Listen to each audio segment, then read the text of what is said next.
Hi, everyone. We are back. It's day 5, final day of the SheisMe Conference, and we are so pleased to welcome Megan Correa. She is going to be presenting From Pain to Power. Megan, go ahead. Good morning from wherever you're tuning in from. Maybe you're tuning in from across the world. So good evening, good afternoon. My name is Megan Correa. I go by the artist name Lil MC. And today I'm going to be presenting to you pretty much a presentation about my life, more specifically, how I transformed the trauma that I endured as a child all the way up until my early 20s into music, into power, into revolution. This presentation is called From Pain to Power, How Hip Hop Saved My Life and Can Save Yours. So we're going to start today. I'm just going to go right off the bat and introduce you and show you exactly who I am today with my latest music video so you can get a sense of who I am as an artist and maybe dive a little bit deeper into my creative world. And then we'll go back in time and see how I got there. This is a quote from the song we're about to hear. The last line of the 16-bar verse is, I say, I'm either losing my mind or finally finding my soul. Let me know. Feel like I'm already in hell.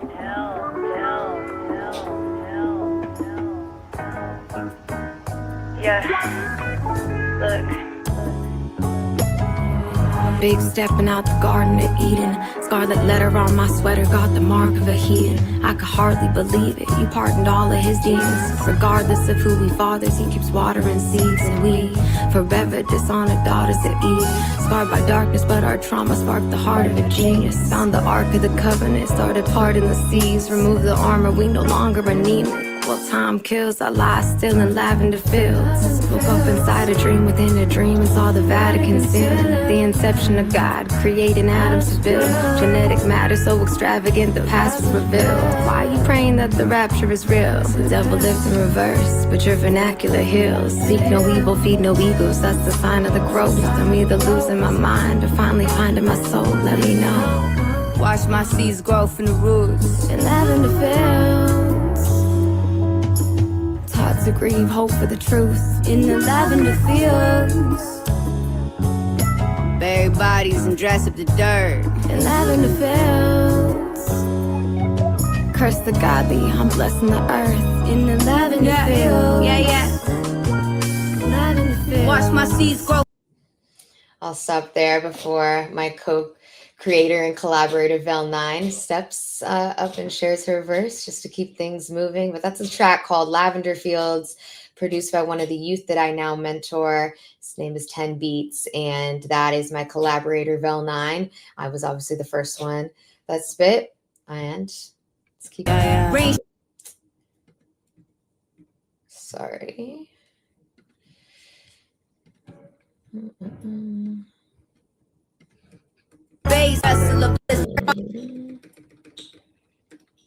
Trying to get to the next slide. Hold on one second. Here we go. Sorry, everyone. I never use StreamYard, so there. Figured it out. So, like I said, I wanted to introduce you straight off the bat to my artistry, just give you a little taste of the type of music that I make. I'm very versatile as an artist, but that song in particular, I really wanted to explore how women have been iconized and kind of shown throughout history, specifically as it pertains to religion, and how we're kind of expected to uphold a certain level of perfection, and how our male counterparts are often given a little bit more leniency as it pertains to sexual exploration. And so right off the bat, what I say is big stepping at the Garden of Eden, scarlet letter on my sweater got the mark of a heathen. Also kind of giving a nod to one of my favorite novels, The Scarlet Letter, where the main character in that was, marked forever with a scarlet letter for having intramarital sex. So I explore a lot of those themes in my music, and it all comes and stems from my experiences growing up. So to backtrack, let's start off from when I was only 5 years old. That's when I first got introduced to music. I've been making music since I was so young. I can't even remember in a year or an element of my life where I wasn't creative.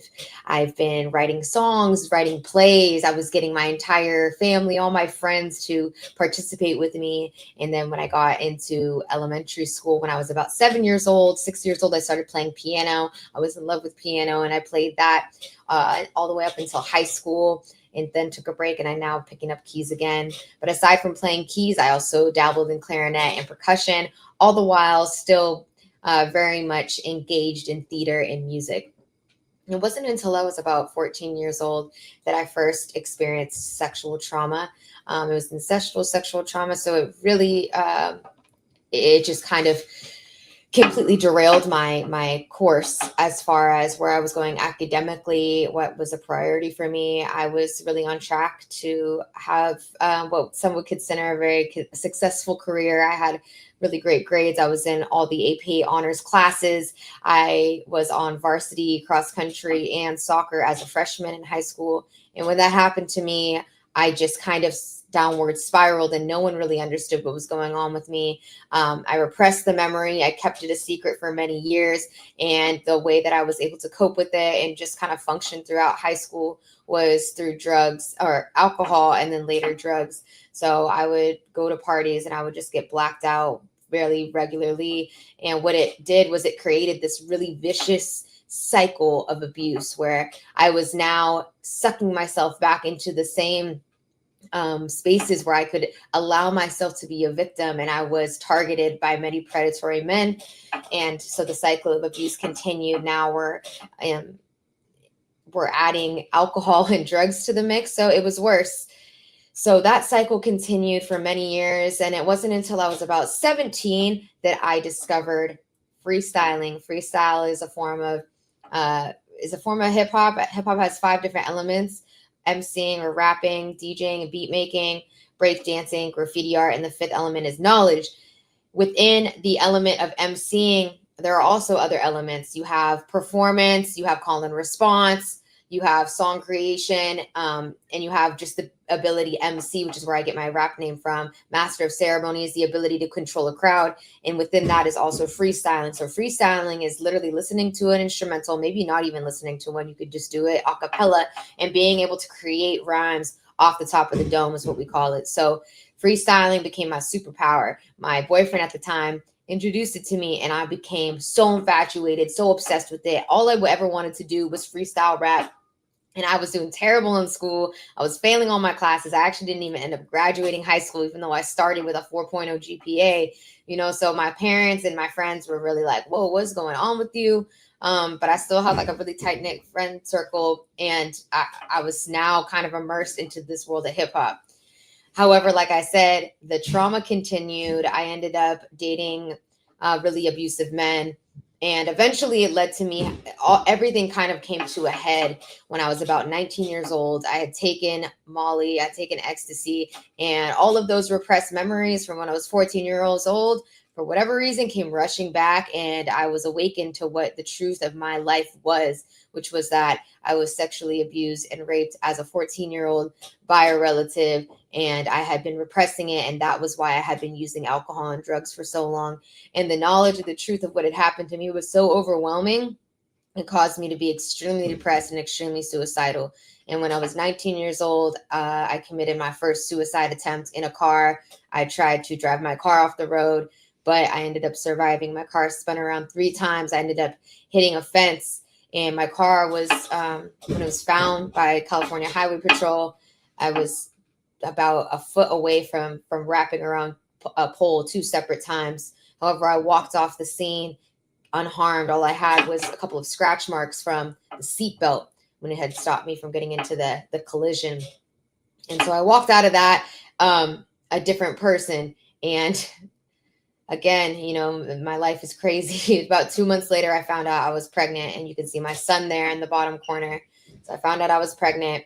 I had gotten sober after that accident because I was drunk at the time. So I not only got in a near-death experience, totaled my car, but I also had a DUI. And then I had, gotten sober because of the incident. It really shook me. 2 months later, found out I was pregnant. I was 19. I was 20 years old at the time, 19 going on 20. And I decided to keep my child. So that is where I was. I'm going to play another video for you all because I've been talking for a minute. And this is one of the first music videos I ever made with my son. And I kind of detail what had happened to me in my life leading up until then.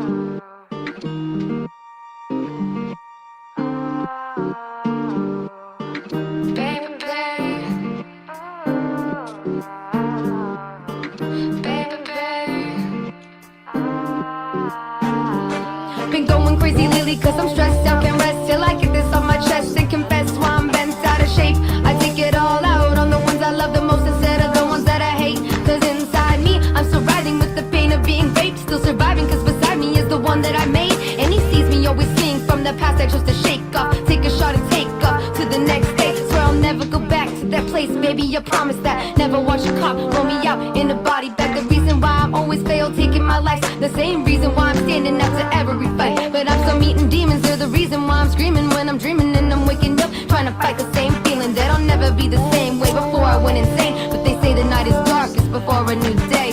Baby, baby, oh, I still need you. Baby, baby, oh, I still need you. I done did it again, I kept it hidden for a minute, but intend to avenge them and pretending their incentive was to end up as friends. You're pathetic and I'm fed up with accepting these trends. Women start making amends, subliminal mind schemes disguise what we might be. Brainwashed to believe equality is a pipe dream. If man is God, who does he pray to stay true? I pay homage to the goddess that bled for fallen angels. Met her when I was strangled, felt her kiss me on the same throat. I used to scream for help before all of my faith broke. Ain't no heaven for the non-compliant, so this ride is for all my women waiting on a silver lining. On the next horizon, I tell them keep on shining. All my sisters waiting for that better pay, keep on riding. Getting closer every day, we keep on rising. I'll keep rapping if you keep on fighting. Baby, oh, I still need you. Baby, baby, oh, I still need you. I spent a long time angry and a long time hating, full circle adversaries and friends. If you stab me in the back, start running, cause the only thing better than sex is revenge. But the only thing better than revenge is love, and that's all I really need in the end. And my love runs deep, so when I bump that beat, I grab a pen and write one for them. I said one for them.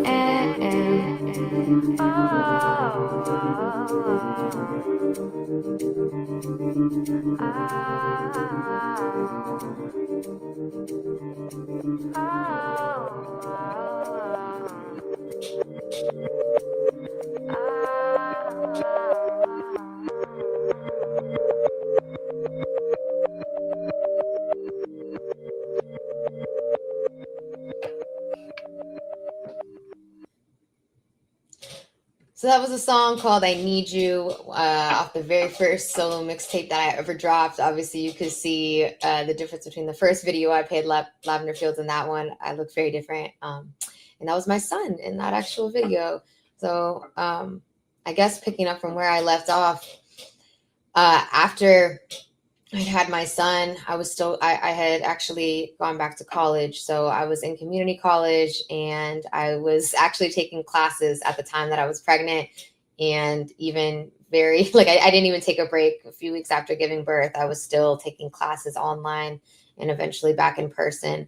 I felt really ostracized in a lot of ways from the rest of the students at the school because I was literally breastfeeding in the parking lot in between classes. I didn't really have a lot of friends at the time because I was really just so focused on trying to be a mom. And it was just a completely different life. Not only was I trying to be a mom, but I was sober. And that was something I hadn't experienced since I was 14 years old. And I didn't really have a lot of help. My parents didn't live nearby. And my son's father was dealing with a lot of his own problems at the time. Not to divulge too much, but, he had addiction problems and mental health issues as well. We both did. So eventually I ended up moving from Santa Cruz, which is where I was going to college at the time. And I got into a 4-year school. But if you remember me saying, I actually didn't graduate high school. So at the time, I was going to college and I didn't even have a high school degree, which was not technically legal, but I did it. And then I got my GED when I had to go to the 4-year college. So I got my GED. I had decent grades. I ended up I had a great test scores, recommendations, and all of that. And I got into University of San Francisco. So we moved to San Francisco, and there things kind of got more stressful and difficult with my son's father and I. I was taking a lot of really difficult classes, and then I was also volunteering at a suicide hotline. I was a teacher's aide in my biological psychology classes. I was doing really well at the time. And I was also working at a trauma and research discovery center. I wanted to eventually go to medical school and become a psychiatrist. So that's why I was working really hard. And I kind of had abandoned music for the most part because I was like, man, those are pipe dreams. There's no way. I got to take things serious. I got a kid now. However, things started to become really problematic between my son's father and I. And eventually we had to split. There were situations where my life became jeopardized, and I had to walk away from that relationship. And that was really difficult for me at this time. I'm 21, 22 years old with a 1-year-old child. Again, I don't really have family, but my brother is living with us. So that was helpful. I had my brother there with me.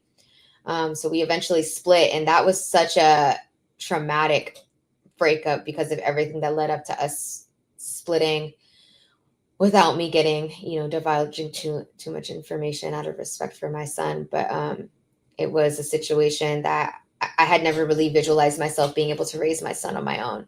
I didn't think I was capable of it. I had this idea of who I was and what I was going to be in my mind, that I was going to be a psychiatrist. I was going to make a certain amount of money. I was going to be sober. I was going to be this cookie cutter, perfect family, right?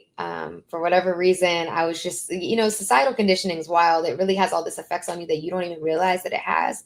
And I felt like I had to be that person in order to, be a good mom. And I think I was still harboring so much shame and guilt from what I had gone through. And then also just shame and guilt for what I had done. I wasn't innocent in all of this. I wasn't just this victim. When I was drinking and on drugs when I was younger, I hurt a lot of people. I did a lot of messed up stuff, and a lot of stuff I don't remember.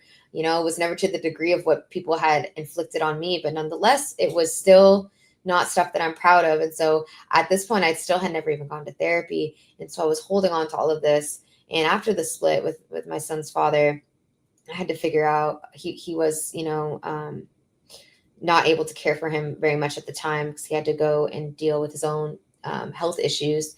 And so a lot of the responsibility was put on me, but it was too much responsibility. And I went back to drinking, which was problematic. But aside from drinking, I also turned back to music. So if you look at that first picture there, it says discovering hip hop as a healing and expressive outlet. That is the first hip hop battle that I ever joined. It was called Tourette's Without Regrets. Now it's called Ruckus Revival. It was in Oakland. And I remember being there and being the only woman. Not to say that there weren't other women before me, but it was very rare for a woman to be battling. And I made it to the semifinals, I want to say, my first time. So I was pretty proud because it was really intimidating. As you can see, there's a lot of people. And it's just men really like just being super, super degrading. But like I said, freestyling was like a superpower for me. So I wasn't afraid. I was just anxious. And it was like, wow, this is what I'm supposed to be doing.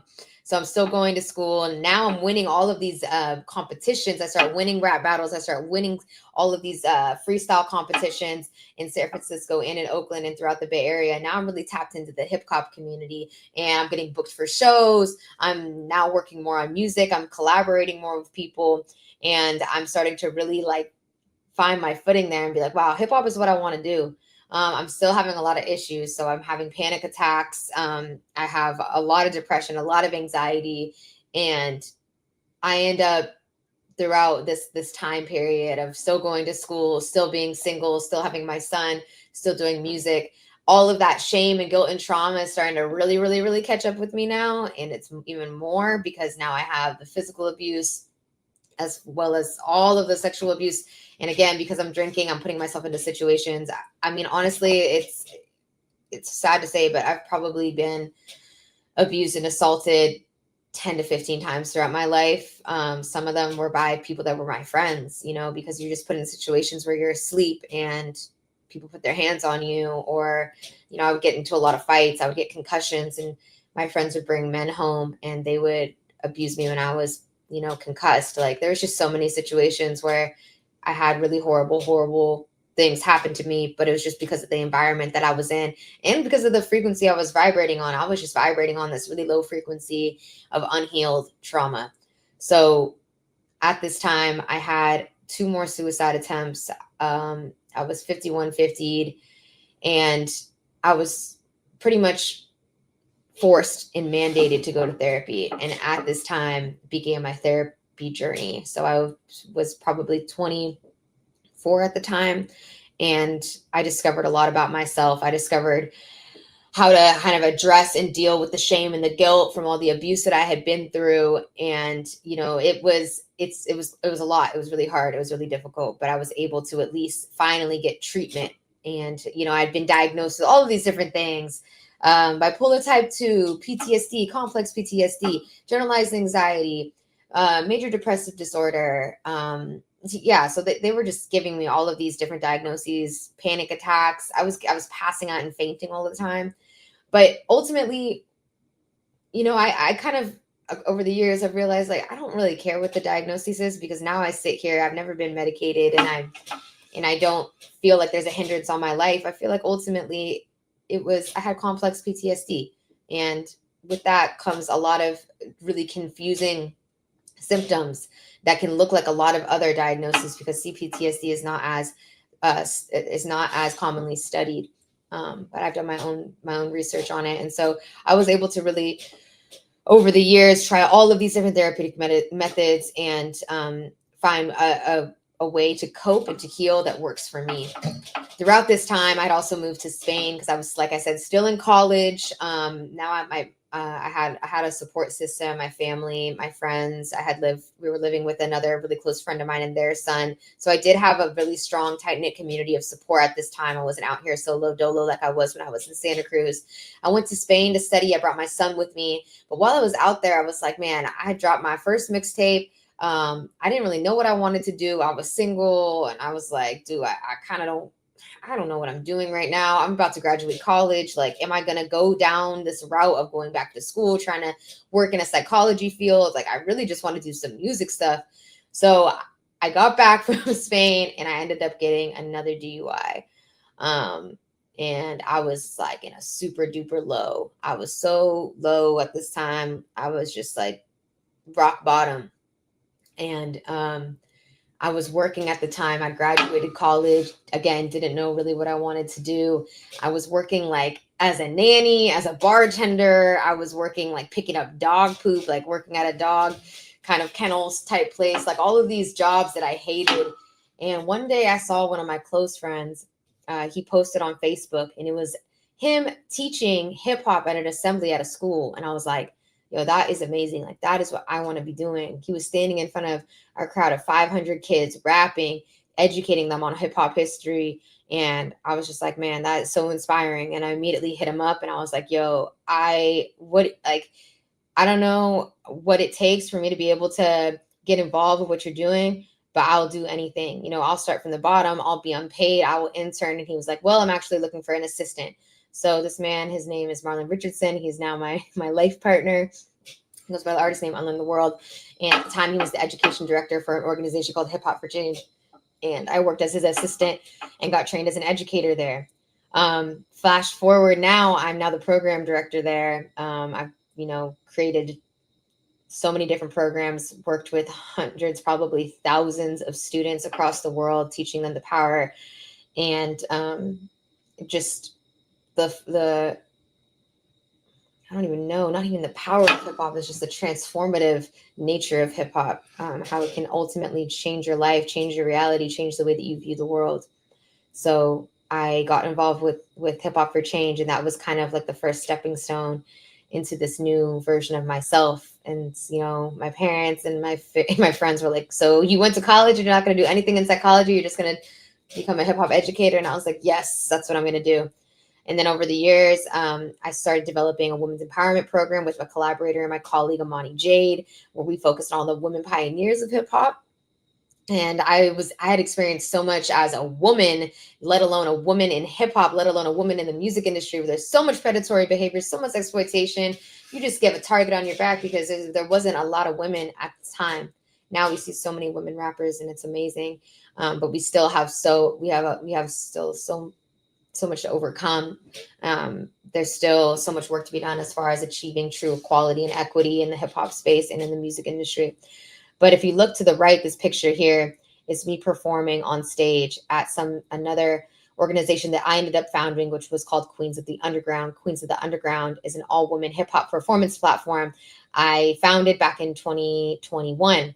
And I did this because I wanted two things. One, I wanted all elements of hip-hop to be given the spotlight, because everyone always thinks about hip hop and they just immediately think of rap, and they don't realize that there's all of these other elements, the official elements, like I said, DJing and beat making, breakdancing, graffiti, and then the fifth element, knowledge, aside from emceeing and rapping. But there's also beatboxing, there's also hip hop fashion. So at these events, I would have all women vendors, I would have all women media team, I would have dancers, we would have DJs, we would have poets, we would have beat makers, producers, and of course rappers and singers. So we would really just try to make it such a holistic hip hop experience. But not only that, we really wanted to highlight underground women and give them an opportunity to get exposed to a bigger or larger audience by bringing out a bigger headliner. So Queens of the Underground has been something that I have dedicated so much time and energy, have experienced so much success, and as well as so many heartbreaks, because working in the music industry is just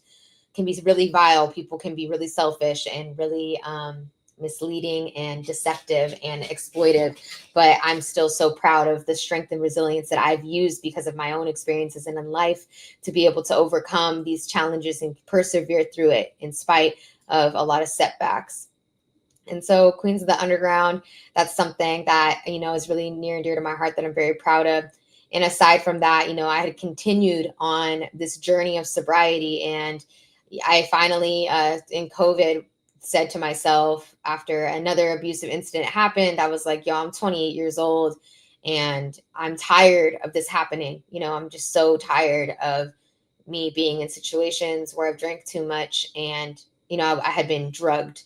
And that wasn't the first time. And it's just, it's unfortunate. And at a certain point, you can no longer blame people, and you kind of have to say, what, this is happening because I'm around people that are vibrating at a low frequency, like I was saying, and are not in their right frame of mind. And I don't want to be around these people anymore. So I decided to get sober. I was in a new relationship at the time with my partner, Marlon, and he expressed that he really wanted me to get sober as well. So I feel like a lot of what I was doing was for him, was to maintain a relationship, and obviously that's not sustainable. So I was sober for 2 years, and then I relapsed because we were having problems within our relationship, and I didn't know how to deal with it.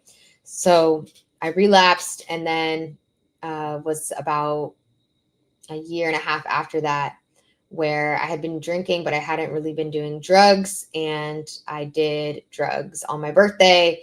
And he was like, I can't be with you if you're going to be like this. I don't want this in my life. And we split. So me and my son, we moved out. And I had to take a really hard look in the mirror and see, look at how much I've changed my life, how much I have evolved. Look at all of this that I've created. I'm teaching. I'm a mentor to so many young people. I've overcome so much. I've been treated for all of, the mental health issues I've had. What is still making it so difficult for me to find sobriety? And I realized that I had really turned my back on God and my higher purpose ever since my first traumatic incident at 14. I just had so much shame and guilt that I had kind of given up on any God. I'd always been very, I've always felt aversive to dogmatic religion. I don't like any religion that kind of imposes itself on people. But as far as spirituality, I was very open to that. And so I started going to a Buddhist temple in San Francisco, not too far from where I was living at the time. And I started studying Buddhism. I started studying breathwork, meditation, chakras, Reiki, everything. I was just immersed in spiritual health. And I had so many different, metaphysical, spiritual experiences throughout this journey that I felt no longer tethered to this world of addiction. I didn't wake up anymore feeling like I'm in pain and I have discomfort. I need something to take this discomfort away. Now I was breathing through it. Now I was writing and I was journaling. My creative process was enhanced. And I just felt this deeper connection to the greater universal energy that kind of binds us all. And so I started kind of sharing those experiences with others. And that's where I am today. You know, I'm completely sober. I don't feel any inclination to drink, even when really stressful, horrible things happen to me, because like I said, I'm in this really predatory music industry and it happens all the time. I still am just able to wake up every day and say, this is just part of my journey. This is part of the growth process. I know, you know, whatever God has in store for me is for me. So I'm not missing out on anything. My destiny is whatever I make of it. And so I've been able to kind of just always put one foot in front of the other and keep on moving, keep it going. So with that, let's go to one more video. This is my performance at Queens of the Underground with an amazing pop dance crew, Agatron. Ready.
So that was my first performance at the first Queens of the Underground that I ever hosted. And now we're going 4 years strong. We've done, man, so many shows. We've done a tour. We've done parties. We've performed at Pride events. We've had so many different partnerships. It's really, really beautiful. I'm so proud of everything we've achieved as an organization. And I've had so many different members from the community reach out to me and have been a part of it as far as the team. So my path to transformation, now that you've heard my whole story, number one was I immersed myself in music, performance, and creative expression to learn about myself. I developed the skills in rapping, singing, production. So I produce as well. So I would say maybe like a third of the music I make, I either produce or co-produce, and I play instruments as well. So I developed skills in all of those art forms to become an expert at it. I also started teaching and empowering others, working in juvenile halls, working with foster kids, working with homeless youth, teaching all over the country and all different parts of the world. I've been to Taiwan, I've been to El Salvador to teach hip hop, and I've been to Spain as well and London to perform. And then, like I said, I founded the Queens of the Underground, and I offer mentorship programs to kids. So the organization that I work for, Hip Hop for Change, we have studios in Oakland and San Francisco. I work there regularly. I bring in youth almost every Wednesday, and we work on their own songs. We help them develop their own career pathways. We take them on. We took some youth actually with us to Taiwan to perform. What else have we done? Oh my gosh, we've done so many things. We booked them shows. We've gotten them listening sessions with Empire and Sony. We have now a pathway where students and participants can distribute music through Rock Nation. These are all just bigger music labels and platforms. So, I'm really proud of what we've achieved through Hip Hop for Change as well. So I'll give you a little bit of information of what we do. So this is me teaching at our women's empowerment. Oh, no, sorry. This is me. I was the head of music and the head of theater at East Bay School for Boys, which is an all-boys school in Berkeley. And this is me giving a speech on what hip hop and its impact. I'm super excited to have you all here. We've been working incredibly hard. As you just heard from Nina. Yeah, the kids produced all of these beats. They even know how to produce on their own at this point. They wrote all the lyrics. They wrote the scripts. They did the research themselves. They chose the roles that they wanted to play. They made the graffiti signs. So they literally did this all by themselves. I was just like the hip hop Sherpa that guided them through it. But in addition to learning all of the artistic elements of hip hop, which you'll kind of learn more about throughout the play, I make it a point to teach them the authentic culture and history of hip hop, because I think that is incredibly important. As all of you know, it is Black History Month, and hip hop is a culture that was created by Black and brown youth in New York City, in the South Bronx, and you're gonna learn more about that today. So over the past 4 months that I've been teaching them, it's not just like, yo, write a rap, yo, make a beat. It's like, no, we're gonna learn about the godfathers of hip hop, who are Black heroes, Black and brown heroes, the Black and brown heroines, the women that were there as pioneers as well. Because it is important for a culture such as hip hop, which is very inclusive. It is inclusive of all genders, religions, races. You're man, woman, queer, straight, it doesn't matter. Hip hop invites you in, even though when hip hop was created, it was created because Black and brown people were not allowed in certain spaces. They were not allowed to go to the white occupied spaces that were predominantly white and wealthy. They were not allowed there. They didn't have the funds, they didn't have the resources. So they created their own space. So when I teach these kids about the culture of hip hop, I teach them that history. I teach them that lineage, because I'm so grateful that hip hop allowed me into that space, because hip hop saved my life. And I feel like it is important for these kids to have an access point that is true and authentic. And regardless of what I teach them, they're going to be exposed to hip hop because it is everywhere. It is on the billboards. It is at the halftime show at the Super Bowl. It is in the video games you play. It is in the movies you see. So they're either going to learn about hip hop as something that is misogynistic, violent, exclusive, or they're going to learn about it from someone who's a hip hop historian and learn that hip hop is not negative. There is a spectrum of hip hop music and they all have a place, but the hip hop that they learn from me is hip hop that empowers. So I just wanted to leave that disclaimer, because these kids learned about these historic people in hip hop and they chose who they wanted to enact. They chose who inspired them. So I just wanted to let you all know that was the process, and that is my goal as an educator, is to give them the whole history. So thank you, and I just want to say that we are doing this in honor of Black Appreciation and Black History Month and all of the amazing Black and brown people that have given us the space of hip hop. So without further ado, let's welcome the hip hop musical 1973. So the reason why I made that speech was because one of the administrators were like, we're a little bit worried about the backlash because, some of our students are white and, they're going to be, or, some of the students are not, they were of a different race and they were going to reenact other members from the culture, other rappers, MCs, graffiti artists, producers, and DJs from hip hop history that didn't reflect their race. And I explained to them, well, that means that you probably need to have more diversity in your school. But I also gave that speech as well to just kind of explain, like, look, they're not going to be speaking any differently or like changing the way they dress or they look. They're just going to be kind of reenacting the story based on the heroes that they chose. So that was a speech that I gave.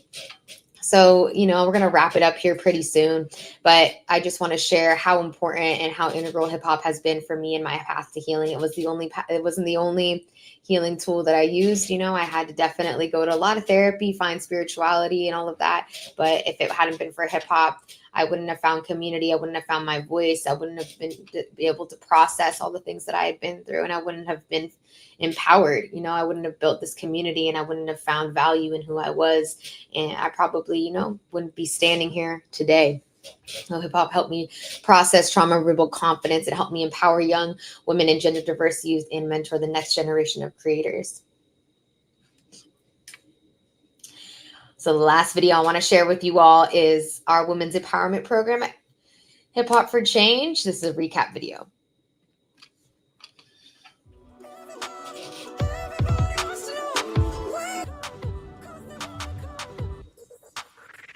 What I particularly loved about teaching our women's empowerment curriculum, aside from demonstrating the artistic elements of hip hop, was being able to introduce students to so many unspoken and unrecognized female pioneers within the culture.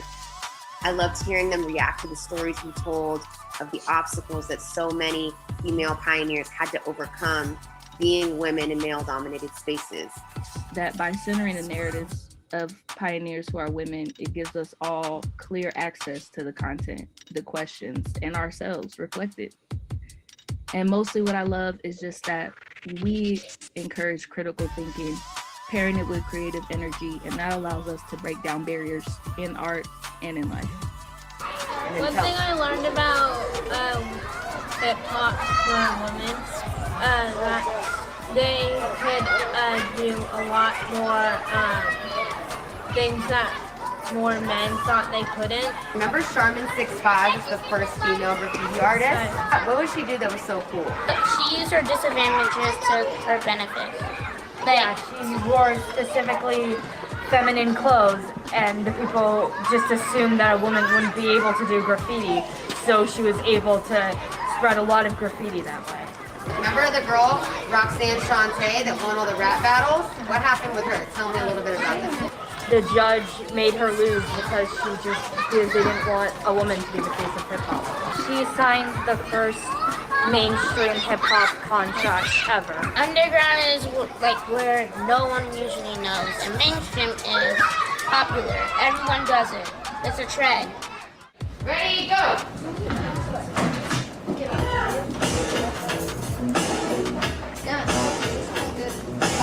Raise your hand up if you're completely done with your graffiti.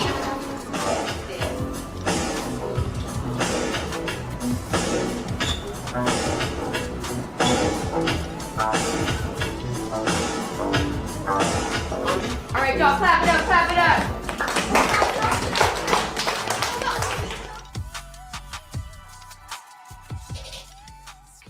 So those are fifth graders, Cleveland Elementary School in Oakland.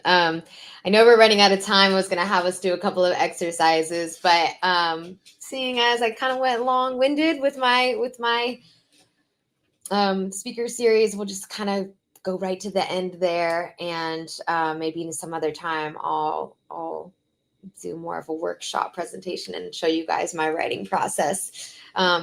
But this is where you guys can find me. You can stay connected with me. Go to my website, littlemcmusic.com. You can find me on Instagram. That's kind of the only social media platform I use because social media just drains me. So I try to just keep it all in one spot. So you can find me at littlemc.music. I'm also on Facebook, but very much not active. Or if you have like inquiries or questions, you want to reach out to me directly, I also left my email there so that you all can contact me, info@littlemcmusic.com. Thank you so much for listening to my story, allowing me to get so vulnerable and deep and kind of dive into, what makes me me and how I've been able to overcome so many obstacles and get to where I am today. I'm actually in New York City about to go visit a billboard that's going to be in Times Square. So I'm really proud of everything I've overcome. And all I want to do is kind of share that with the rest of the world, especially with women, because we really have so much power within us and we're able to do anything, especially if we just recognize the resilience that we have within us. So thank you all so much. And with that, my name is Megan Correa, aka Lil MC, and it's been a pleasure sharing this story with you all.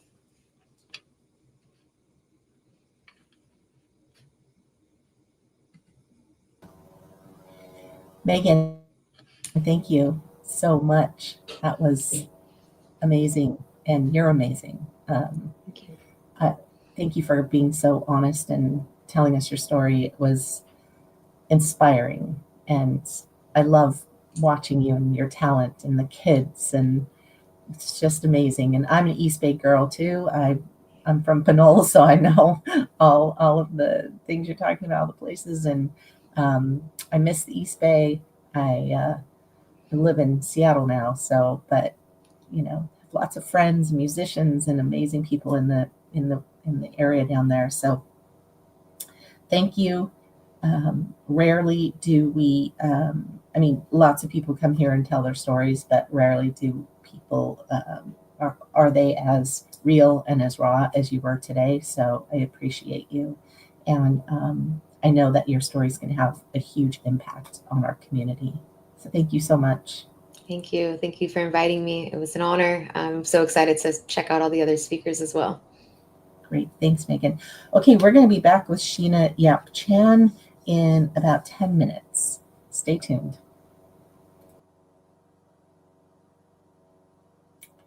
Hi, everyone. We are back, and we are joined now by Sheena Yap Chan.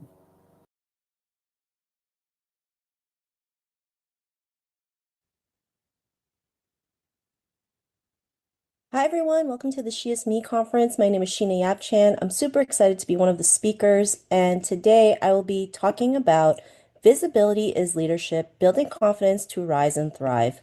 Now, for me, visibility is important, especially as women. One of the reasons why, for me, it's so important because there's a report from the World Economic Forum that mentioned that total gender parity would be achieved at the earliest in the year 2158. So that's about 133 years from now, and I don't think any one of us would like to wait that long. This is why it's so important to show up, to be visible, to be in the right spaces so that we can show others what's possible and hopefully shave way more years off of this. So let's get started. I'm going to share my screen. I have a quick presentation that I'll be sharing with you today. So I hope you've been enjoying all the other amazing speakers and the amazing speeches that they've had. I know it's events like this that really make a big difference in the world. So visibility is leadership, building confidence to rise and thrive. So let's get started. So visibility isn't vanity, it's leadership in action. A lot of people think if we put ourselves out there, we're too much. We're bragging. We're not. For me, it's something bigger. It's to show others what's possible, especially women. Confidence and visibility equals influence, advancement, and impact. When women show up fully, leadership transforms. You can't inspire others if they can't see you. So for me, this is a huge thing, especially growing up in Toronto. I moved from Toronto to the Philippines when I was 7. And even though Toronto is a very multicultural city, I didn't see anybody in the media that looked like me. So I always felt ashamed of who I was, my culture. And this is why, for me, representation, visibility is so important so that we can dismantle negative stereotypes and be seen as leaders in our own industries. And this is why visibility matters so much. Why visibility matters. Visibility turns potential into income, into opportunity. Leadership today is about being seen as much as being skilled. Opportunities flow to those who are visible. Hard work alone isn't enough. People promote what they can see. I think for me, this one was really a big deal, especially growing up in Asian culture. We've always been taught to work hard and that our work will speak for itself. Well, unfortunately, that's not always the case. When you work hard, sometimes you're only seen as hardworking, which is why it's so important to put yourself out there, to network, to be seen in different industries so that the opportunities start coming to you. Also, visibility builds trust, credibility, and influence, right? When they see you in stages and different forms of media and podcast interviews, you're starting to build trust. And that trust is so important because that's how people will want to relate to you, want to reach out to you and ask for your products and services. You can't really put yourself out there if you're hiding, right? If you're hiding, nobody knows who you are. Nobody knows what your skills and talents are. And honestly, you're doing a disservice to the world by not showing up. And this is why being visible is so important. You build that visibility to build that trust and credibility and be able to attract the right clients to you. So I want to ask you, what does visibility mean to you? So if you have a piece of paper or just your phone, write down this question and just feel free to share, ponder on that after this presentation. So, what does visibility mean to you? So the old narrative, keep your head down and work hard. A well-meaning message, but no longer true. Staying quiet keeps you overlooked.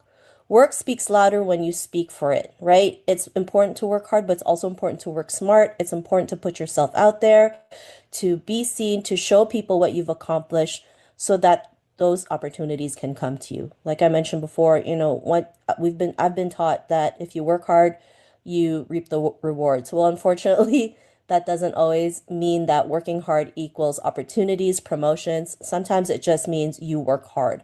And I want your work to be seen, to be seen by the world so that you can get those opportunities. So it is a combination of visibility, working hard. Yes, we're going to work hard in moments of our journey, but that's totally fine. But when we can learn to be visible, to put ourselves out there, it makes a huge difference. I wouldn't be here today being able to write 2 books for Wiley if I didn't show up, if I didn't put myself out there, if I didn't promote myself. So it's time to let go of this old narrative and create something new. So the new paradigm, visibility equals credibility plus connection and confidence. Being seen equals being trusted, right? The more they see you, the more they can trust you. Why is it that we, look at celebrities, people of influence, because we see them enough to be trusted. Being heard means being valued, right? If you don't share anything, people are not going to see your value. So this is why it's so important to speak up, to be heard, to share your voice. Be remembered equals be promoted, right? So in marketing, before social media, they said a person needed to see your product or service at least 7 times before they make a buying decision. Well, unfortunately, in the world of social media where you have TikToks and Twitter and Instagram and LinkedIn, it's actually at least 5 times more that. So, if you only share what you have once, not everyone's going to remember it. And this is why promoting yourself, being seen, sharing it out is important so that they can remember and be able to ask, have you be promoted, buy your products and services, and more. So this is the new paradigm you want to create. All right, so today you will learn how to build confidence and presence as a leader, navigate barriers to visibility, apply the visible framework, which I will share more on that on this presentation, take action to rise and thrive. So if you're ready, let's get started because I want each and every one of you watching this to rise. I want to see what you're going to accomplish. I want to see you fill those positions out there and be the person that you're meant to be or the woman that you're meant to be. So I'm going to start with the visible framework. So a little story, I've been doing this work for 10 years and it's so funny because people will be like, what did you do to get to where you are today? How did you do that? And, I would always tell myself that I just did it. And when I realized that if I just said that, people can't relate to what I do, it doesn't make sense to them. Each and every one of us was different. So I realized that I needed to put a framework in place that people can relate to or people can see and realize, oh, this is possible. And so it took me 10 years to figure out this framework. So if you're in this game, don't worry. It's never too late to do anything, but I think having a framework is really important. And so this is why I created the Visible Framework, which is a roadmap for leading with confidence and impact. Visibility begins with self-awareness and grows through action. Each element builds authentic, visible leadership from inside out. It's designed to help you find your voice, own your story, and lead visibly, because that's what I really want for you, to be able to lead visibly. And so this is what visible stands for. So let's start with V, which is voice, speak with confidence and clarity. Identity, lead from who you truly are. Spotlight, step forward and be seen. Inner works, I for inner work. Strength and confidence from within. B is for belief, trust in your worth and presence. L is for leverage, use your influence to create opportunities. E is for elevation, lift others as you rise. So if you see, has the word visible, and each letter represents something that you can use in your own journey as well. And we'll go a little bit deeper on this visible framework because, like I mentioned, I want you guys to succeed. I want you to be able to take this and utilize it for your own journey. So V is for voice. Your voice is your power. Speak up when it's uncomfortable. Share your ideas, wins, and lessons. Replace who am I with, who am I not? So, what message do you want to be known for, right? I think having your message, your voice is so powerful. For me, it was, it's scary still sometimes to speak up, to share my ideas, to share my voice. But I also understand that if I don't put myself out there, if I don't share my voice, then our current and future generations won't have anyone to look up to. And so for me, it's so important. And each and every one of our voice is powerful. Sometimes we feel like, well, I'm not good enough. There's someone out there who's better than me. That's not the case. That's not true. Each and every one of you has a powerful voice, and sometimes you just need a little push to put yourself out there, to speak up, to share your stories, share your wins, your lessons, your ideas. So here's a question that I would love to ask you. What message do you want to be known for, right? For me, it was important to talk about confidence and visibility because for me, that's how I was able to get to where I am today, to be able to speak on different stages, to write books for major publishers, to be interviewed in so many different podcast interviews. It's because I am willing to speak up even when my voice shakes. If it were up to me, I would not be doing this work. I would be hiding. But I understand how important this is to speak up, to show others, especially our current and future generations, what's possible for themselves. And so I do it. I keep showing up. I keep sharing my voice. I keep speaking up, even when I'm very uncomfortable, I'm anxious, and I'm scared. So I hope this kind of helps you out. And again, what message do you want to be known for? And feel free to write that message, screenshot it, and you can, think about that after the conference, or after this talk, and really like dig deep and figure out what you want to be known for. Identity. Lead authentically and not imitatively. Know who you are beyond your title. Your story is your strength. Authenticity builds lasting trust. In a world of social media where we have a lot of filters, a lot of perfection out there, authenticity is something what the audience craves more now than ever, especially with the rise of AI.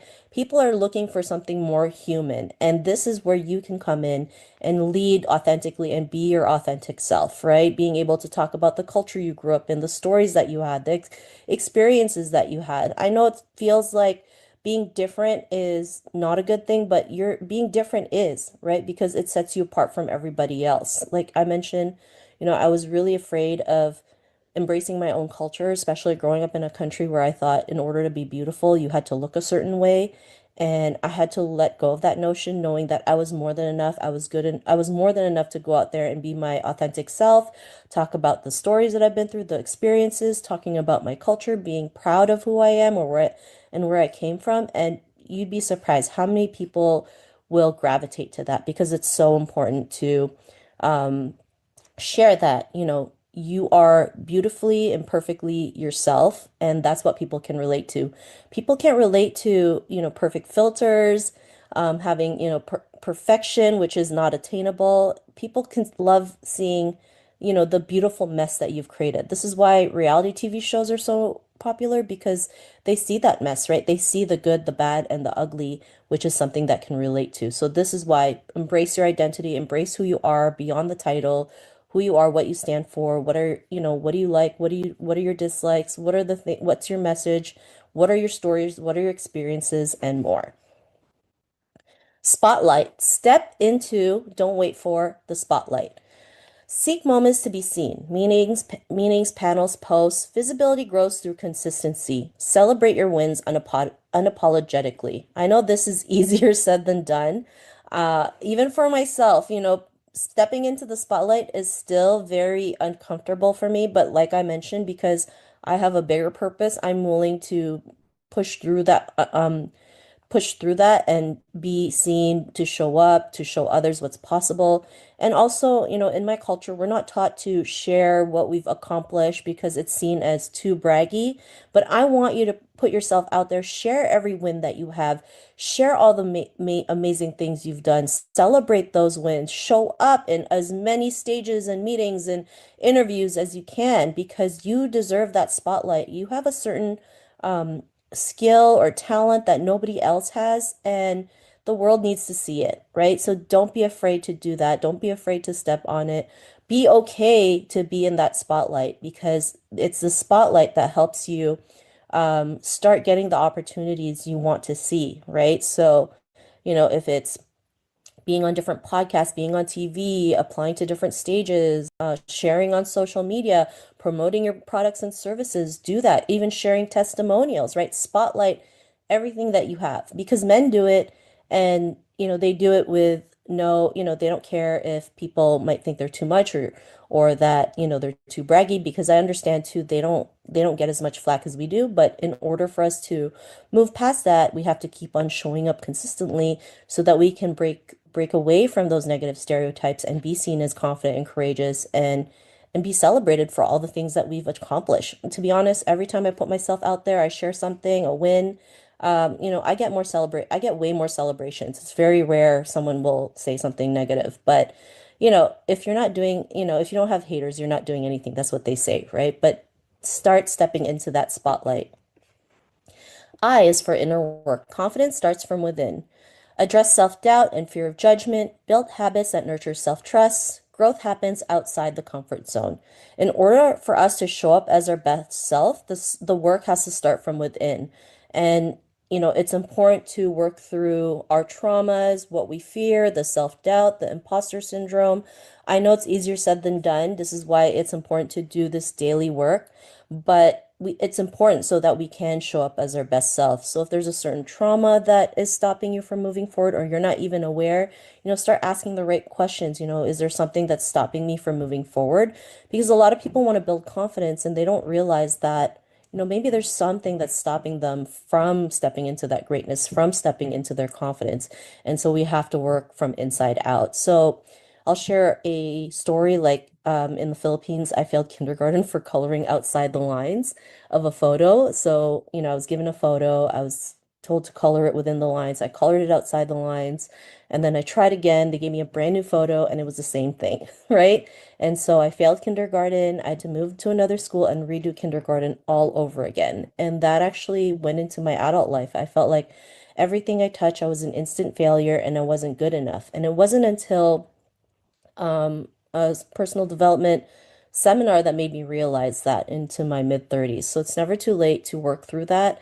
And you need to like peel the layers of onions, as they say, to get to that root cause, heal through it to move up as your best self. Imposter syndrome is also something we deal with, myself included. For so long, I didn't think I was good enough. There was someone better out there. And now I use imposter syndrome as a positive sign that I'm meant to do something bigger, because when you're leveling up, it's going to feel weird. It's going to, you're going to get anxious. So it's going to be uncomfortable. So it makes sense, right? So every time you're feeling those moments or doubts or you're feeling imposter syndrome, just know it's a sign that you're ready to move up and you're ready to push through it. And also building those good habits, right? Reading books, listening to podcasts, attending conferences like this, feeding your mind with good stuff because people don't realize your mind is like a computer hardware. So if you were to fill it out with good stuff, then it's going to work properly. But if you fill it out with bad things, like if your computer hardware had a virus, it's going to be all over the place, right? Pop-ups of everywhere. It's not working. So it's the same concept. So it really is important to feed your brain with good stuff. And I'm not saying you always have to be positive. That's not feasible. You're going to have moments of doubt. You're going to have down days, but now you have the tools and resources to help you work back into that positive self. B is for belief. Believe you belong in the room, right? Self-belief fuels visibility. Value your voice as much as others. Surround yourself with people who reflect your worth. I think this is so important because belief is really this first step to put yourself out there, right? If you don't believe you're capable of doing it, you're not going to go out there and take action. And, just because you have no clue how you're going to get to that end goal, it doesn't mean you're not worthy, you're not good enough. You can figure it out as you go. Most people who started their journey just had an idea and just went for it and kind of just made it happen, right? In my book, Bridging the Confidence Gap, I talk about the importance of ready, fire, aim, which is start before you're ready, take action, and pivot as you go. And being able to do that has allowed me to just get the results that I wanted. Have I made mistakes along the way? Yes, I have. But I realized if it didn't come with the belief knowing I can do this, I wouldn't be here today talking to you. So Know that you are more than capable to put yourself out there to make it happen, and you'll figure it out as you go. And be that voice for others as well, because there's so many women out there who feel like they don't believe in themselves. They feel like their value is low and that they don't have anything to contribute, when that's the total opposite.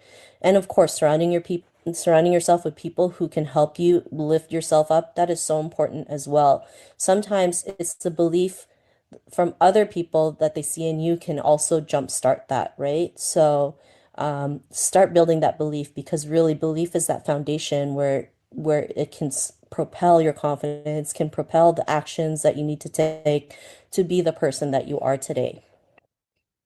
Leverage your voice, visibility, and network. Use your platform to create opportunities for yourself and others. Build relationships that multiply your impact. Visibility isn't just personal, it's collective power in action, right? I started a podcast 10 years ago called The Tao of Self-Confidence, where I've interviewed over 900 women on the topic of confidence. And when I first started that, I really didn't know what I wanted to do with it. I just knew I needed a platform to share women's stories, to be visible, to put myself out there. And in turn, that has led me to speaking on different stages, getting to work with all kinds of different people from around the world for corporations, and not write one, but two books for Wiley, which is the top five publishing houses in the US. So that's a big deal. And I wouldn't have been able to do that if I didn't build my platform, if I didn't leverage that to be seen as a leader, to be seen as an expert. And maybe sometimes you feel like being an expert, you have to know every single thing, but that's not the case, right? You just need to know a little bit more than everybody else. And sometimes you're one connection away from that opportunity. Be okay to reach out to them. The worst they could say is no. At least you ask and you can move on. But there could be someone out there who said, yes, I would love to help you. And you never know where that could take you. So start leveraging it, leveraging your network, leveraging your voice, your visibility. If you have a platform, start leveraging that, because that is where it can take you to places you've never thought was possible. So here's a question as well I'd like to ask you. Who can you bring with you as you rise? E, which is the last one, is elevation. Elevation. Rise higher and bring others with you. True leadership lifts others along the way. Share the spotlight and open doors.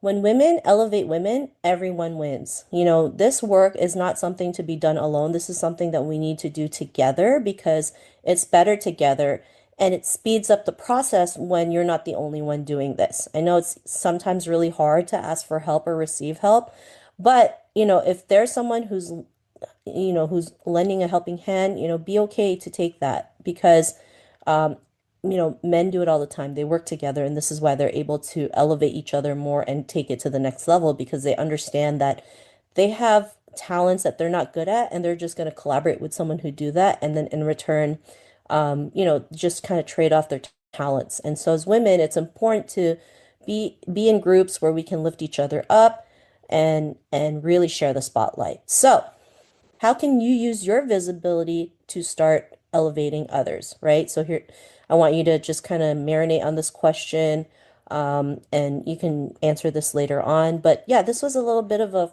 a little bit of a further explanation of the visible framework. So I hope this kind of helped you out. And if there's one part of the framework you like, feel free to contact me and share which one resonated with you the most. So here's a reflection activity that I want you to start utilizing, your visibility moment. Where do you hold back your voice or visibility? What's one action you'll take this week to show up more fully? So, these are really great questions I wanted to ask you because it was so important. And I want you to write it down. I'll leave this up for a little bit so you can write it or screenshot it, but I'll repeat the question again. Where do you hold back your voice or visibility? What's one action you'll take this week to show up more fully? So just write it down, because sometimes writing it down on a piece of paper can start really helping you get clear.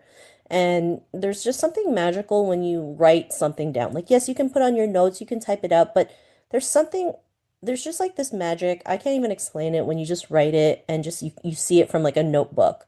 So I want you to be able to write it down because it just makes it better and it really gives you that clarity that you need. So I hope these questions can help you just kind of start realizing what your visibility looks like and how you will show up more fully.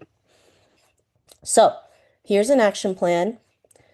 I will use your visibility commitment is I will use my voice to identify one visibility opportunity, practice one confidence habit, share one story that showcases your leadership. So I know that it's scary to put yourself out there. I totally get it. I was in the same boat as you. But trust me, there's people out there who need to hear your voice, who want to hear your voice, who want to see what you can accomplish, be the change that we really seek in this world. So, again, I will use my voice to identify one visibility opportunity, practice one confidence habit, share one story that showcases your leadership. And here's some key takeaways. Visibility is leadership in action. Hard work deserves to be seen. Confidence grows through practice. Practice makes progress, right? I always say it's the small, actionable daily steps that yield the great results. So, like maybe you're afraid to do video and you're afraid to even just start a 2-minute video. That's totally fine. I was afraid of doing video. I remember doing my first video. It took 2 hours to do a 2-minute video, but start small. Start doing a 30-second video and add 10 seconds as you go. And by the end of it, you'll become a whiz at making videos. So, confidence grows through small daily actionable steps. Your confidence, your authentic presence is your power, right? Again, you have certain talents and skills that nobody else has. And, the more you show up authentically, the more you can attract the right people into your life. You probably have heard this a million times. And I totally get it. Sometimes it's like played out, but it is true. I love to like check out different stories and medias and storylines and articles that understand like why authentic presence is so important, especially in this day and age of social media and AI. Now is the time to really show up as your authentic self, to show others that, hey, you're not the most perfect person. That's totally okay. Because it's your imperfections that really help you become the person that you're meant to be beautifully, imperfectly perfect, as they say. And here's a quote I want to leave with you. The world needs to see what leadership looks like when women show up fully. This is so true. And now is the best time to show up fully, to be seen, to be visible, to be seen as leaders, to step away from the negative stereotypes we still go through today. And so I hope today's talk helps you realize that you're more than enough to show up fully, to be the leader that you're meant to be. And just want to say thank you for showing up and being seen. Let's rise, thrive, and lead visibly. So if you're ready to do that, just feel free to start taking action, or you can also scan this code. It's my barcode that will go to all my social media, my websites, resources that can help you start building your visibility, and some other fun stuff. So I hope you enjoyed today's presentation. I hope you understood, or I hope you realize how important it is for us to be visible, to show up, because of course no one wants to wait 133 years for gender parity to be achieved. I know I don't. And so we still have a long way to go. But when we can do this together, we can do so much change for the good. And so I'm just going to stop sharing my screen. And so again, thank you for attending this quick talk. I hope you enjoy the rest of the amazing talks that are at the SheisMe conference. And again, feel free to connect with me on all my social media. I had my barcode earlier. And I hope you have a fantastic day, and let's keep on showing up visibly. Bye for now.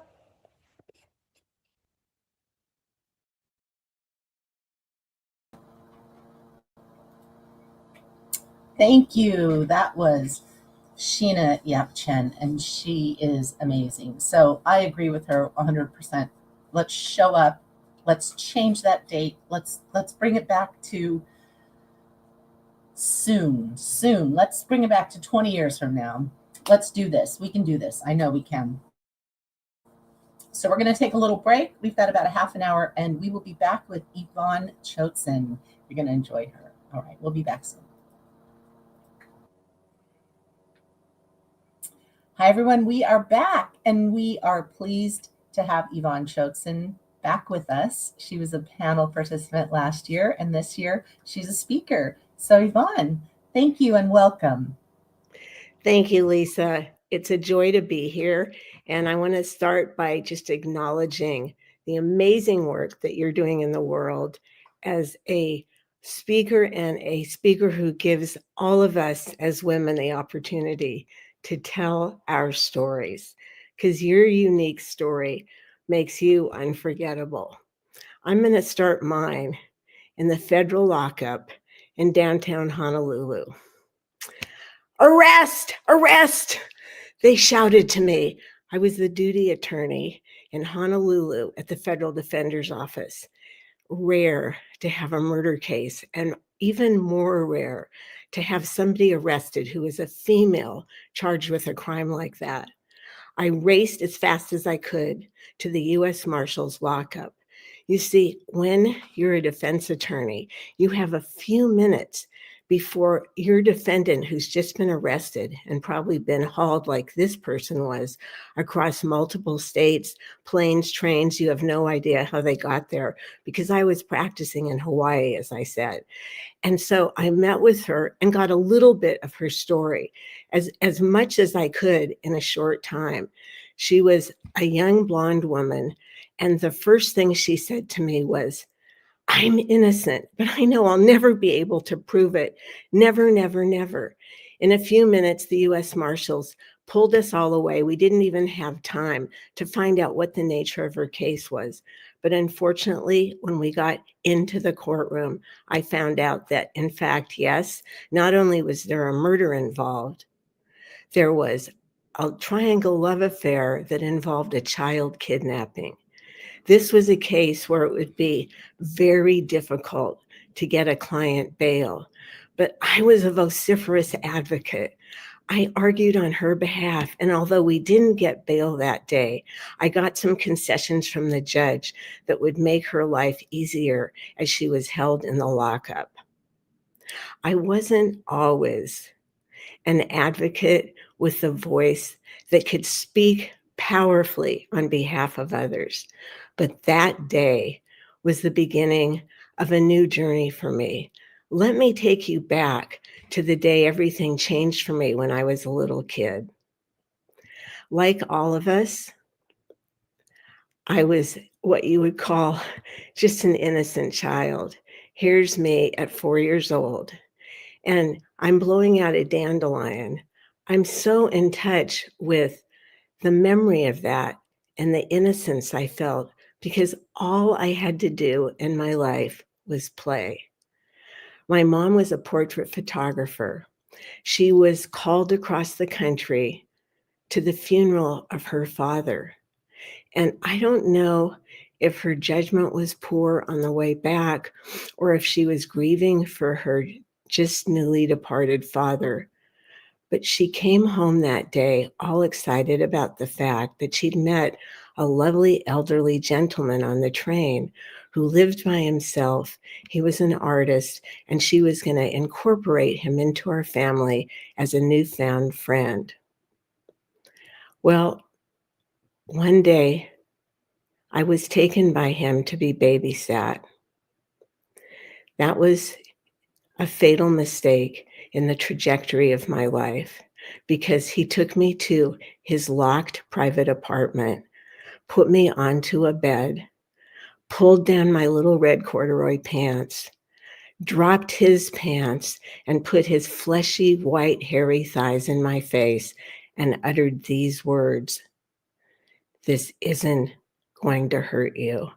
But in fact, as he put the full weight of his body over me and penetrated me, the pain was excruciating, and I could barely breathe under the weight of him. I was so terrified. And yet when he pulled off me and put his strong hands on my shoulders, looked into my eyes and said these words, which changed the trajectory of my life for the next 10 years. "You are a dirty girl. You're a dirty girl. And if you tell what happened here today, I will kill you. I will kill your little sisters, and I will kill your mom and dad. You're never to tell."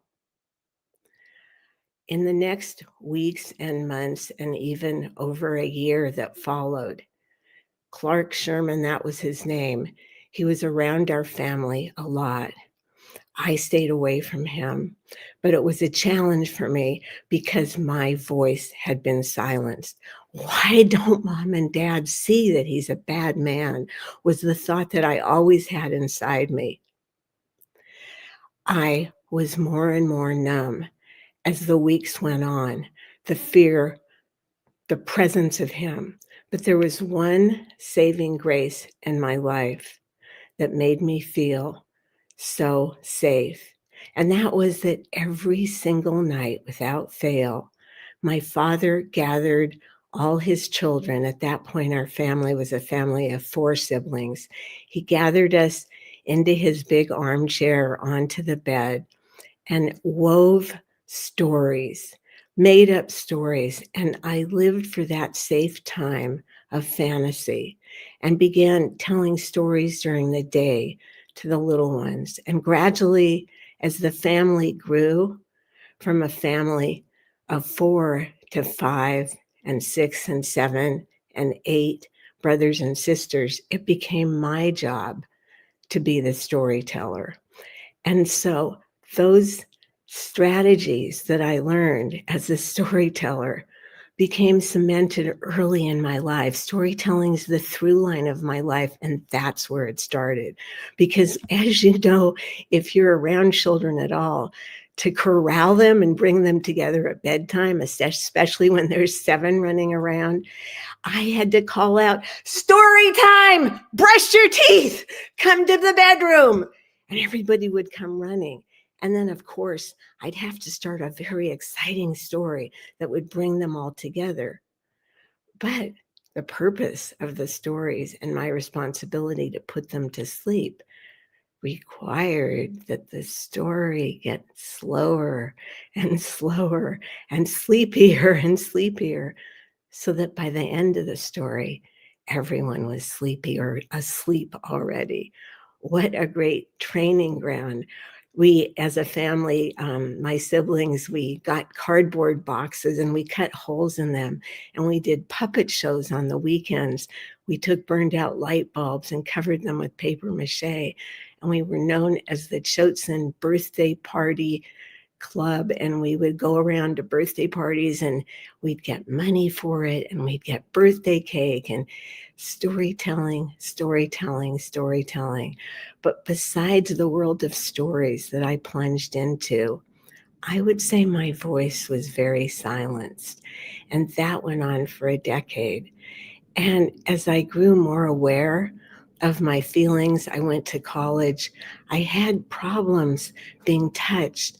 I felt repulsed. I didn't know why. And the other thing that was building in me was a great rage at my mom and dad. So there was a period where I dropped out of school, came home to live at home, and my anger was so great. I didn't understand the source of it. And they asked me to do some counseling. And so there was a journey back to myself that started with just an amazing counselor. Her name was Mary McCabe, and I met her in a rundown little office in a basement in Seattle. And she changed the trajectory of my life. How did she do that? She started asking me, what happened to you? What happened to you? You see, the trauma of what happened had been completely occluded. I had no idea that I had been raped. I had no memory of it. And one day when she asked that question, out of the blue popped the words, Mr. Sherman. And a rush of memories came back. And I don't know what intuitively moved my therapist, Mary McCabe, to do this. She was a very large woman, and she stood up and she came across the room and she gently shoved me down onto the couch where I was sitting. And she lay on top of me with her full weight. And she said, this isn't going to hurt you. And at that moment, I screamed, I pushed against her. And all the occluded memories started flooding back. And over the weeks and months of counseling, first the terror of what had happened, getting back in touch with the pain, remembering him wiping off the blood on my little legs so that it wouldn't show when I went home to be picked up by my parents, all of it came back. First the fear, and then the grief, weeks and weeks of sobbing in her arms, and then the rage. I was simultaneously working in a program called EST, which some of you may remember, where in groups of sometimes hundreds, people would process with leaders who stood on a stage with microphones. And at the graduation for EST, we were invited to bring people in our life that we needed the courage to tell the truth to. I invited my parents. They didn't know what they were coming to, but they were game. And they came up on the stage with me, and there were almost 500 people present in that room when I told my parents that they had left me with a rapist. And in fact, years later, we did find out that he was brought up on morals charges and lost a Boy Scout troop that he ran. In West Seattle today, there's still a monument to him, which many have tried to get taken down. And telling my parents the story of what happened with tears streaming down my face, asking them, how could you have been so thoughtless, so careless with your own children? And they wept. And I don't think I would have had the courage to have that embrace unless the multiplied awareness of hundreds of eyes supporting us and watching us was there. That experience trained away the rage and gave me compassion for them and gave me compassion for myself. And what it also did was realize how electric, how purposeful we can use our rage and our anger. And I went to law school. And from that moment, as a federal public defender, I used my voice on behalf of indigents who had no voice, who made a mistake, who got into a mess, who made a wrong turn in their life. And it was a powerful experience for me. Every case, I honed my storytelling skills better because, as I told you before, you have a few minutes in the lockup. And those minutes with a person who's just been arrested determine often what can be the course of the trajectory of their whole future. Why is that? Well, when you're before the judge or the magistrate, the question is this person trustworthy enough to get bail or to be put in a secure situation? And if the answer is we don't think so, or the judge isn't sure, and of course the prosecutor, your opponent, is arguing for that person to be locked up, then for the rest of the trial, they come to court in an orange jumpsuit, leg chains, and sometimes handcuffs that are unlocked in front of the watching jury. How do you think that prejudices the outcome of the person's journey, hopefully with an impartial audience? So those first few minutes of finding their story, extracting it quickly, were another training ground for me. Well, on the particular day of the case that I mentioned, where the young blonde woman came into the courtroom in the triangle love affair, the murder case and the child kidnapping, the feelings were so intense. They ran so high that the case was transferred to downtown Los Angeles. You see, in the federal system, the United States is made up into districts. Hawaii is part of California, Oregon, and other states that make up the Ninth Circuit. So any judge can hear a case. And that's why we were transferred to Los Angeles. And there I was with the courtroom filling up with people. I couldn't understand it. It was a rainy Wednesday morning in downtown Los Angeles. Why are all these people pouring into the courtroom? What's going on? Well, I reached out to the prosecutor. Well, who are all these people? Why is there this rush? And the prosecutor grabbed his legal pad and wrote, they're all producers, Hollywood producers, and they want the life rights of your client. Because you see, it was right when true crime was very hot as it still is today. And I thought, this is my moment.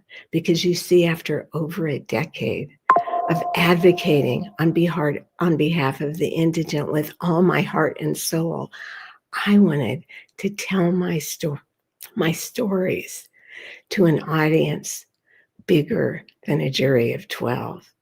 So I saw my opportunity. I'm going to grab the golden ring. Nothing's going to stop me now. And I jumped up and I said, Your Honor, recess. And we were rushed down. I had to go through the public elevator. I was in such a hurry that all I could do was grab a pen. I went down with nothing else. But my client, Kathy Brown, was sitting in the lockup, and on the table where she was sitting, the U.S. Marshals had given her a red apple and a single white napkin.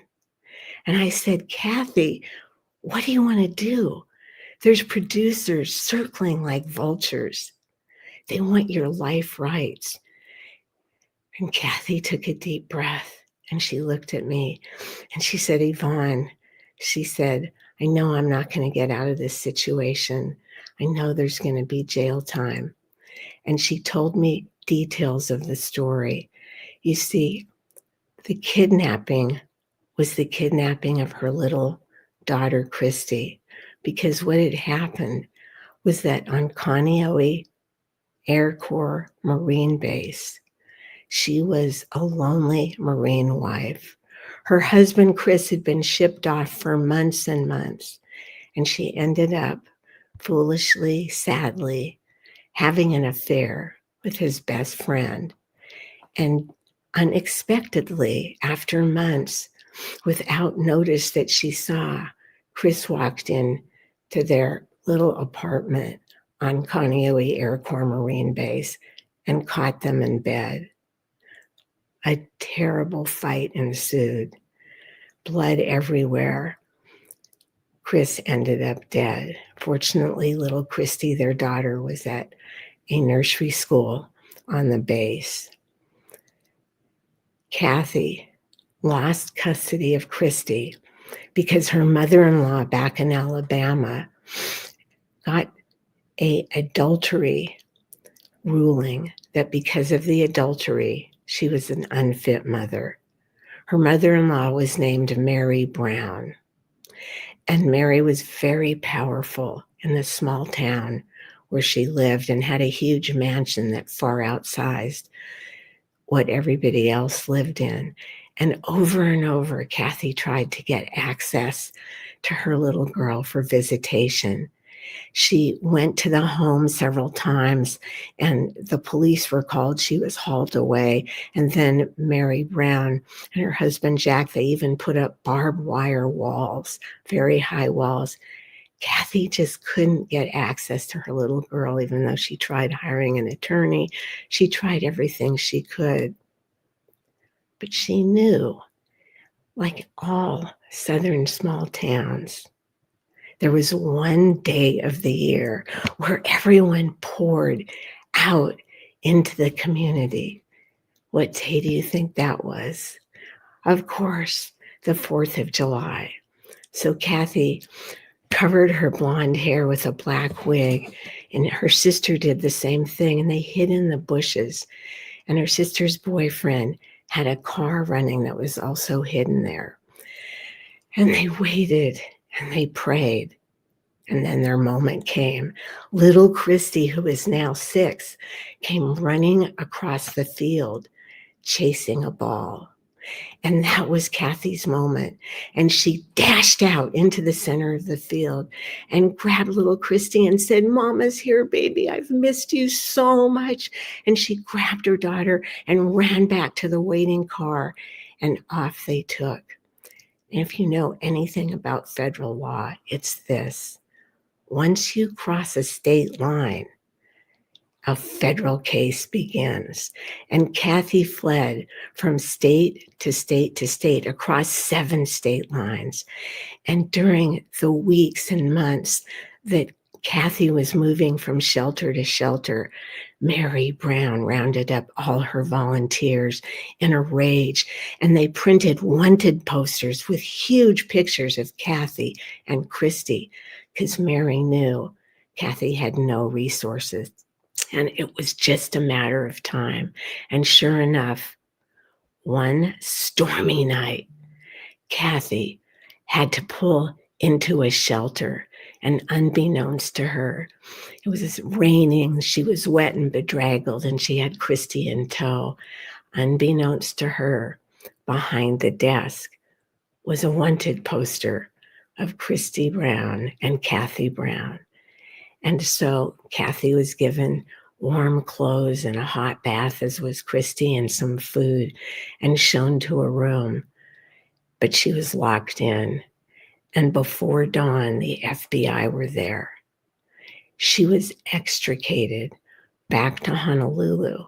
And that's how she ended up in lockup the day I met her as my duty charged.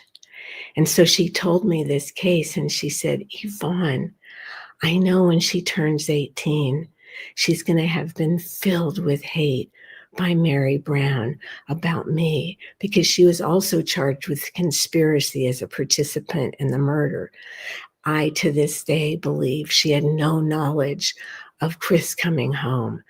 But there's a charge, a kind of charge in federal jurisprudence called a Pinkerton charge. It's like a conspiracy charge.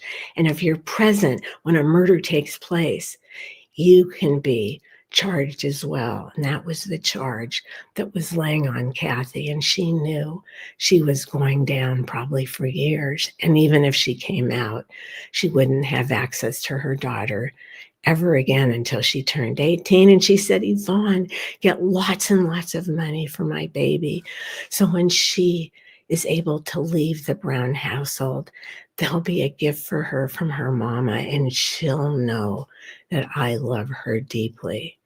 And so there I was with the charge of going to the network. And at the network, which was NBC, I affiliated with one of those those other producers that had been circling me. We picked one of them. We went in, and I was charged with pitching for the first time in my life. Pitching, I never pitched before. What if I mess up?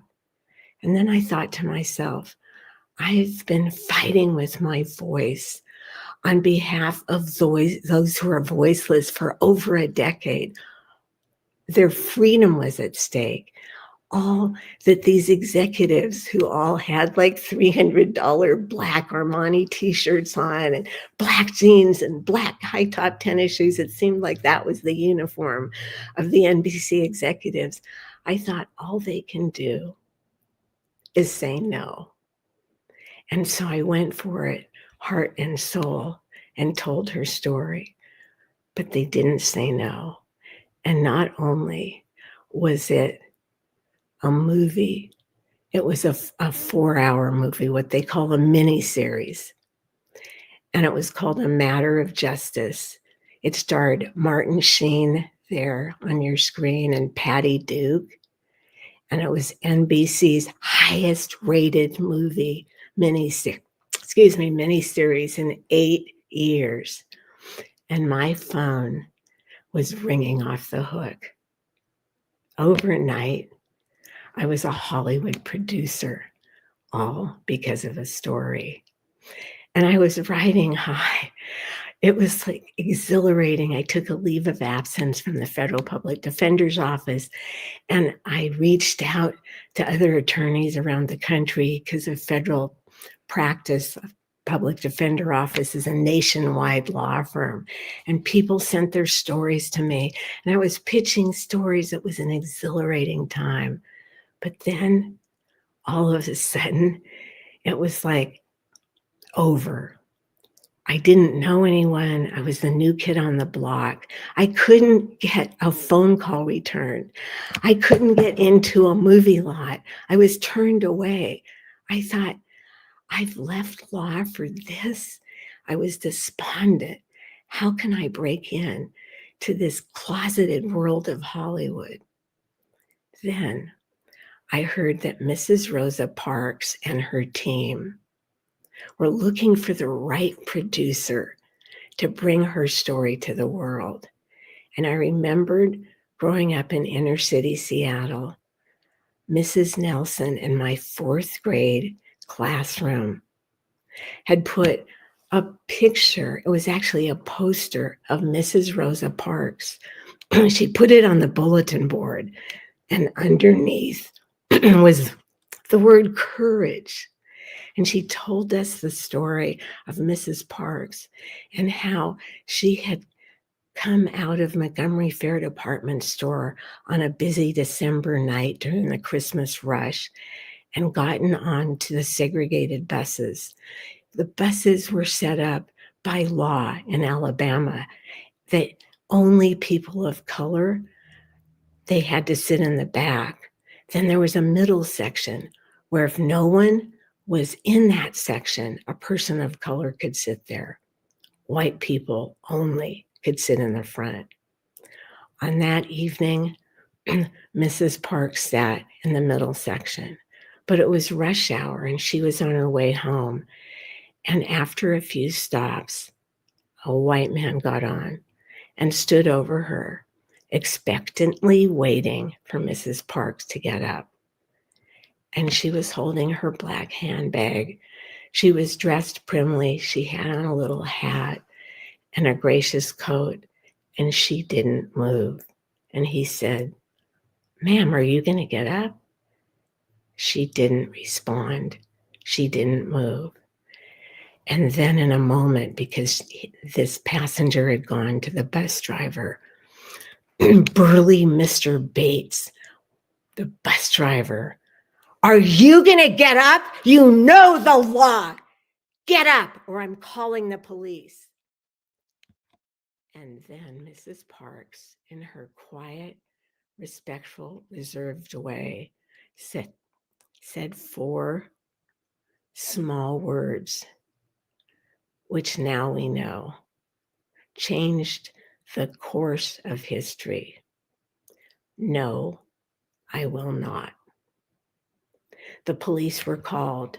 She was hauled into a police car, taken to the police station, fingerprinted, and had a mugshot taken and put in a jail cell like a common criminal.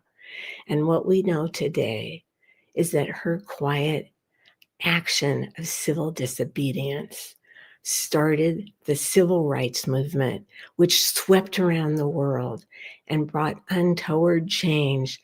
And after 106 days of the community boycotting the Montgomery bus system and a Supreme Court case, brought the end of segregation as we know it in the South today, because one courageous, quiet lady said, "No, I will not."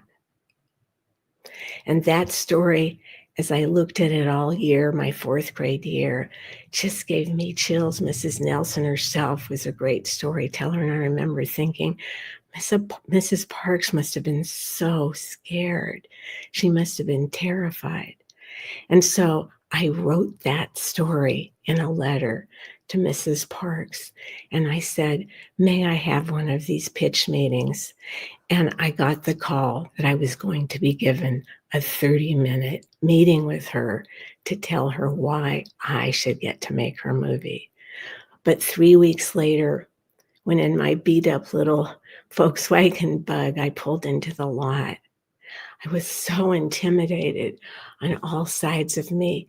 Huge black limousines were pulling in, men in suits and limousines, and it seemed like men everywhere putting up screens. Warner Brothers was putting up a 60-foot screen with cranes above me, above the parking lot, to show their latest Batman movie.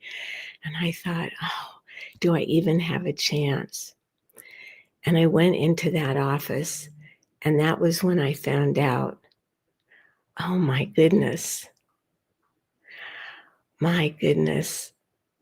Chotzen, your visit with Mrs. Parks has unfortunately been cut down to just 7 minutes, because there's been a worldwide crush of producers who want to make her movie. And I was so nervous, and I didn't know, would I be able to convince her? Would I be able to get my words out? But before I knew it, I was pushed in. And there, right across from me at the table, there she was, the same little lady that years before in 4th grade I'd seen. This is a picture of her on the bus, and you can see her hair pulled back the way it was that day. The only difference was when I saw her in the flesh across the table, her hair now was completely white. And she said, "Dearie, why should you have the right to make my movie when I know you've had one hit. We see your biography here, your filmography here, but you're just starting out." And I told her I'd pull the best collaborative team together to make her story, but moreover, I'd make sure that her story got in every library across the land, and that I'd speak to children anytime I was asked. And I do that. And you see, her story that my story that I had written her was like, it was on the table, it was sitting there. And I stood up. I just was so emotional being in her presence. I get choked up when I remember the moment. Those 7 or 8 minutes before they hauled me out of there were such an emotional experience for me. And of course, the rest is history. The movie was made. I was one of the executive producers. It starred Angela Bassett. You can see her picture in the lower right-hand corner of the slide. And at the premiere above, you can see a picture of me with Mrs. Parks. It was a huge hit. It won NAACP Best Family Movie of the Year. What an experience that was. And of course, from that one story of me in 4th grade, it put me on the map. Your story can do the same thing for you. Your stories are the bridge to make people buy in or want to buy your product or your service. And in the next few minutes, I'm going to show you how that bridge works. You see, the way we're wired, it's called neural coupling. When you tell an emotional story, the neurons are transferred to the person who's listening or seeing the story on the screen, and they become emotionally invested. They want to know the end of the story. They can't help but care. From caveman days, that's how we became community, telling stories around the fire so we could work together, strategize together.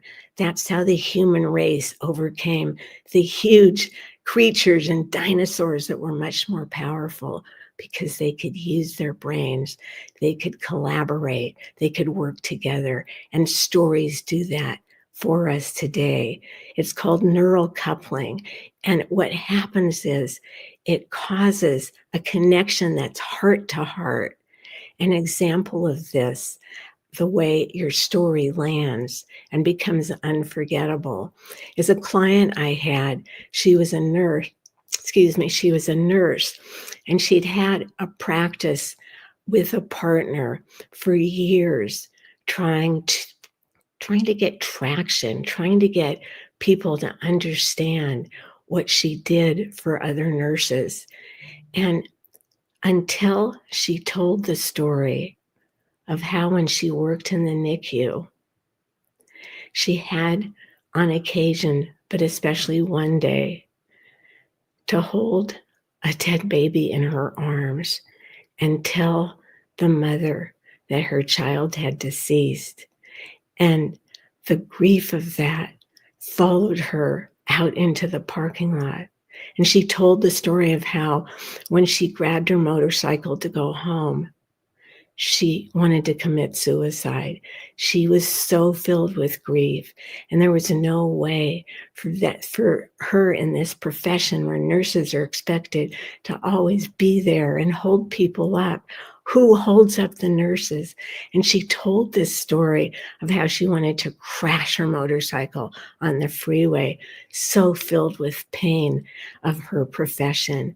And instead she made it home and was able to unwind in the loving arms of her husband. But most nurses don't have that. And when she told her story on the stage before hundreds of nurses, she left that stage and was mobbed by people signing up for her program, which from that day has been celebrated and is now actually a certified course in several universities, and has become a huge program of helping the nurse profession leave their trauma. That's what a story can do.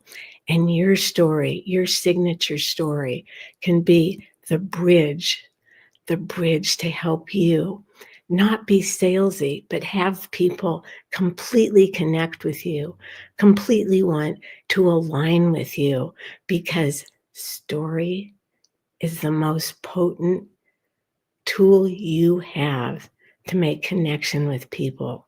If you're an entrepreneur or if you're a business person in the corporate universe, telling stories is the fastest way to get buy-in, to get connection, and as I said, to do it heart to heart. And this strategy, which is used in Hollywood, it's called the 3D strategy. Discover your stories in the highs and the lows of your life. The high highs and the low lows, those moments of wins or great losses.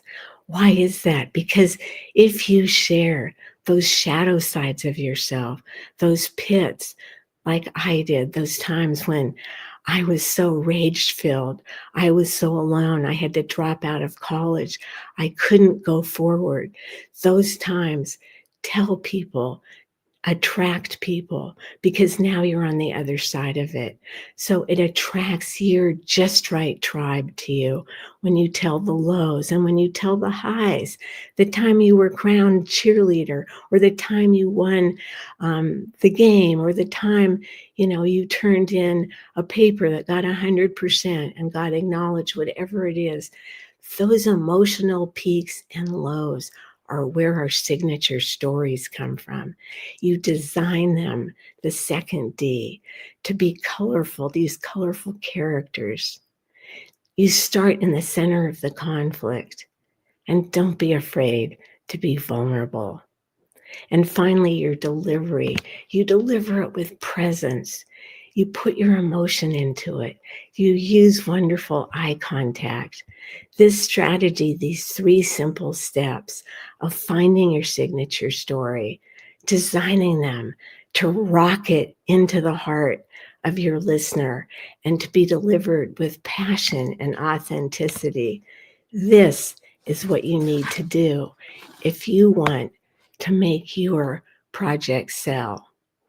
Harvard tells us, and Forbes as well, that if you infuse a story into your message, you have 400% more engagement with your message.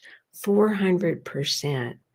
So folks, if you want to have 400% more engagement with your brand, your message, your product, or your program, treat it like a Hollywood movie.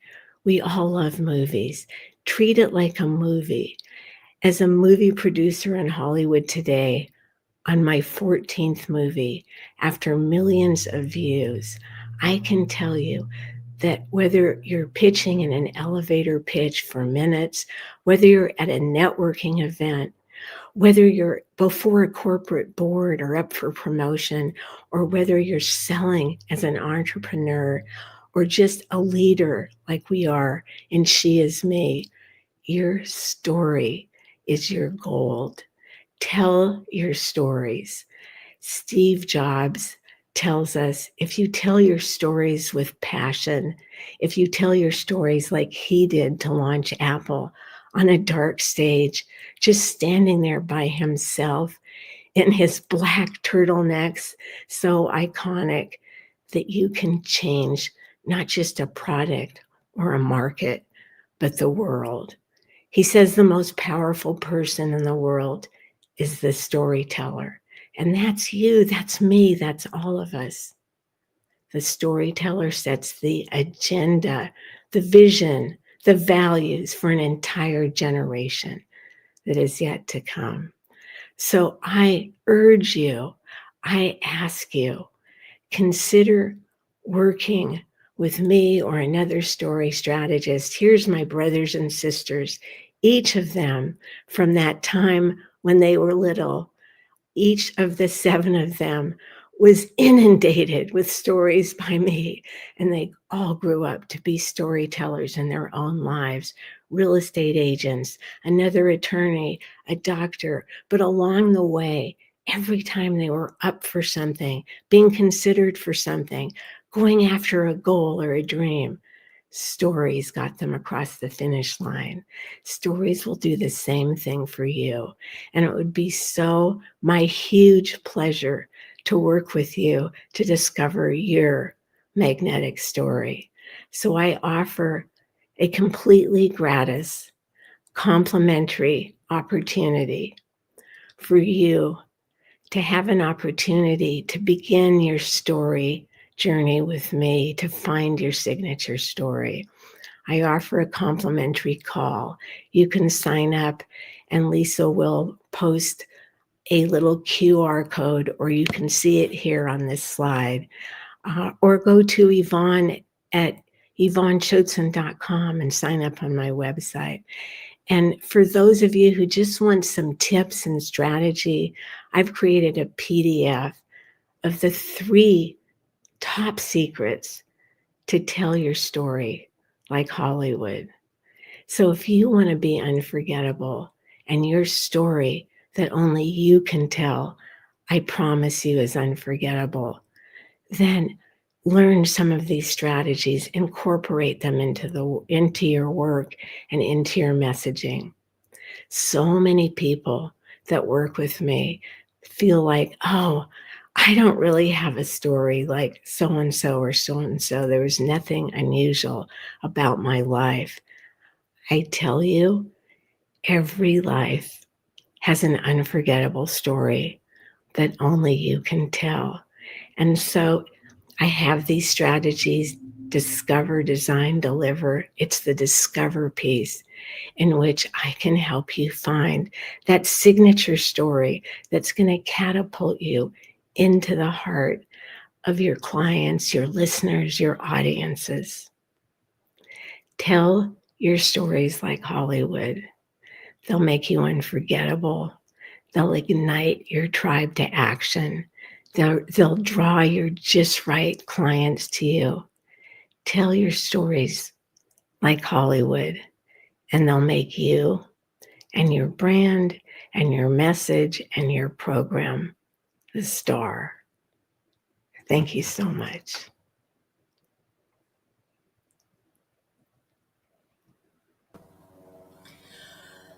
Whew, Yvonne.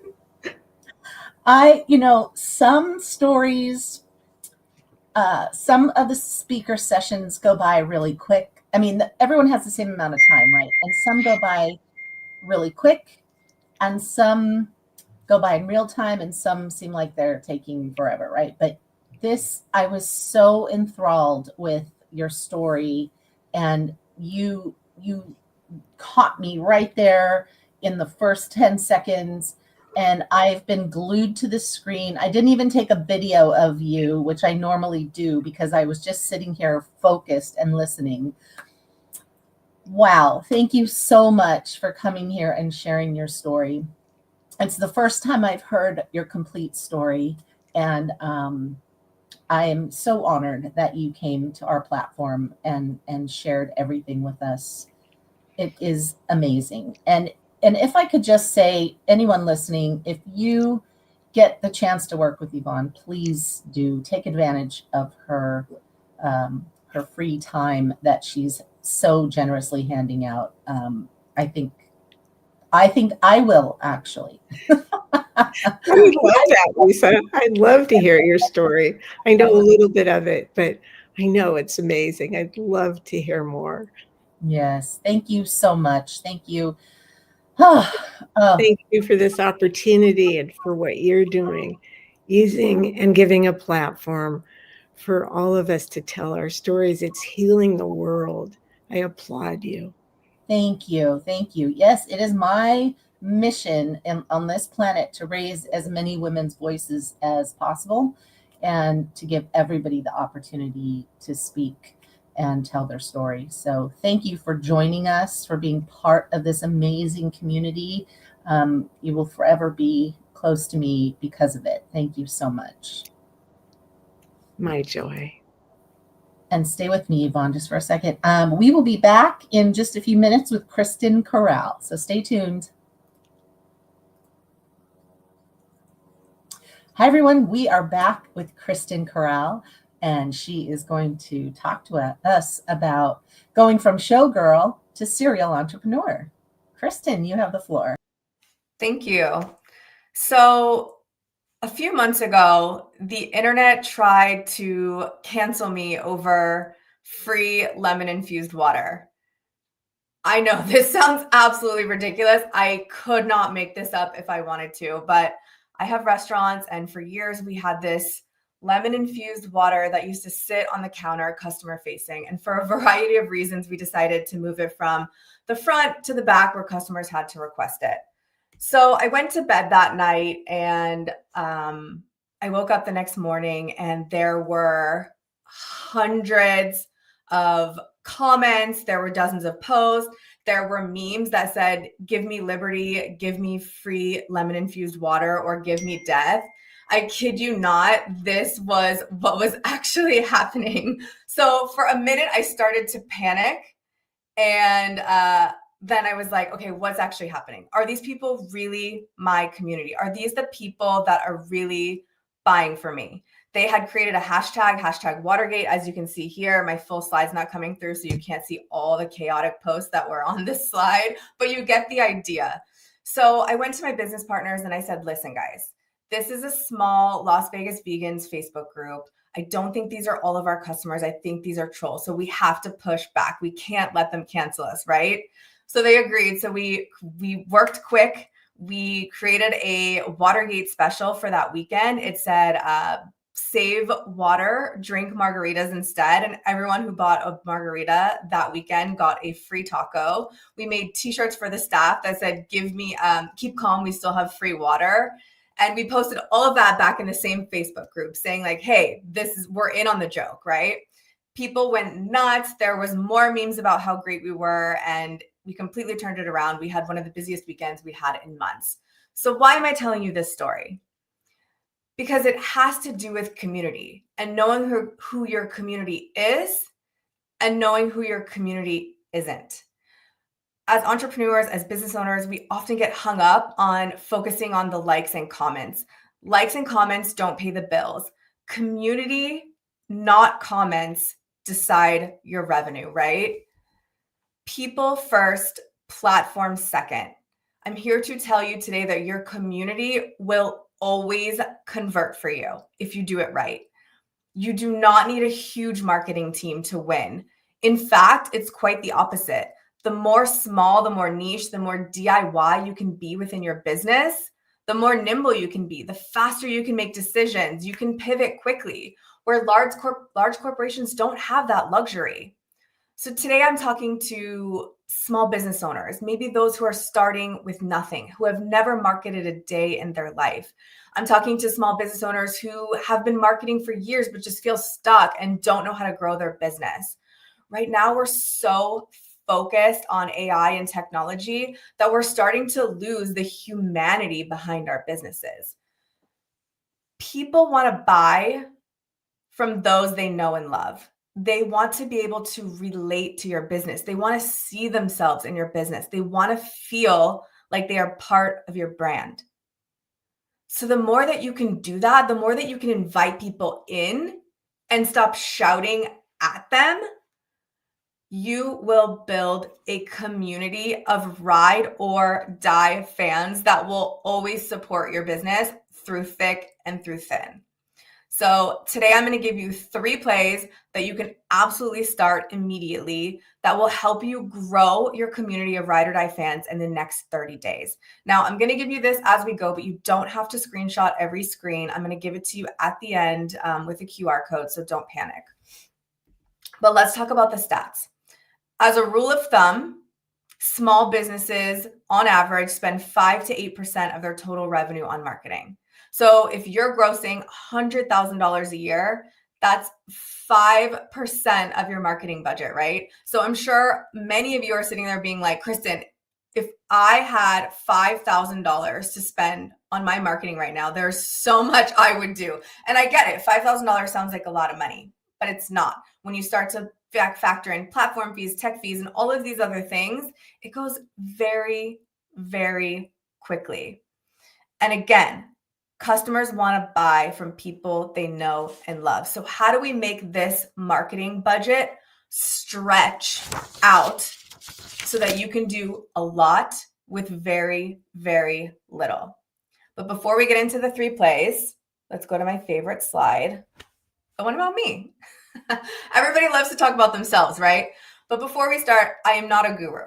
I do not have all of the answers. I have some really good information and some really good tried and true things that I've tested over the last 15 years as an entrepreneur, but I do not know everything. I still put myself in rooms with people just like this that have done it before me, that have failed, and who I can learn from every single day. So I encourage you, if you're starting a business, if you're thinking about starting a business and you don't even have a business right now, I encourage you to seek out mentors, find people that have done this before, because you will learn everything from their mistakes. So now the fun part. 15 years ago, I started out as a Las Vegas showgirl. That's me on the left. Yes, I was a showgirl. I worked in some incredible shows across Las Vegas for 10 plus years. I was cut in half by every really good magician and every really bad magician on the Las Vegas Strip. And I ended my career working alongside Holly Madison and Coco in Peep Show at Planet Hollywood. So as I was turning 30, I thought, how am I going to go on now? I really had no idea what was next. I had no plan B. Being a performer was everything I wanted to do, and I had no idea what I was going to do next. But the only thing I cared about was animals. And I'm sure many of you can relate. You don't want to work with other people. You just want to work with animals. So how do I merge these 2 things? How do I merge starting a new career and loving animals? The other thing I knew was that I'm not good at working for other people. Is that you? Well, that's me. I know that about me. I'm not a great employee. I'm a really good entrepreneur. I'm not a great employee. So how do I create a business out of animals? And I went online and I saw this little course called Animal Massage at UNLV. And I got certified in animal massage and I started this business. And then I realized that there were definitely not enough people in the world or even in Las Vegas to sustain an entire business on animal massage, although there was definitely more than you would think. So I pivoted, right? This was my first pivot. And I opened up this business and I created a full-scale pet care business. I begged every single person I knew in the performance community to let me walk their dogs and pet sit their cats when they were on vacation or they had long work days. And I grew my very first business through community. I sold that business in 2022. It's still in existence today. And then in 2018, I went on a work trip with my husband and a couple of his business partners, and we got to talking about how great it would be to have our own restaurant. They were all in the restaurant industry. I obviously was in the pet care industry, but I had learned a lot. I had taught myself QuickBooks. I had taught myself marketing. I had taught myself PR. I taught myself HR and labor, all of these things that you need to run a business. So I said, yes, let's absolutely start our own business. That was in February of 2018. And then by April, we had a lease signed. And by August, we had our very first Tacotarian opened. So many of you may have heard of Tacotarian. It is the largest plant-based Mexican concept in the US currently. And we are scaling nationwide through franchising and through our CPG line of products. Then fast forward to earlier this year, I got to step out on the big red dot and I got to speak at TEDx. It was so exciting, so thrilling, so nerve-wracking, but I loved every second of it. And I hope that someday I'll get to do it again. Fun fact, one of the topics I talked about at TEDx, we are going to cover today in Play 3. So again, I want to remind you that all of these things that I accomplished sound phenomenal, right? But I am not special. I am no different than any of you sitting here watching me today or watching this on the replay. I am not a guru. I am not special. I had zero hireable skills. Being a showgirl, I would not consider a hireable skill. I had no college degree, nothing. I did like 2 weeks at community college and it was not for me. So I had to teach myself everything from scratch. I was just a girl who had a dream of wanting to own her own businesses. And I've taken that from 0 to 100 in the last 15 years. And I'm here to pass as much of that information on to you as I possibly can. So let's get to the plays. This is the important part, right?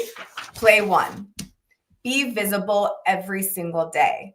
So now you're probably thinking, okay, Kristen, what does that mean? Be visible. That is a very broad explanation. That's me being visible in this little leopard print top back in 2018. It's kind of cute. I don't know. But that was our very first opening of Tacotarian. So when we opened this location, we had no idea how this restaurant was going to be received. It was plant-based. It was Mexican food. Were people even going to like it? So in an effort to be visible and figure out what people were going to like, we invited everyone we knew before we opened our doors. And we said, give us the good, the bad, the ugly. Tell us you hate it. Tell us you love it. What do we do? So they came in and we got incredible feedback. We were able to make changes based off suggestions. But the greatest gift was that we asked every single person to write us a review on Google or Yelp. What this did was it boosted our visibility through community. We used our existing community to start our very first business and help us leverage to get a bigger community. And this is what I mean by stay visible. But if you want to stay visible, you have to be human. You have to humanize. You have to put yourself out there, right? So I've created a visibility checklist for you. Now, this is a starting checklist. I hope you expand and make this bigger. But one of the things that we do as founders, and especially as women, and I love talking to women, and I'm so glad this is a women's event, because as women, we tend to put ourselves last. Like, who here puts themselves at the very bottom of the list every single day? You put your kids, you put your husband, your partner, you put your, maybe you have another job. You put all of these things first before you put yourself. And we have to make sure that we make time for ourselves. We cannot consistently put ourselves last.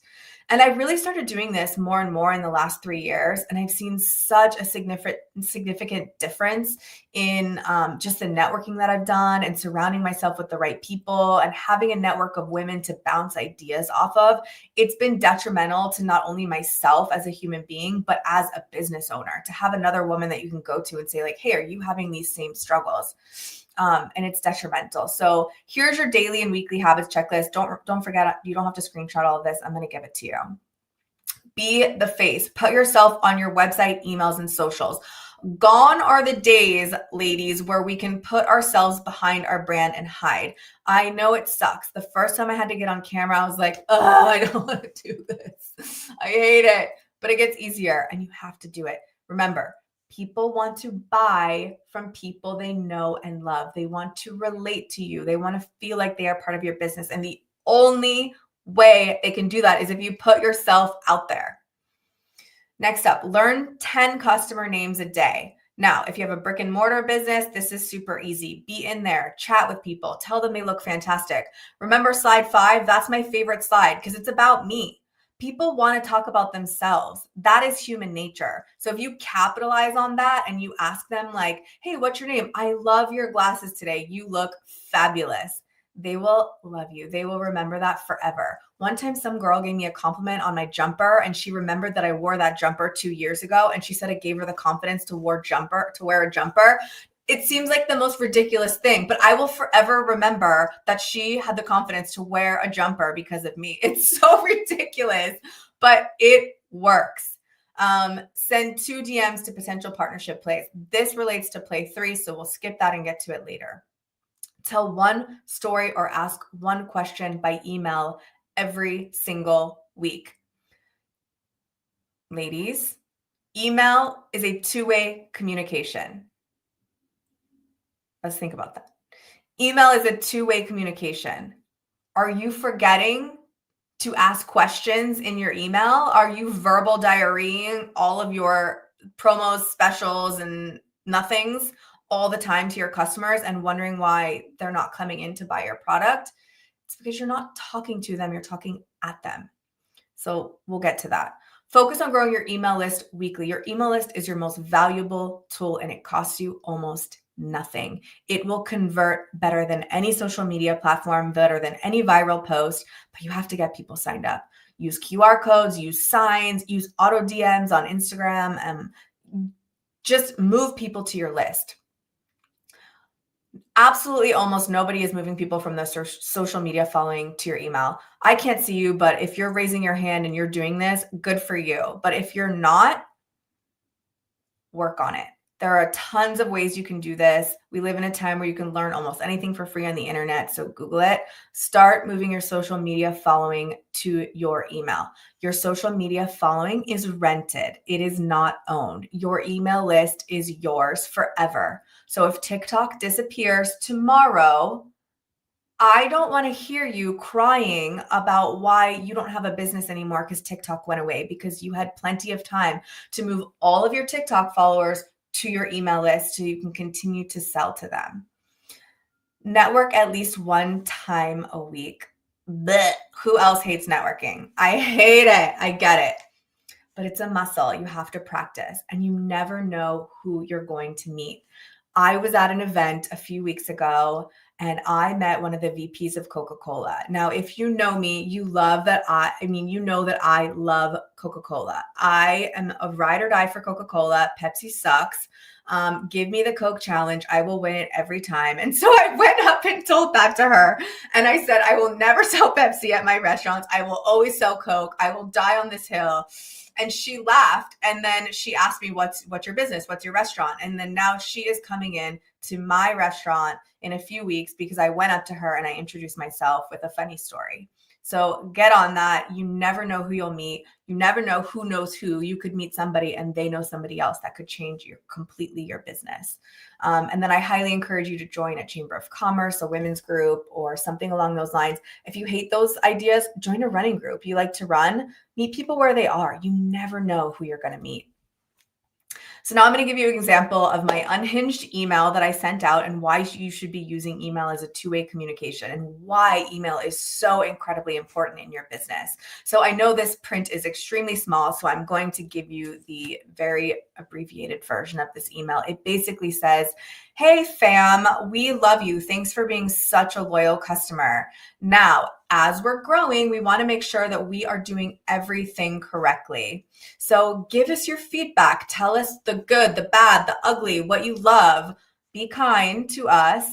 And I, a human being on the other side of this email, will respond to every single thoughtful feedback and I will give you a free taco with your response. Now, I could have done this in a form, but it wouldn't have been as personal because nobody likes to gut on. Do you get those forms from the airline that say like, rate your flight on a scale of 1 to 5? That to me doesn't feel personal.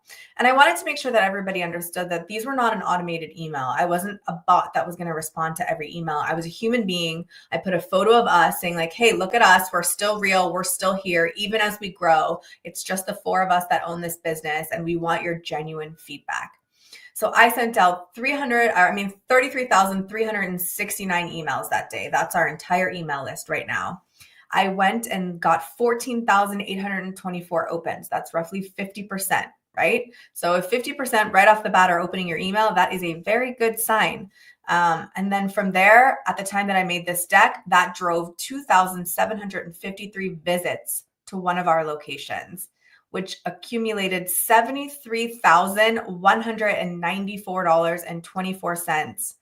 We have an email system on our loyalty platform that tracks all of that for us.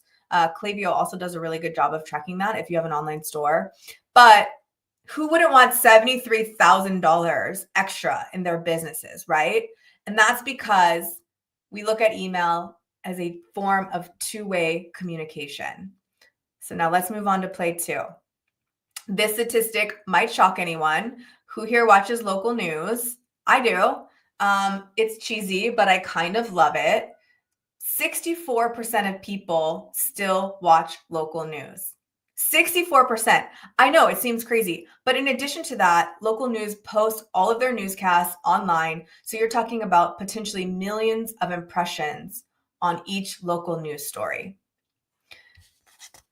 Being newsworthy, being on the local news is the most underrated tool in your small business tool belt. I will sometimes beg other small businesses to go on local news with me, and nobody wants to do it. Why? Because they hate the way they look. Who cares? Everybody does. You have to get over that. Or they think that it's going to be a negative story, and we'll talk about that. Or they just don't want the hassle. Sometimes it's last minute. Sometimes you just have to jump on camera. You have to be quick. You have to pivot.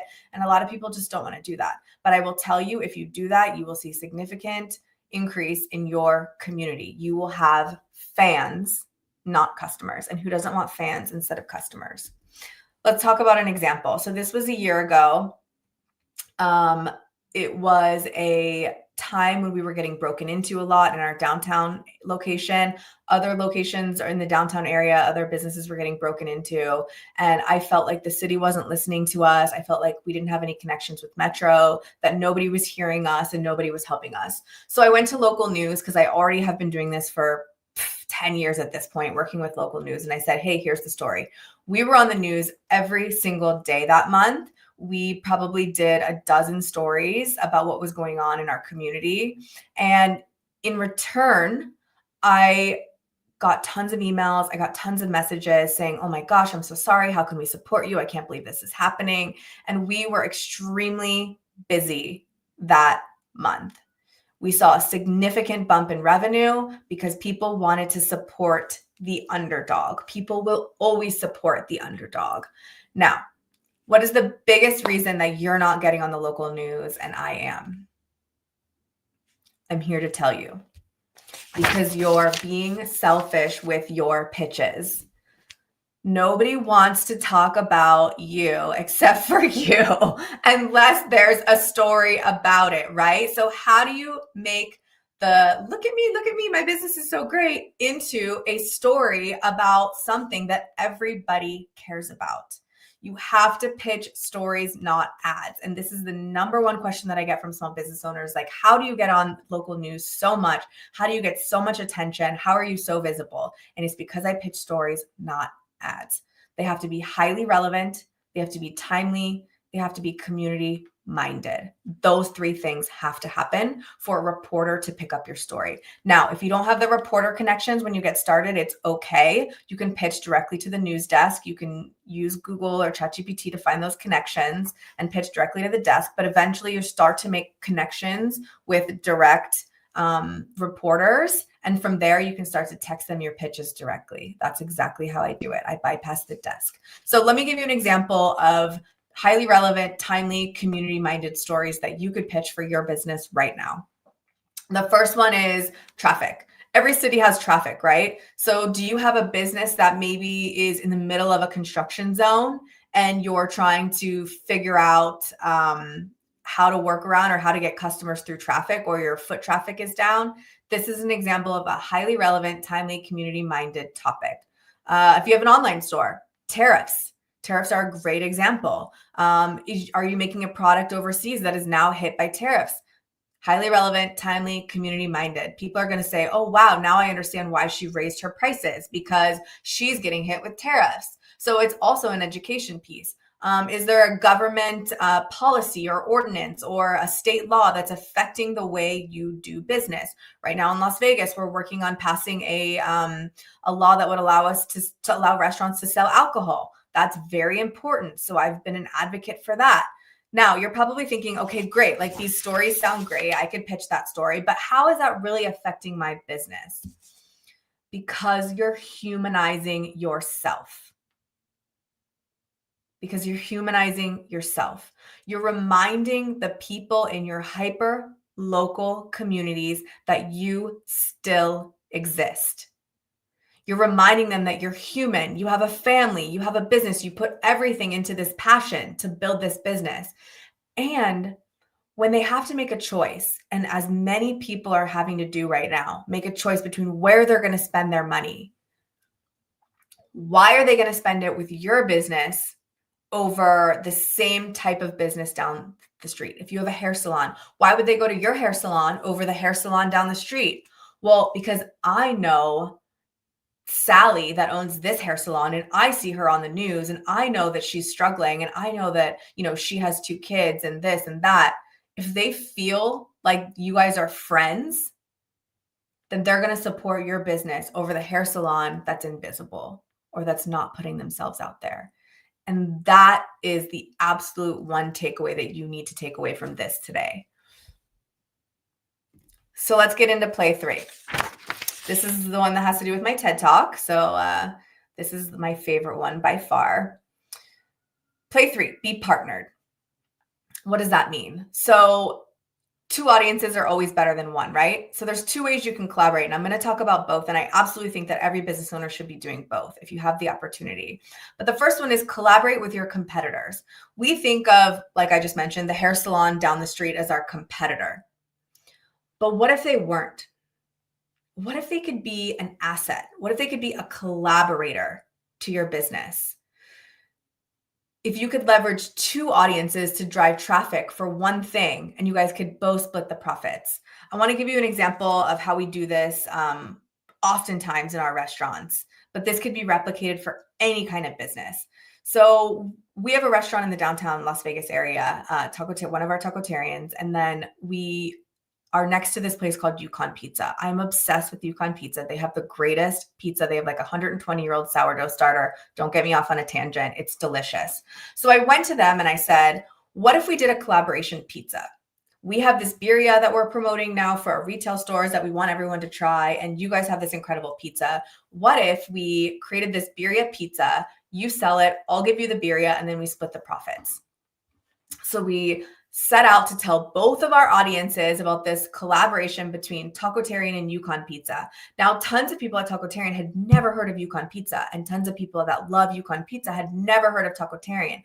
But now we're both getting this incredible promotion from each other's audience, which costs $0, by the way, to do that.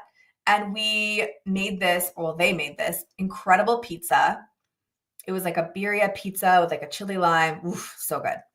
And we sold it for 1 day. Now, in hindsight, we should have done way more than 1 day because we underestimated the amount of people that would be obsessed with getting this pizza. When they opened that day, the line was around the building to get this pizza. We sold out in 2 hours, and I got a lot of very angry DMs about not being able to get my pizza. So that was not great, but it's fine. Next time we do it longer. The other play that I want to talk about is partnering with charities. The biggest mistake that business owners make is talking about charity as a line item, as an expense on your expense report, instead of talking about charity as a revenue source. most businesses pick a charity, they make a donation, they write it off, and then they call it a day, right? But why? Why are you just giving away money without actually driving revenue to your business? So I created this roadmap, and we use this every single day in our business. We have now a calendar of rotating specials that we do, and we partner with charities. So let's say, okay, we're going to stick with the restaurant taco example. Let's say you have a taco shop, and they want to raise money for a local animal shelter, my favorite. So they create this giant taco. It's like bigger than your head, right? So everyone's going to want it. Everyone's going to want to post a photo with this giant taco bigger than their head on Instagram. And then they go to the animal shelter and say, hey, we're going to run this promo for 2 months. And 10% of the proceeds are going to go back to your animal shelter. And the animal shelter says, great. And they set a list of deliverables. And this is the most important part. You have to set the deliverables with the charity. The deliverables should be, you each have to post a certain amount of times on social media. You each have to send out a certain amount of emails. You each have to reach out to local media contacts. I could go on and on, but you're getting the idea. You both sign off on these deliverables. You create, promos, all of the works. And then for 2 months, you run this special. So now because you guys have every single person from the animal shelter is going to want to come and get this giant taco because they love the animal shelter. They want to make as much money for the animal shelter as they can. So all of their supporters are going there. All of your business customers are going there because they want this giant taco that's bigger than their head so they can post it of themselves on Instagram. And then they also like the fact that you're supporting a charity because everybody loves that and everybody loves animals in this instance. So let's say you raise $30,000. You sell $30,000 of giant tacos, which is not unreasonable. And then you've now raised $3,000 for that animal shelter. And because you built the donation into the cost of the taco, you have now made a profit, all while giving $3,000 back to that local animal shelter. Now, who can tell me that that is not a win-win situation if you have ever heard one? This is the greatest roadmap you will ever use. I highly encourage everyone to do this. And again, you don't have to screenshot. I'm going to give you this entire slide deck at the end of this presentation with my QR code. We have done this over and over again. We often sell $30,000 a month with our highly viral LTOs, limited time offers that we sell.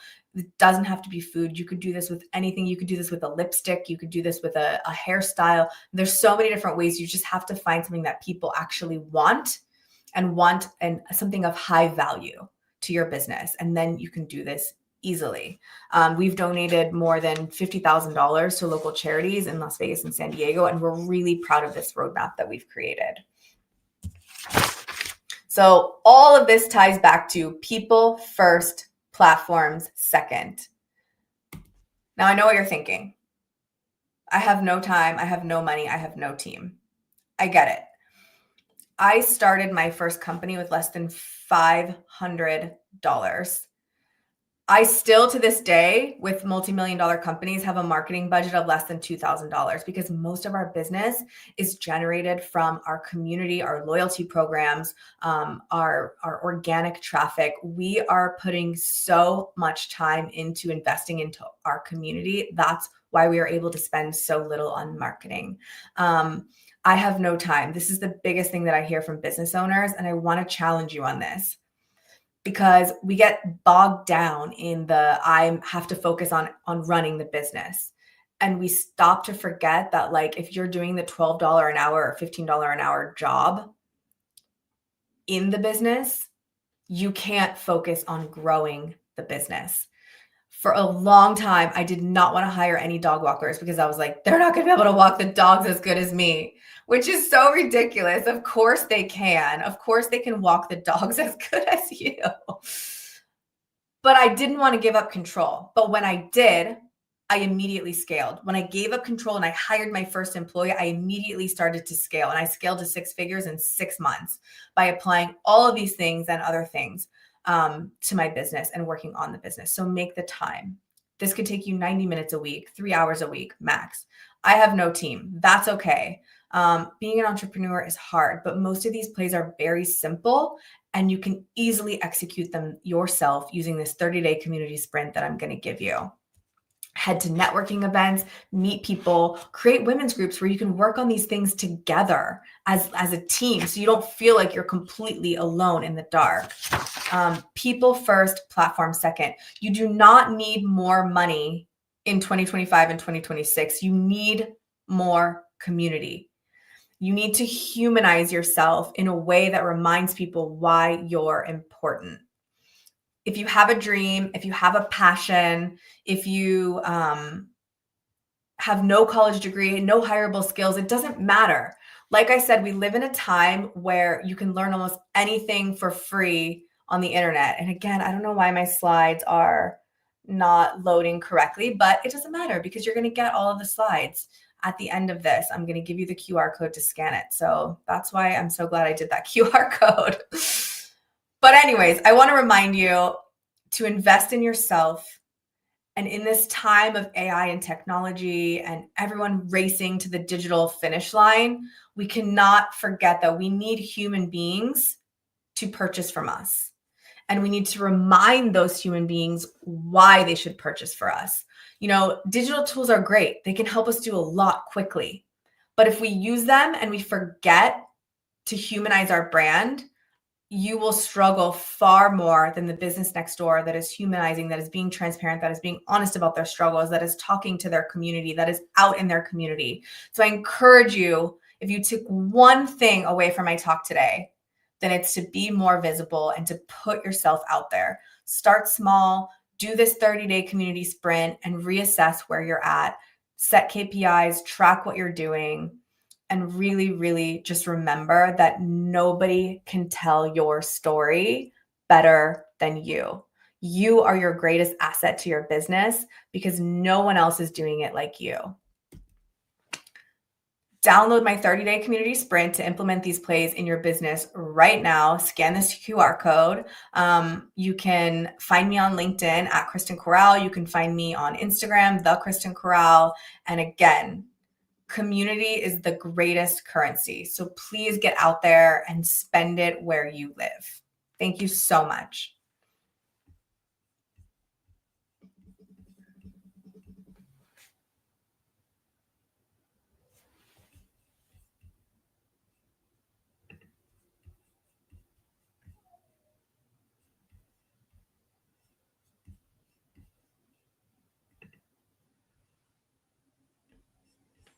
I don't know if we have time for questions. I think we have a few minutes, so I don't know if Lisa can throw up some questions if anyone has any.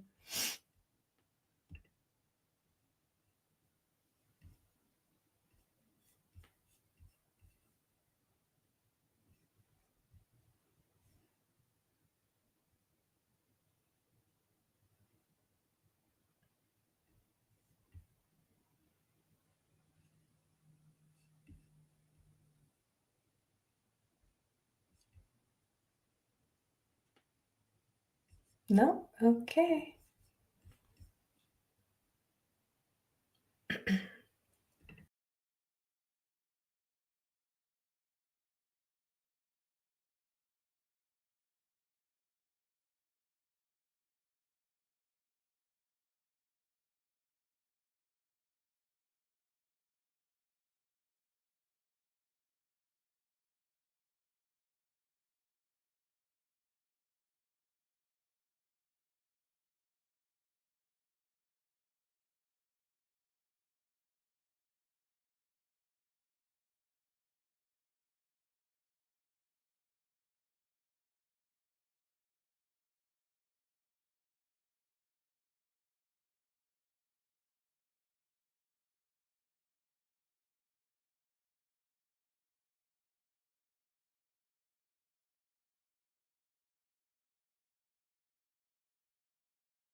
Hi, everyone. We are back, and I am so pleased to welcome Kelly Ware, soon to be Dr. Kelly Ware, to the stage. And she's going to tell you how to show up as your amazing self and be the leader you are meant to be. Hello, hello, everyone. I am so excited to be here. Lisa, thank you for the opportunity to share. So, today I am going to share with you all my story, and it is a story of harrowing overcoming. And I'm excited to share with you the story. And at the end of me sharing my story, I'm going to give you 5 steps on how you too can become the absolute best version of yourself. So when you look at me, what do you see? Let me guess. You see a beautiful Black woman who is dressed to the nines, right? Every hair is in place. She's got this big, bright, beautiful smile on her face. And she appears to have all of her stuff together.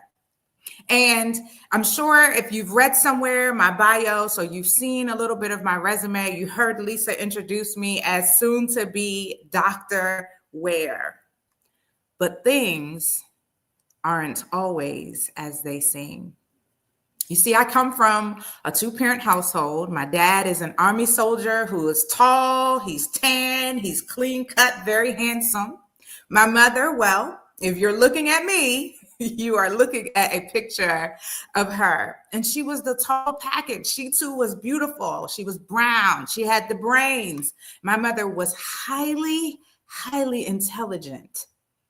But things aren't always as they seem. So I'm going to take you on a journey, and it's about to get real dark and real heavy up in here. But if you stay with me, I promise you will be better on the other side. So I remember when I was hit with this startling revelation, and it was far sooner than anyone should ever have to come to this realization. You see, I was just 4 years old when I learned that monsters are not these fictional, mythical creatures that live under your bed or hide in the closet. No, they're actual people who can destroy lives in an instant. From age 4 to 9, I was sexually molested by a man and a woman. It was an experience of unbearable pain and bewilderment no child should ever have to experience. And you know that beautiful brown woman that I told you was my mother? Well, she knew exactly what was happening to me, and she did nothing to stop it. And so it was at that early age that I began to question my worth. I mean, if my mother didn't protect me, was I really worth being protected? Let me ask you this. When was the first time you questioned your worth? How old were you when you first felt unprotected? Well, it doesn't stop there. That same beautiful brown woman that I was forced to call my mom, she physically and emotionally abused me. I can remember days where she would put her cigarette out on my skin. Now, my father, the Army soldier, when he was out defending our country, I was at home fighting my own war, defending myself from my mother. I was already a citizen of my own darkness from being molested, and I was forced to be a recipient of her darkness. And for most of my childhood, my mother was a recreational drug user. And by the time I turned 15, she became addicted to crack cocaine. In one of her fits of rage, I watched my mother try to take my father's life. And as a result of that, he left home, but he forgot something: me. And I tried to do my best to heed my father's words. He would always repeat to me, Kelly, honor your mother. Don't ever disrespect her. How long was I supposed to stand by and allow her to dishonor me? Who have you allowed to dishonor you? Who have you given permission to disrespect you? And more importantly, why have you allowed those people to hurt you? Now, by the age of 16, I left home. For a year before leaving home, I lived in a house with no electricity, with no heat. My mother's drug and gambling addiction had come to the point of her not feeding me, not clothing me. I had to do homework by candlelight. I would steal food from the trash of fast food restaurants. And I left home. So I found myself a homeless teenager by the age of 16. And I was couch surfing and sneaking into hotels until I found a place to call home. And it was my best friend and her family who took me in. Now, they lived in one of the roughest crime-ridden neighborhoods in Southeast Washington, D.C. So I went from living in this beautiful, picturesque 5,000 square foot home in one of the wealthiest counties in the country to living in the hood. And for the first time in my life, I saw someone get killed. And with everything else that I had going on all around me, it was at that moment that I lost hope. Y'all, my world was crashing down all around me, and I didn't know how to stop it. So on Thanksgiving night in 1997, I did the only thing I thought I could do to stop the pain. It was the first time I attempted suicide. Have you ever been there? Where your life didn't seem worthy of living, where everything that could go wrong would go wrong? Trust me, I understand. Stay with me, y'all. Stay with me. Things are about to get a little worse. By the age of 19, I decided to leave all of my problems behind. I joined the United States Navy, and this was my chance at a brand new start. No molesters, no mother, no more pain. And at my first duty station, y'all, I met a man. Ooh, he was so sweet. He was so funny. He was so generous. And he was familiar because we were both from the same area. What a man, what a man, what a man, what a mighty good man. Yeah, that's what I thought. Things aren't always as they seem. You see, a few months into our relationship, we moved in together, and that's when the beating started.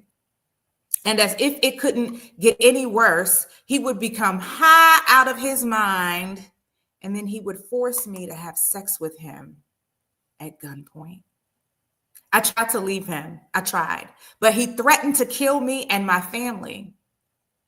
And since I was in a prison, I couldn't escape, y'all. I did the only thing I knew that would set me free. It was my second attempt at suicide.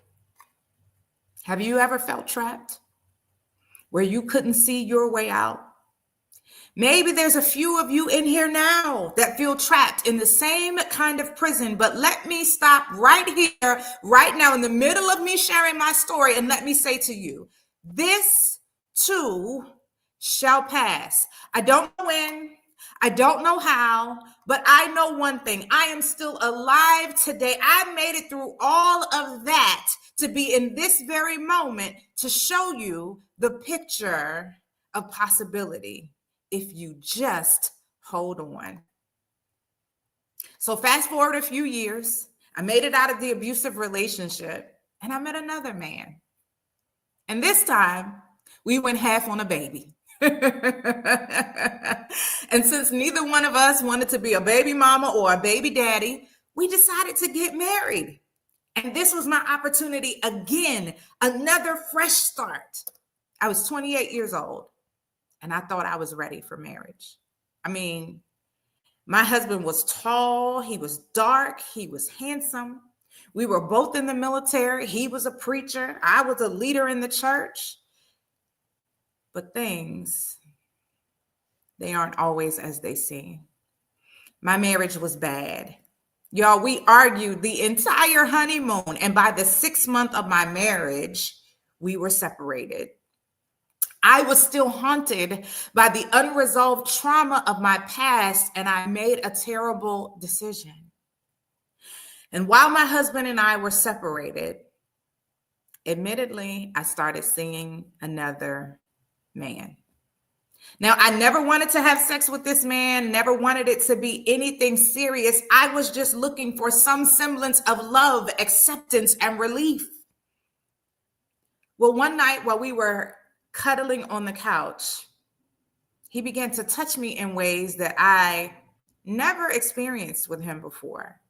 And I pleaded with him to stop because I could see where things were headed, but he forcefully put his hand over my mouth to keep me from screaming. So I found a spot on the wall. I stared at that spot, and with tears streaming down my face, in cold blood, he raped me. And when he was done, he got up and left. And I got up and I carried on. I pushed through as if nothing happened.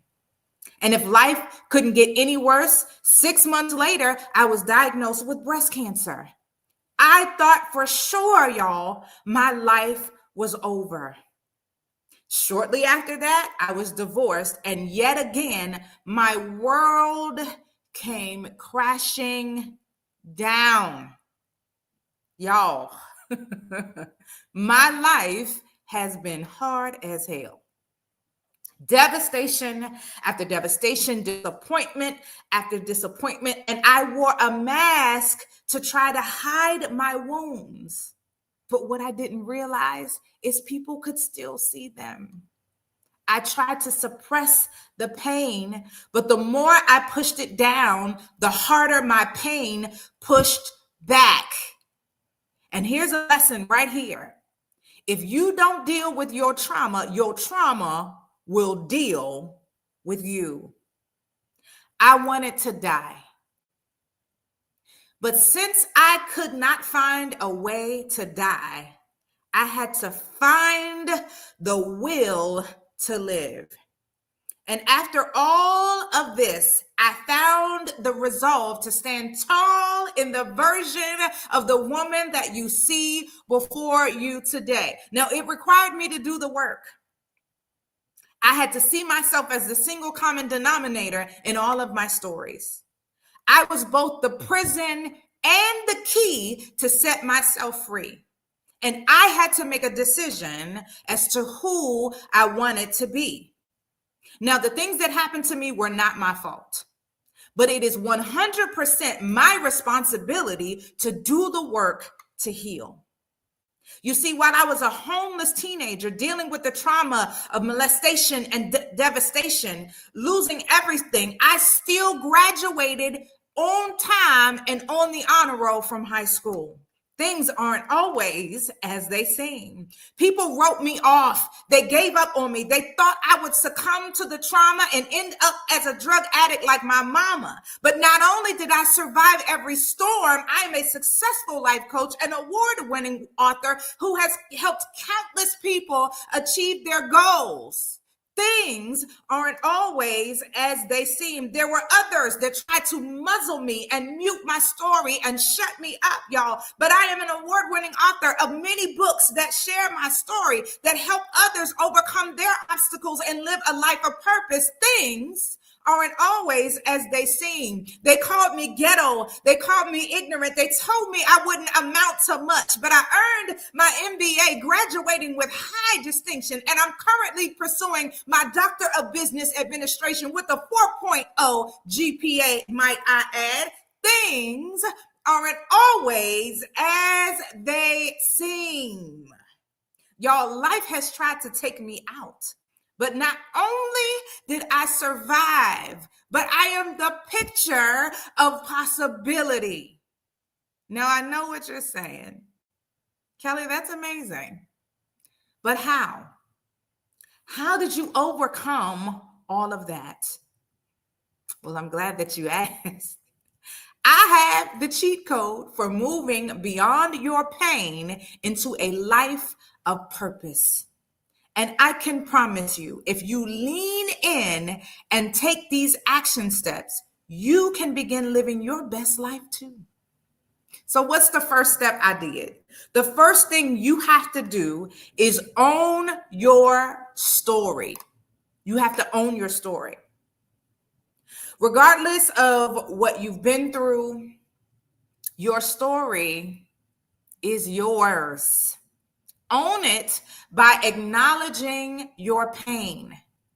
You see, when I was going through all of that, pain had become my paradigm. And so I didn't even know that I was traumatized. I had to take accountability for the part that I played in accepting the place that I was in at that time in my life. I had to take accountability. I didn't say these steps would be easy, but they would absolutely be worth it.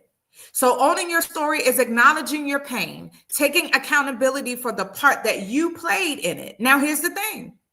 Don't just apply the ownership and the accountability to the bad things. Also take pride in your accomplishments. Give yourself props for the things that you have already overcome, for the fact that you did not fold and you did not bend, but you learned that you had the strength to go through. So own your story, but you have to own all parts of your story. Don't hide anything. And then you have to be willing to give props to those that helped you along the way. There were many people that while I was experiencing some of the darkest moments in my life, they were there for me. Many women that stepped up as mother figures to try to help me. Many people who looked at me and had mercy on me. They knew I was going through hell. And instead of holding me responsible for the foolishness I had done, they had mercy on me and they accepted me with love. That's my story. Terrible decisions that were powered by the trauma that I experienced. And I can't hide the fact that I did what I did. I own my story. And here's the thing, I told my story so that no one else would be able to hold my story over my head.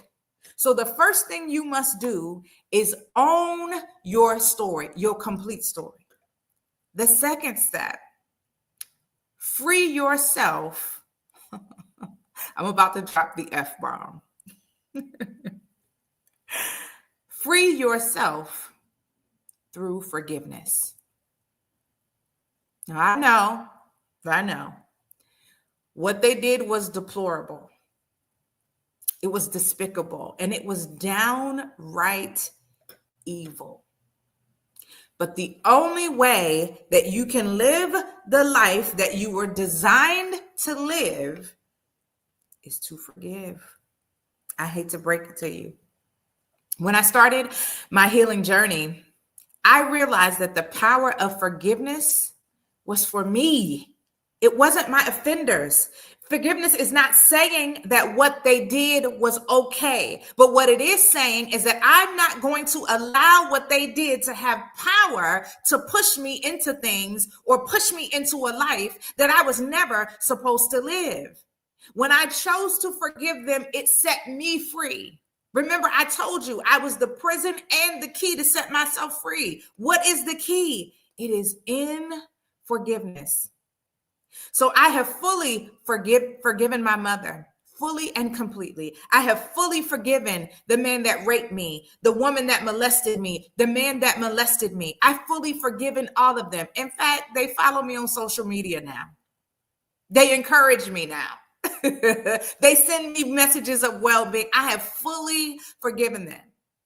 Now, I was able to do this when I learned that they have a story too. Each of the people that harmed me in my life, they too were victims of some form of sexual violence. My mother had an alcoholic father who physically abused her. my mother was also sexually abused, and her mother knew and did nothing about it. Because in our culture, you don't talk, you don't tell your story. What happens in this house stays in this house. And a lot of times they take a blind eye and they sweep your trauma under the rug. So my mother only did to me what was done to her. She did what she knew how to do. The man and the woman that molested me were in foster care. They too were sexually molested. They were doing to me what was done to them. And the same is true with the man that raped me. The same is true with the man that was domestically abusive towards me. When I learned their stories, it helped me to empathize and understand the reason why they did the things that they did to me. Because here's the thing. I had made some terrible mistakes and terrible decisions too because of what had happened to me. So how dare I desire mercy and grace and forgiveness from others for the things that I had done, but then turn around and hold on to a grudge and hold those people hostage for the things that they had done to me. So in learning their story, I was able to empathize, and it made it easier for me to forgive them. Now, once you've forgiven the people that hurt you, you also need to forgive yourself. Don't forget about forgiving yourself. Forgive yourself for all the times you played small and diminished yourself for the sake of others.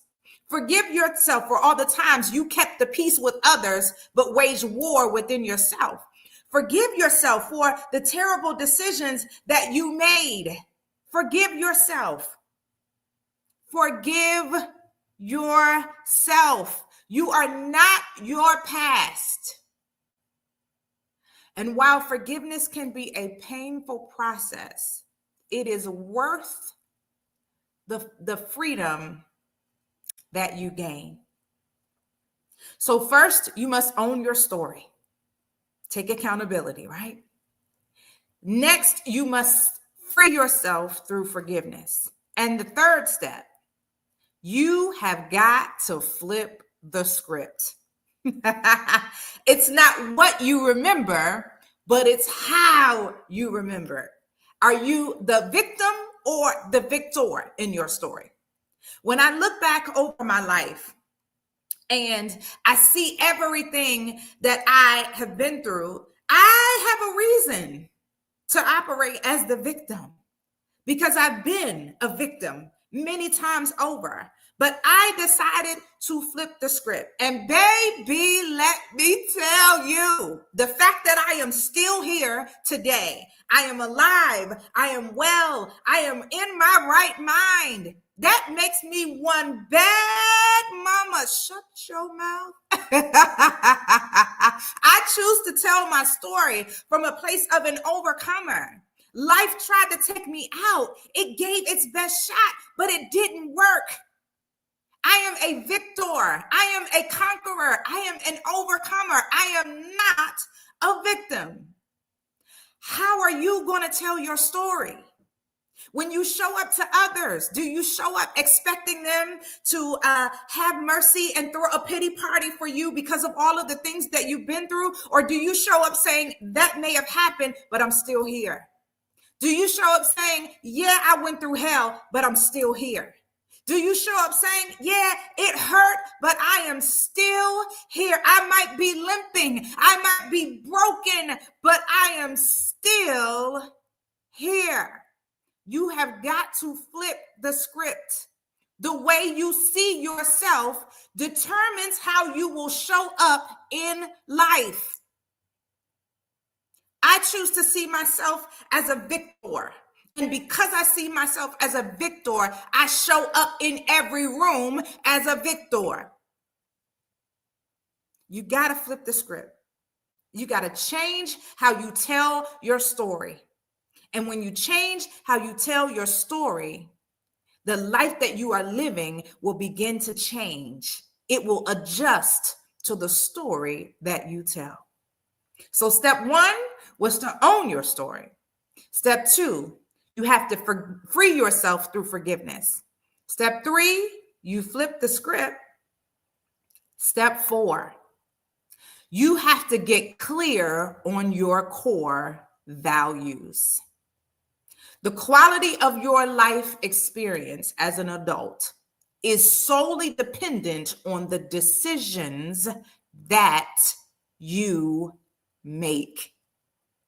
And your core values create the principles that should guide your decision making and govern your life.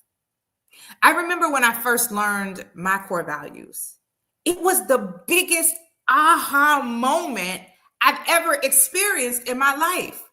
And y'all, I have walked away from multi-million-dollar deals because it required me to violate my core values. I have turned down high-paying jobs because they were not in alignment with my core values. Anything in life that requires you to dishonor yourself, to disrespect yourself, to live in a way or perform in a way or behave in a way that does not reflect your highest and your best self, that is a violation of your core values. And it ain't worth the hassle and the trouble and the trauma that comes along with self-betrayal. You have to learn what your core values are. Every decision that I make, whether what restaurant I go to, who I'm going to hang out with, what job I'm going to do, what speaking engagement I am going to take, it determines how I move. If the situation does not align with my core values, I ain't doing it. I don't care what it is. Nothing is worth compromising my authenticity. Nothing. Let me ask you, do you know what your core values are? Some people think they know them, but most people really don't. I have 6 core values, and these are the 6 core values that govern my life. Authenticity is number 1. If I can't show up as my authentic self, listen, that ain't for me. Number 2 is honesty. You've got to be honest. You have to be honest with me. If it's going to force me to lie or you going to lie to me, absolutely not. I can't do it. I would much rather have the ugliest truth than the most beautiful lie. The next thing is family. I am a family-oriented woman. If the environment doesn't feel like family, it ain't an environment for me to be in. The next thing is fun. It has to be fun. I'm not doing anything. I understand the work is hard, but hard work doesn't mean it doesn't have to be fun. If it ain't fun, I ain't doing it. The next one is communication. The way you talk to me, the way information is conveyed to me is a big deal to me. The way that I talk, the way that I show up is a big deal to me. And if you are talking to me crazy, I can't be in that environment. And I'm not going to match your energy. I'm just going to remove myself. If it doesn't align, I can't be there. And lastly, the last one is forgiveness, y'all. Forgiveness is a core value of mine. I cannot be in an environment with people that are holding grudges against me. I'm going to make a mistake. I'm not perfect. Are you going to hold that mistake against me? Or are we going to realize the mistake, learn the lesson, and then move on?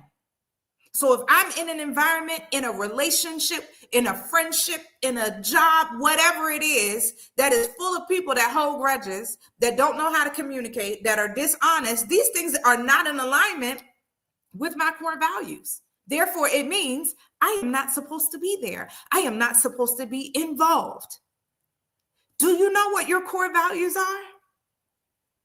Once you become clear on your core values, you can create core life principles that govern and guide your every decision, because remember, your decisions determine the quality of life that you live.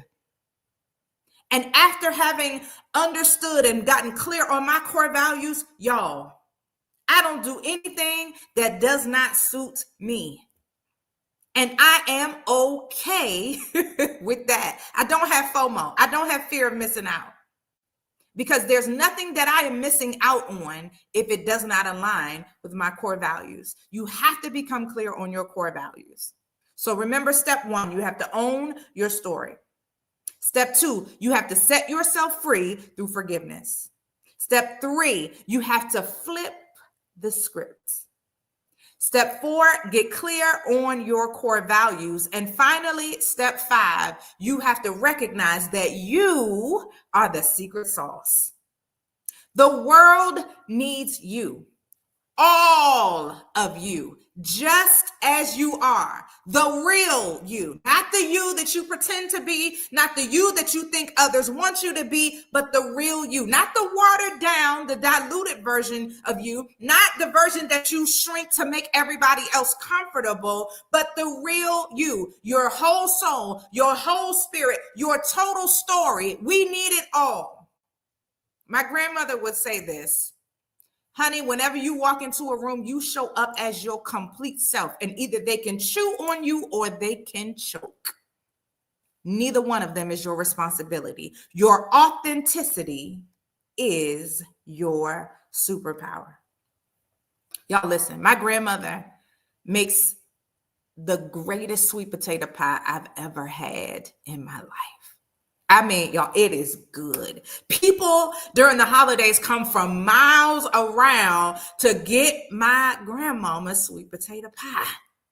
Now, she gave me the recipe, and I use all of the same ingredients that she uses. And in fact, I went so far as to use the exact brands of the ingredients that she used. Now, my pie comes out tasting pretty good, but it's not quite like hers. You know, have you ever tried to make a recipe and you thought you did it right and it comes out pretty good, but it ain't quite like the originator of the recipe. Why? Because my grandmother is the secret sauce. It's her. She is the secret sauce. Somebody could copy everything that you do, but they won't have the same results as you because it's not coming from you. You are the secret sauce. This is why I don't care when people try to steal parts of my story, when people steal the statements that I say. I'm full of zingers and one-liners, right? I don't even care if people try to copy my business model. None of that matters to me. In fact, I'm flattered. Why? Because you can do everything that I did in the same exact manner that I've done it, and you won't have the same results because I am the secret sauce. You are the secret sauce, and it's time for you to unleash your superpower on the world. Y'all, my past and the pain that I experienced is the pressure that produced the diamond that you see today. And as crazy as this might sound, I would not change one thing about my story. Now, you too can change or turn your pain into power. I'm not telling you something that I have not already done because you see the picture, the proof right here. Now, listen, I have given y'all the game, and I know that it's a lot. And some of y'all are thinking, I will never in a million years be able to do all that. And if that's you, don't worry. I know a girl who can help you. She's about 5'4", beautiful brown skin. Every hair is in its place. She's dressed to the nines. She has a beautiful, bright smile. And she is your powerful example of a born overcomer. You might be questioning your value. Your world might be crashing down all around you. Perhaps your past keeps coming back to haunt you. Take my word. Things aren't always as they seem. You might be hurting right now, but you're still amazing. You might be going through hell, but you're still powerful.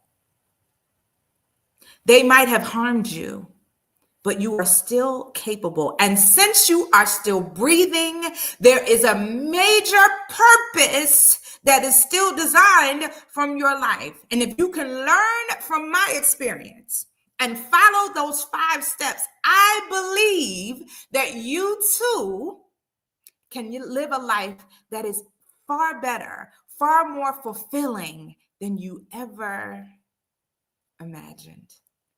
Listen, I am Kelly Ware. I'm your favorite speaker, your favorite coach, and I look forward to looking up and seeing you succeed. Thanks so much for listening to me today, guys. I am going to stand by in case there are any questions, but just know that I am here. You can reach out to me on social media, all things at I am Kelly Ware. All things at I am Kelly Ware. And then you can feel free to head to my website at iamkellyware.com. It has been an absolute pleasure to share my story with you today. And I hope that something I said has sparked you to tap into those 5 steps and begin living the life you were designed to live. Thank you.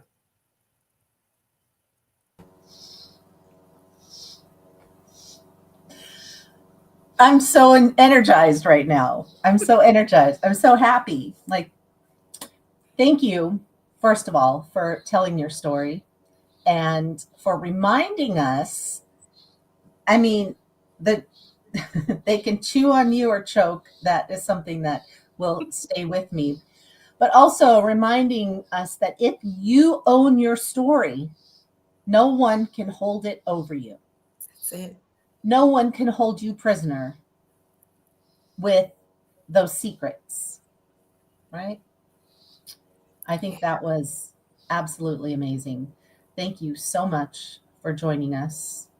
Thank you so much for bringing your power and your energy and your message to everybody here.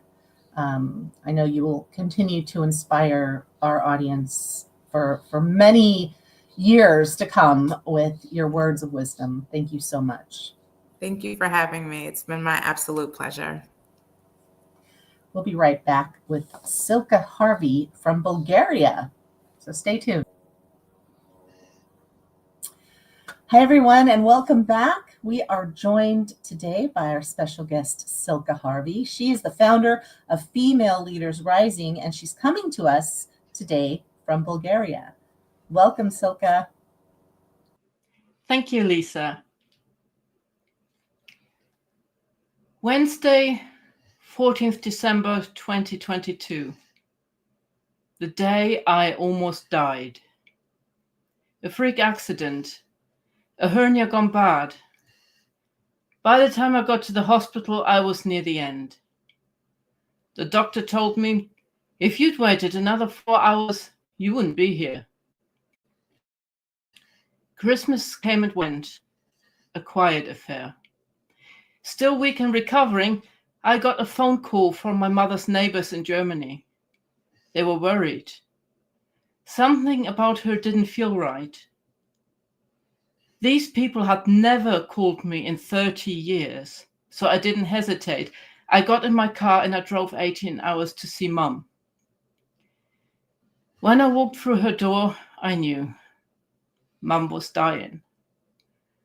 Turns out it was lung cancer. She hadn't told me how sick she was. Blamed her cough on long COVID. Lying is so easy over the phone. She hadn't seen a doctor either. So in the end, it was up to me to get her to the hospital for tests.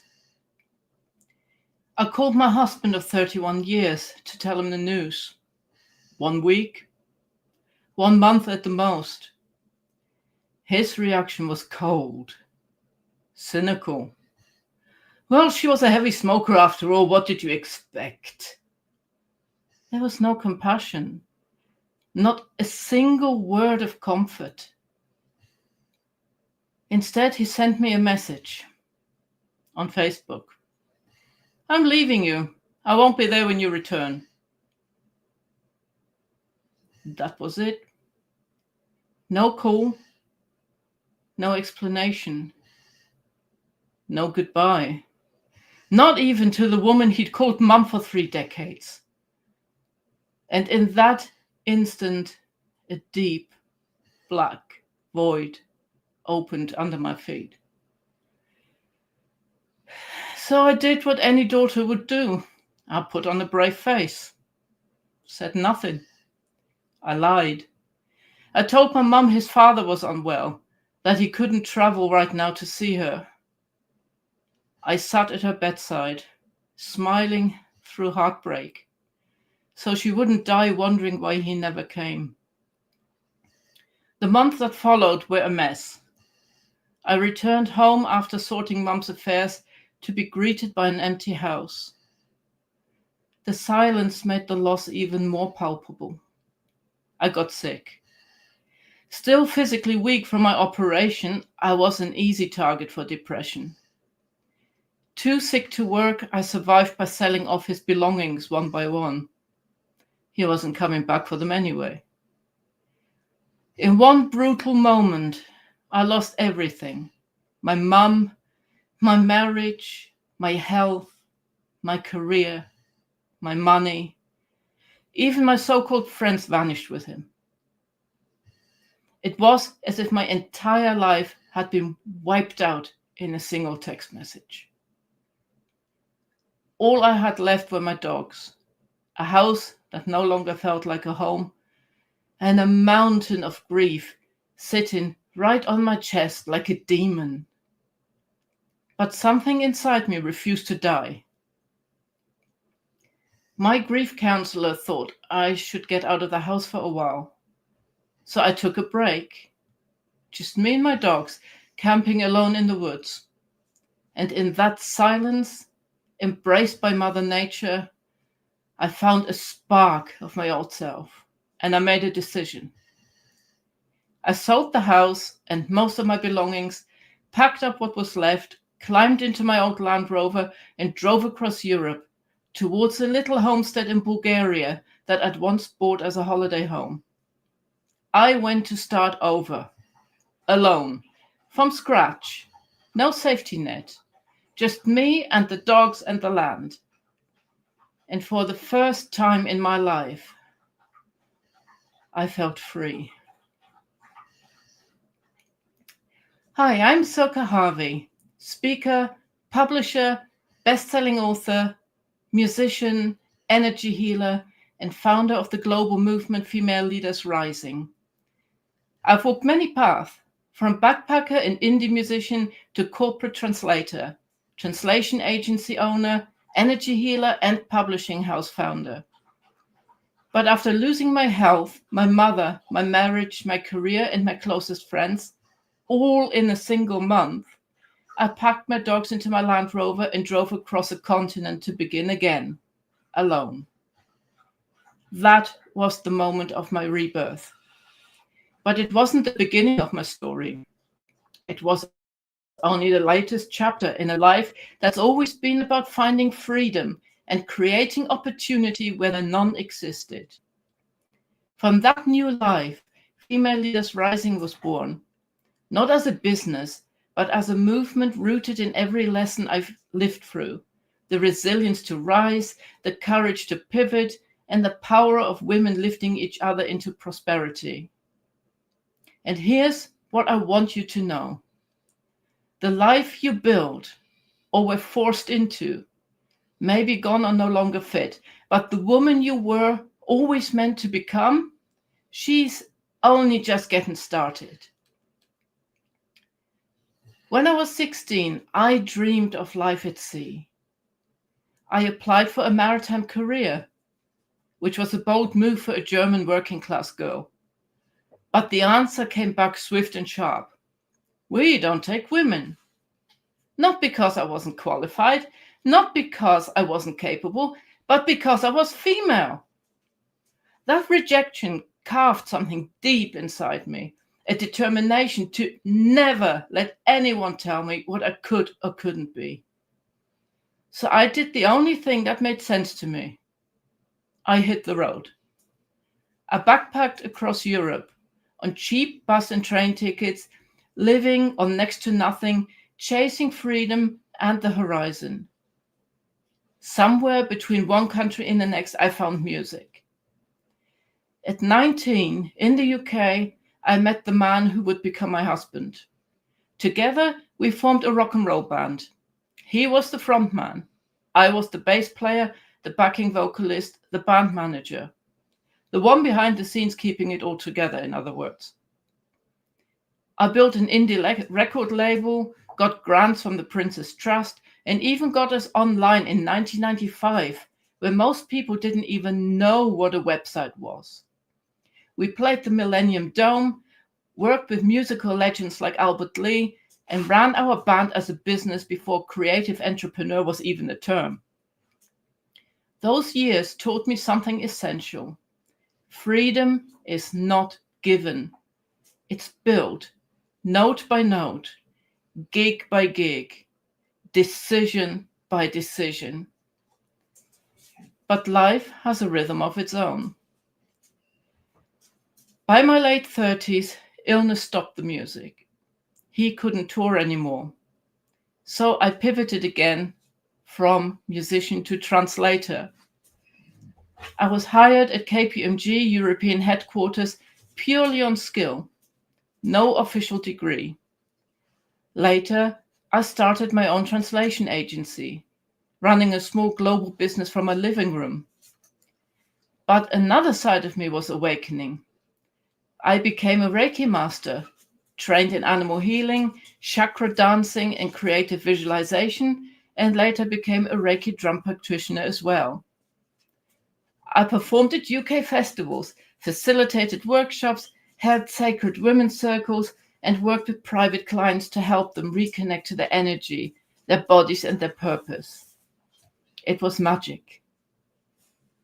Then came 2020, and like for many of us, the world still.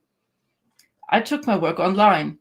Women still needed support, and so the Inner Hippie Club was born, an online sanctuary for women craving spiritual connection, personal growth, and feminine power.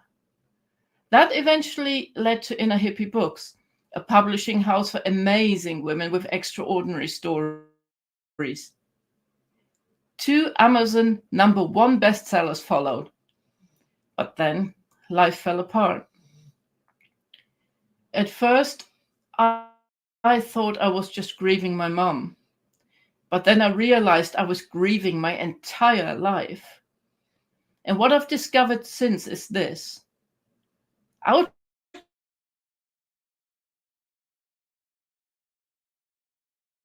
Taking action while still healing your own design. These aren't just coping mechanisms, they are path to power. You are allowed to outgrow the life you build. Let me repeat that. You are allowed to outgrow the life you build. When I returned to that empty house, I didn't just feel loss. I felt disorientation. Who was I? Without all the roles I'd wrapped myself in. Wife, daughter, businesswoman. Good old Silke who fixes everything for everyone. For so long, I'd defined myself by what I did for others. And when it was gone, I mistook that emptiness for failure. But it wasn't failure. It was evolution. You are allowed to outgrow the life you once fought so hard to build. The roles that once defined you may have served you, but they don't have to define your future. Outgrowing is not betrayal, it's becoming. And it's not just me. According to the American Psychological Association, women who transition out of caregiving for children, partners, or the elderly parents often face profound identity loss and depression. We've been taught that our worth is in service. So when the service ends, we vanish. But it doesn't have to be that way. You don't have to wait to heal. We're taught that healing must come before action, that we must be ready before we move. But I wasn't ready when I packed my dogs and my grief into that old Land Rover. I wasn't healed. I was broken. I was raw. And I was scared. But I moved anyway. Because healing doesn't come before action. It comes because of it. Every mile I drove, every small, imperfect step forward gave me a piece of myself back. You don't have to heal to move. You heal because you move. And science backs this up.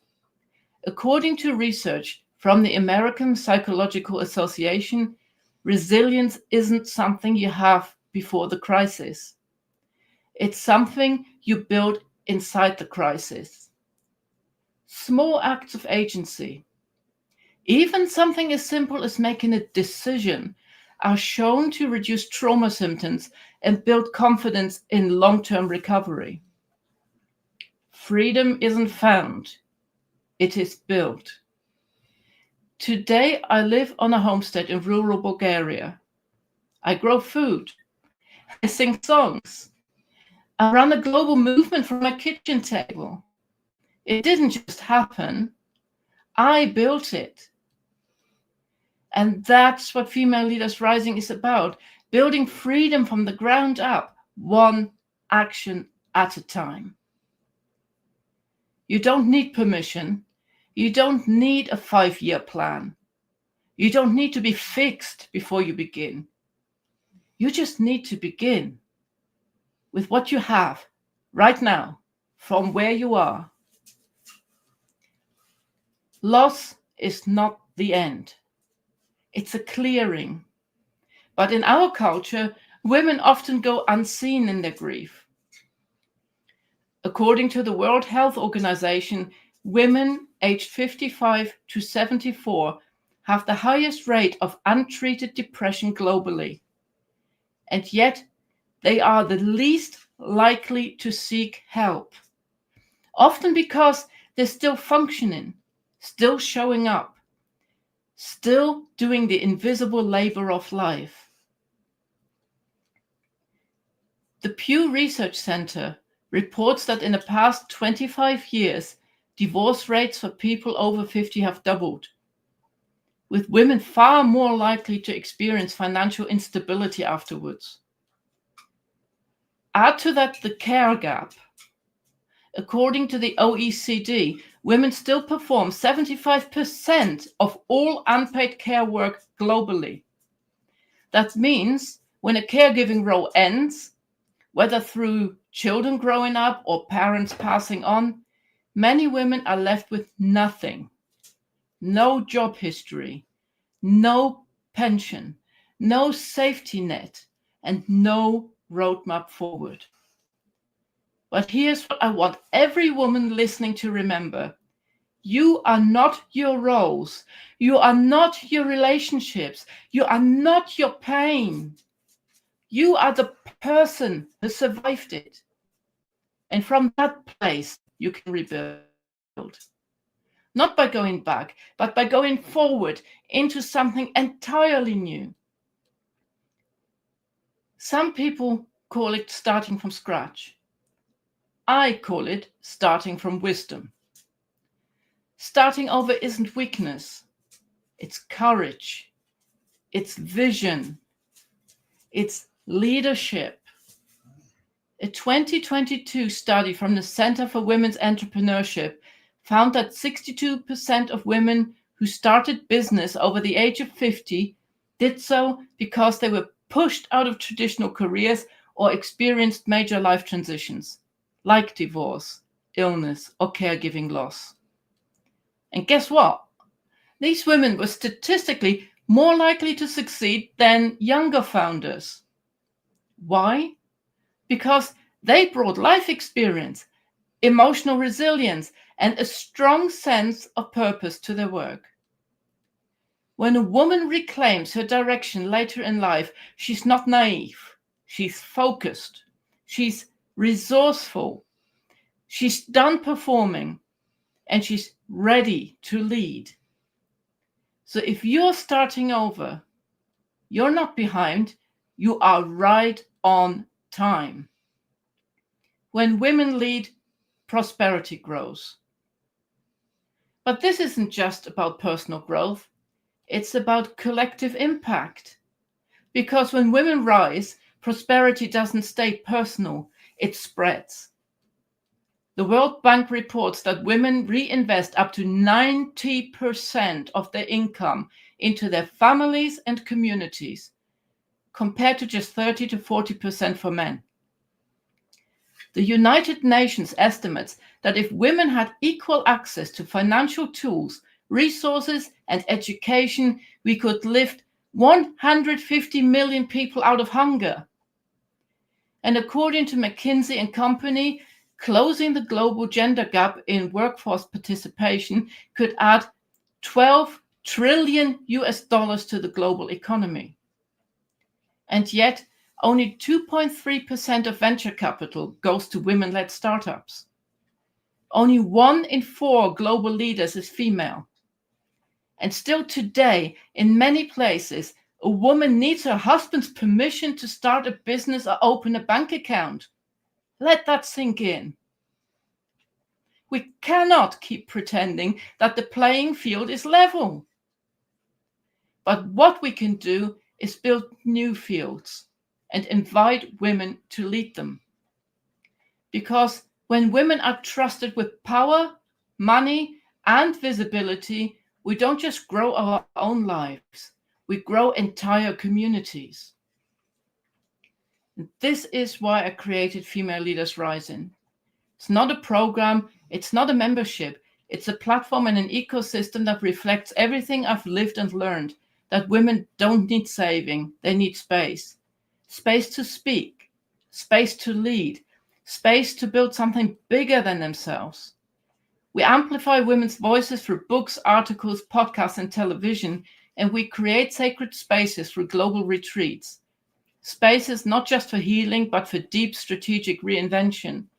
And soon we'll launch the most ambitious projects of all, Leadership at Sea. Remember when I told you that at 16 I was turned down for a maritime career because I was a girl? Well, I never forgot. And now, decades later, I'm buying that ship myself. A tall ship, fully crewed by women, built to train the next generation of leaders and offer maritime career paths to women who never even knew that door existed. Because this isn't just about me fulfilling an old dream. It's about refusing to let that door stay closed for the next girl who dares to knock. So, if you're sitting in the rubble of a life that no longer fits, or a life that was forced on you, if you've lost roles, titles, relationships, or direction, I want you to know you are not broken. You are not too old. You are not too young. And you are not too late. You are simply standing at a crossroads. And the woman waiting on the other side, she isn't asking for perfection. She's asking for permission. Permission to feel joy. Permission to lead from truth. Permission to rise. And if I, a woman who lost everything, can build a life more soul-aligned than anything that came before, then so can you. This is your invitation. If something in you whispers, it's time, then let's stay connected. I believe in the power of women coming together to support, uplift, and rise, not alone, but side by side. If my story resonated with you, if you felt the quiet ache of outgrowing your old life, if you're standing at your own crossroads, I'd love to hear from you. Because your story matters, your voice matters, and this rising, it's not just mine, it's ours. Find me after the talk and come say hello online. Let's keep the conversation going. So for 31 years, music was something I shared with my husband. He was the front man, the star. I was the bass player, the backing vocalist, the band manager, the one behind the scenes. After the split, I couldn't play. Music belonged to the past. That changed one night when I brought my ukulele to a jam session. I hadn't planned to play, but I did. And by the end, the whole room was singing with me. And that moment gave me the courage to sing again. I wrote a song about me over. It's called One Woman and Her Dog. I recorded it on my own in the very studio we used to share. But this time, I wasn't in the background. I was the voice. I was the songwriter. I was the whole damn song. That's what freedom sounds like. And now I'd love to share that freedom with you.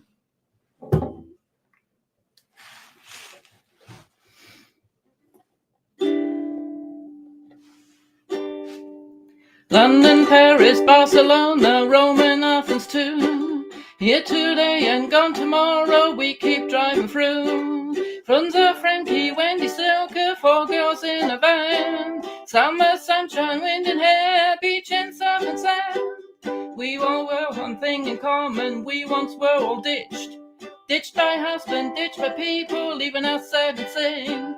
But we got ourselves together, little family. Now we're traveling the world, there's just so much to see. One woman and her dog. 4 sisters. One woman and her dog. In a Land Rover.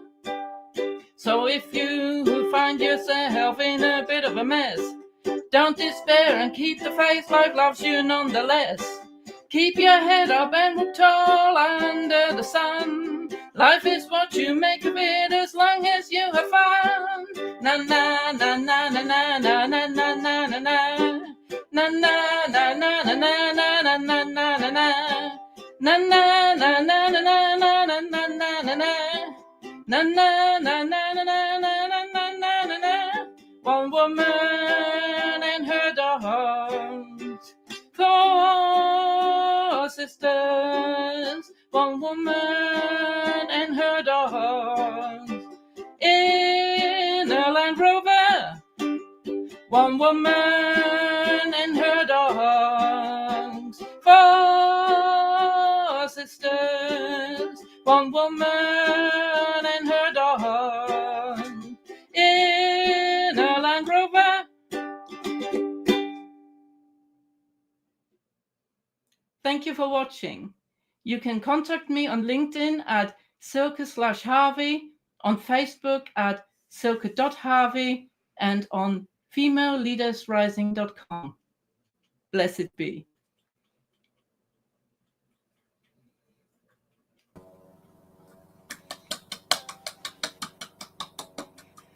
Very wonderful. Thank you, Silke. Na na na na na na na na. I was singing along. Thank you. Fantastic. Thank you so much.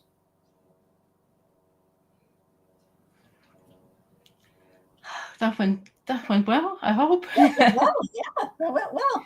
All right, we'll be right back. Stay with me, Silke. We'll be right back with Katanya Trent. Hi, everyone. We are back, and this is day 5 of the SheisMe Conference.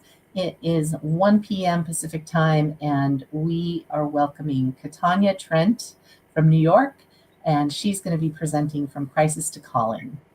Katanya, you have the stage. Thank you so much. Welcome, everyone. I am so excited to be here today at the 2025 SheisMe Conference. good morning, good afternoon, good evening, depending on what part of the world you are tuning in from. My name is Katanya Trent, and today I will be presenting From Crisis to Calling, how a 22-week home birth sparked my purpose and passion in life. I'm an author, I am a social impact speaker, a premature birth advocate, but the most impactful and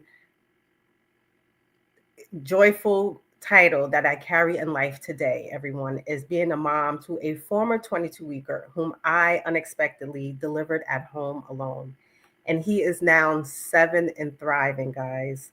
And he will be 8 years old 1 month from today. And I'm just so thrilled to have him in my life and to be chosen to be his mom. So, life before the trauma, the calm before the storm. Before my world changed, I was simply preparing for motherhood.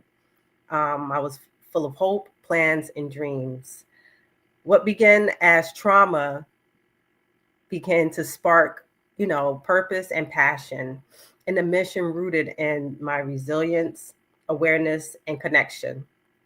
Before we get into the transformative point of the journey, let me take you back to where it all started and where it all began. When I first found out that I was expecting, I was thrilled to be able to share the news with my family. I was starting the perfect little family. I had gone away to college, got my degree in finance, and I felt like the only thing was missing in my life at that time was being a mom. When I delivered the news to my family, they were just so excited and thrilled, and they were just so happy that I was, expecting. And I can see, vividly to this day how my aunt was running around the room, just so excited to hear this wonderful news that I was bringing in this bundle of joy into, our family. I had witnessed the women in my family have healthy full-term babies. I had witnessed my niece and nephews, baby cousins come home from the hospital after being born within 2 to 3 days. No complications, strong, healthy, with no limitation to visitation.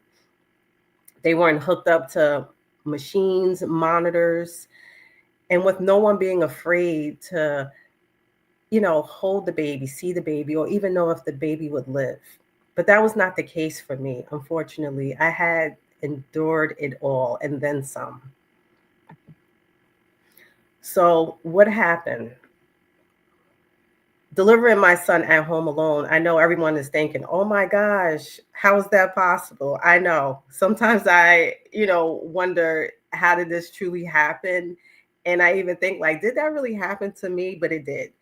And in the beginning stages of it, I would say, well, why is this happening to me? But today, I can truly say, I know why this happened to me. I'm not exempt from anything happening, such as having a traumatic birth experience, because it truly shaped and changed who I am as a person. It changed my life and it actually gave me purpose and passion.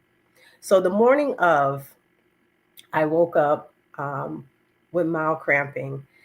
And I jokingly told my partner that I was having contractions. Unknowingly, I was. And he was getting ready for work. And at that moment, I just told him, no, I'm just joking around. Go ahead and go to work. And as he left, he said, I just want to make sure everything's okay. And I was like, no, everything's fine. Go to work. I promise you it was just a big joke. And literally after he left, within that hour or two, I knew something wasn't right. My mind and body would not allow me to rest. Something deep down in my soul just would not allow me to settle. And it was a Sunday morning at 10 a.m. Eastern time. So I did reach out to the doctor's office to let them know that, hey, I was experiencing these mild cramps that were recurring rapidly. I'm not sure. I just had a doctor's appointment 4 days prior, and I was told everything was okay. I never was told I was having a high risk pregnancy. Everything was fine. So within that call, the doctor told me just to stay hydrated, to make sure I get some rest, and that she would call back and check on me. And she basically said that she from what the question she asked me, that I was experiencing Braxton Hicks. But at that time, I was not, the questions that was being asked was not questions pertaining to my particular experience. I felt like they were like standardized textbook questions. So after we spoke, literally within an hour and a half to 2 hours, the pressure and the cramps started to build up even more, and they started to come even more faster and rapidly. And I knew something was wrong. So at that time, what I did was reach out to my son's father to tell him that he needed to come home immediately. And after that, my water broke. When that happened, I was laying on the couch and I took the cell phone to dial 911. I had the phone in my hand the entire time. And in that moment, as I'm talking to the operator, I could see myself lying on the couch because I start to have an out-of-body experience. And at that time, my son had made his way halfway into the world. He was only 1 pound and 6 ounces, so I didn't have to do any pushing. So the operator had to literally tell me and instruct me to pull him all the way out to help me deliver my own child. At that moment, I was not able to feel or even see him. It was just this extremely blur that I was experiencing at the time. And I feel like, and I know for sure at that moment, I was being guided and protected by my guardian angels at that very moment. The responding team arrived fairly quickly, and they rushed us to the nearest hospital. At that hospital, that we were rushed to, they did not have a neonatal intensive care unit. So another hospital, which is about 35 to 40 minutes away, had to come and transport my son. And at that time, I was not allowed to be transported with him. I was told I had to stay at the current hospital so I could be examined and to figure out what was going on and why I gave birth so early. But to this day, I never received that answer, why. And I had to really swallow that and live through that and work through that trauma, because that moment was a point of me blaming myself for the birth at 22 weeks. But I know today that it was not my fault. And a part of me sharing my story and even giving back and wanting to help moms who go through a similar situation is to know that they are being seen and heard, and to know that your body did not fail you, and this is not your fault. So once my son was taken to the hospital and I was kept at the current hospital, I was just discharged the next day. And that next day started that 180-day NICU, which is the neonatal intensive care unit journey that was filled with so much uncertainty and hope. Not knowing, but that experience in that day on November 26th, is when my son was born, was the exact day of when my purpose started to transform inside of me. And things started to shift and change with me, not knowing. Going into that 180-day NICU journey was tough. It was scary. Every day I would journal. I would ask the doctors and nurses questions about the terms of the medical equipment that was being utilized, or the different care that was being provided to my son, because I just didn't understand. I just didn't know, because I don't come from a medical background. Every day was different in the NICU. There were days that were absolutely amazing and great. There were days that my son was thriving, and then there were days that he was regressing. And we really had to call upon our faith and take a step back to really be present in the moment. The first time I got a chance to hold my son was when he was being transported to have a PDA ligation, which is to close the heart in his hole, a hole in his heart, to another facility. And it was just so daunting. It was just such a bittersweet moment because it was the first time I was holding my baby, my 1 pound, 6-ounce baby at 3 weeks, being transported to another facility, not knowing if he was going to be returned or not, because I was afraid that he may not live. For the first 3 months of his life, we didn't know if he would survive or not. And the doctors would tell us, this is what families do. If, their children were born so early at 22 weeks, because we don't know what the chances of survival is. And then we also don't know if he would survive, the quality of his life, how that would be, and how that would take a toll on you guys later on in life. But we knew, and we had the faith and the courage to keep moving forward. Every day we would go to the hospital and we would see our son just kicking and swinging his little arms and being just so feisty in that incubator. And that gave us hope. That gave us encouragement. That gave us the faith to keep pushing forward and to keep coming and seeing our son and being able to take the opportunity to hold him when we had the opportunity to read to him, to talk to him, and then just to learn about his care on a daily basis. And as you can see here, I just wanted to show you pictures of him at those very, very early stages of the NICU, just to show how small he was and how critical his condition was in the very beginning of the NICU.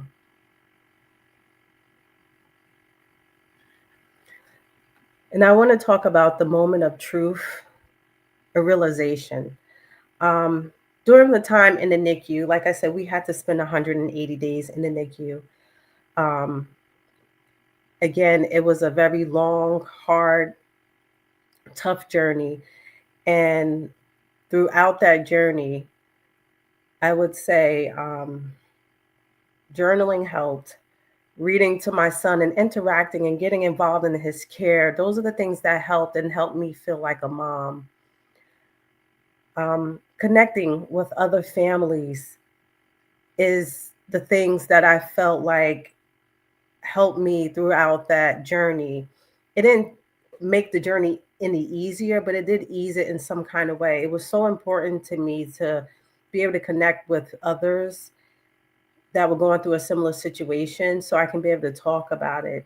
Unfortunately, the facility we were at did not have any therapy provided to the caregivers, to the parents, or the birthing child or father, birthing parent, excuse me. So it was so important for me to be able to talk about what I currently was going through so I can get those emotions and those feelings out instead of suppressing it, which I feel like a lot of the times when we go through trauma, sometimes we tend to isolate. And within that isolation, we suppress our feelings and we don't get the opportunity to connect with other people who are going through a similar situations. We tend to think that we are the only ones going through something so traumatic, and we're not. There are other people out here in the world that are going through a similar situation as you. So it's so important. I feel like connecting with other families so you're able, or other people who are going through a similar situation, so you're able to talk it out and get through that traumatic experience that you're going through. So again, as we were going through this journey and then through this experience, I realized that there was a need for support within the neonatal intensive care unit for NICU moms, parents, and caregivers. I felt a need for connection and community resources for families within the NICU. And I say that because, yes, even though I was able to find community and connection within the NICU, that was just through passing. I would see other families through passing and we would say hello to each other, but there was no direct connection made within the facility from like the medical staff, because their job is to care for the child. But I think we tend to forget that there is a need to support the families that are there going through it. You know, the caregivers, we tend to get forgotten about.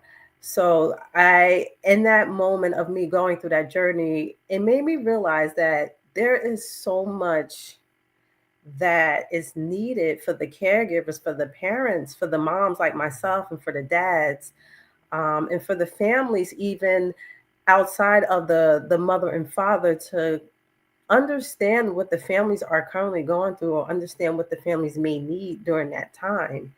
So during that time, with me being in the hospital, I realized like, there is something missing here. And I don't think that the facilities fully understand that there's more, that we understand that the patient has to be cared for, but the patient advocate needs to be cared for too as well. So that kind of sparked a calling to create what I did, what I didn't have. And after, we were discharged. After 180 days, we spent in the neo intensive care unit. Like I said, my son received so much care within that 6-month period. For the first 3 months, we didn't know he would survive or not. And he received countless, blood transfusions. He had the PDA ligation. He had a bilateral brain bleed of a grade 4 and 3. And he had to get a G tube because he was silent aspirating. So we went through a lot throughout the journey, but it didn't break us. It just made us stronger, and it made us connect, with within our faith, and it made us realize that there was such a need for support for the parents, for the caregivers that are going through such a similar situation. 1 in every 10 babies are born preterm. And it's so fascinating to me to know that there's so many other families going through such a similar situation. I was not privy to premature birth or the stats and the things that families go through prior to having a premature baby myself. This was something that we were just kind of like thrown into, and then you just kind of have to figure out your way throughout the journey, regardless if your child spent 2 to 3 days or 2 to 3 months, 6 months. It doesn't take away from your experience and your journey. We all, the moms here, the women here who choose to have children, we all kind of have like this plan in our head, right? And then society tends to always highlight the beauty of childbirth, but never talk about the things that could go wrong. And even though, yes, we don't always want to talk about the things that could go wrong, but the things that could go wrong it should be shared and talked about, because there are families going through this, and that's why I think it's so important to not only share my story, but to be able to provide hope and encouragement to other families.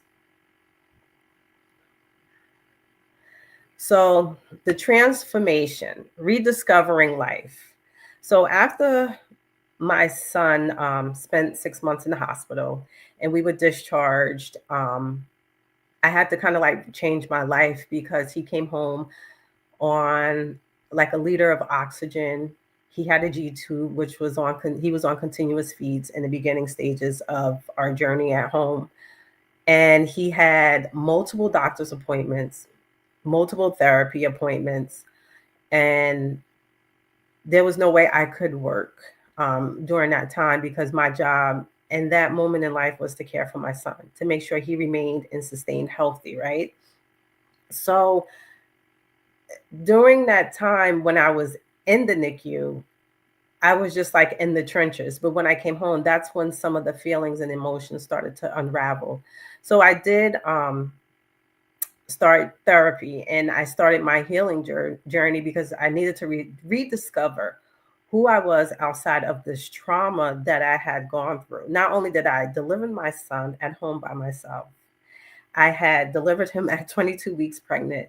And then we had a long 6 months NICU stay. There was so much to unpack within that 6 month period.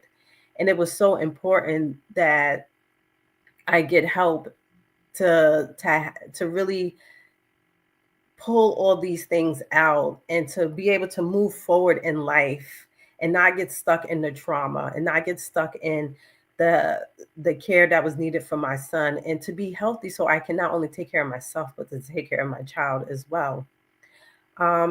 So when I got home and we started the home journey and navigating appointments and caring for my child, I realized how impactful my story was.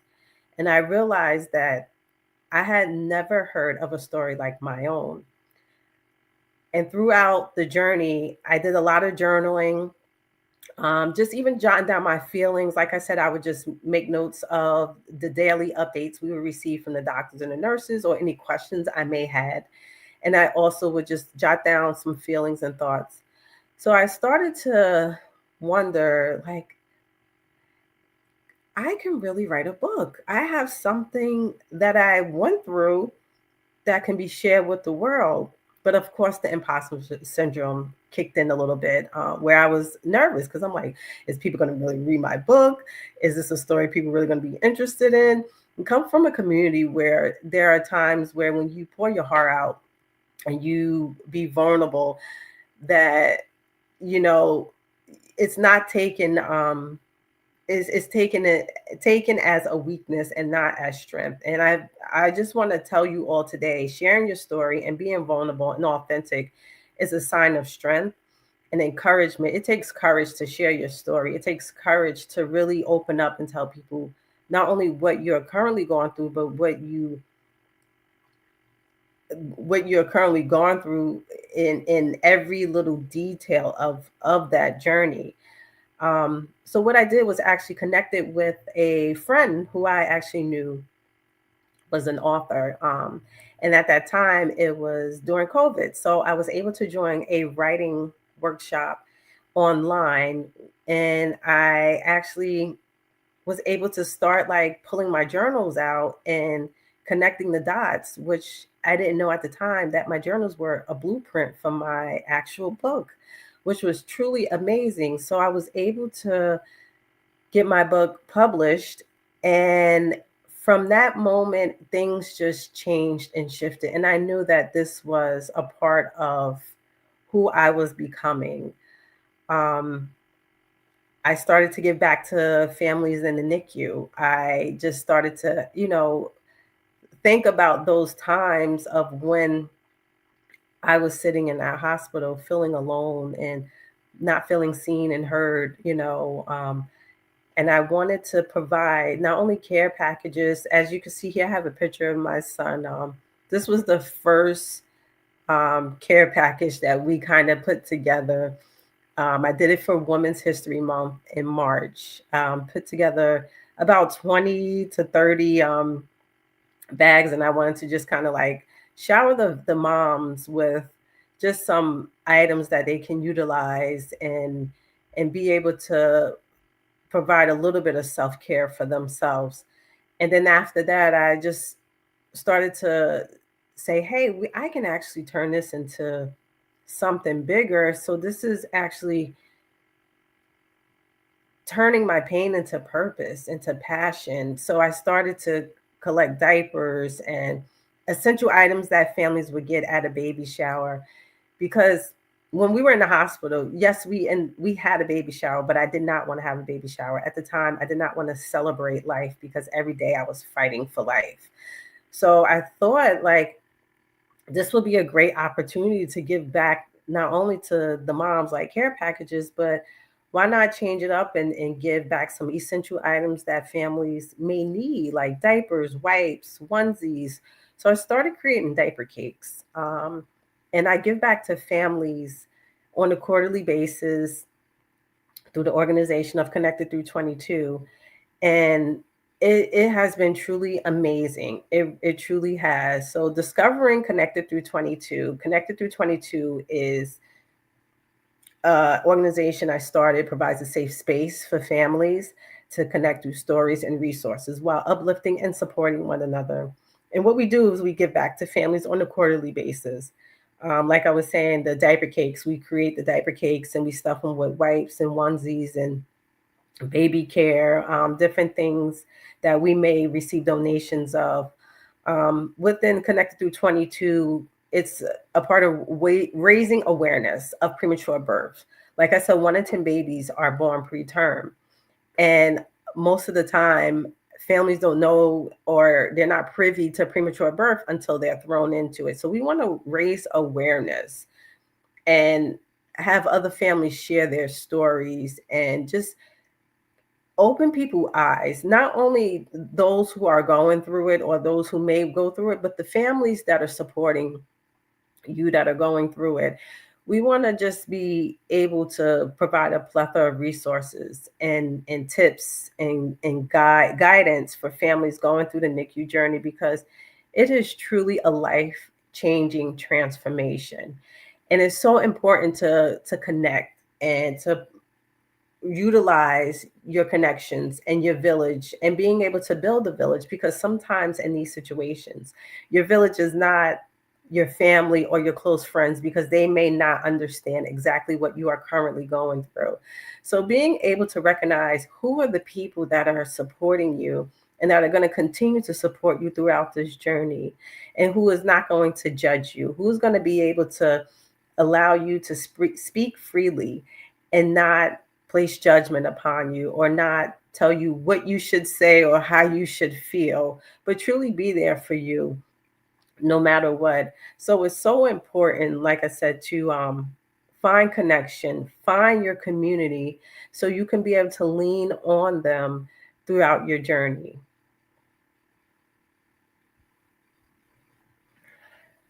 So your story matters.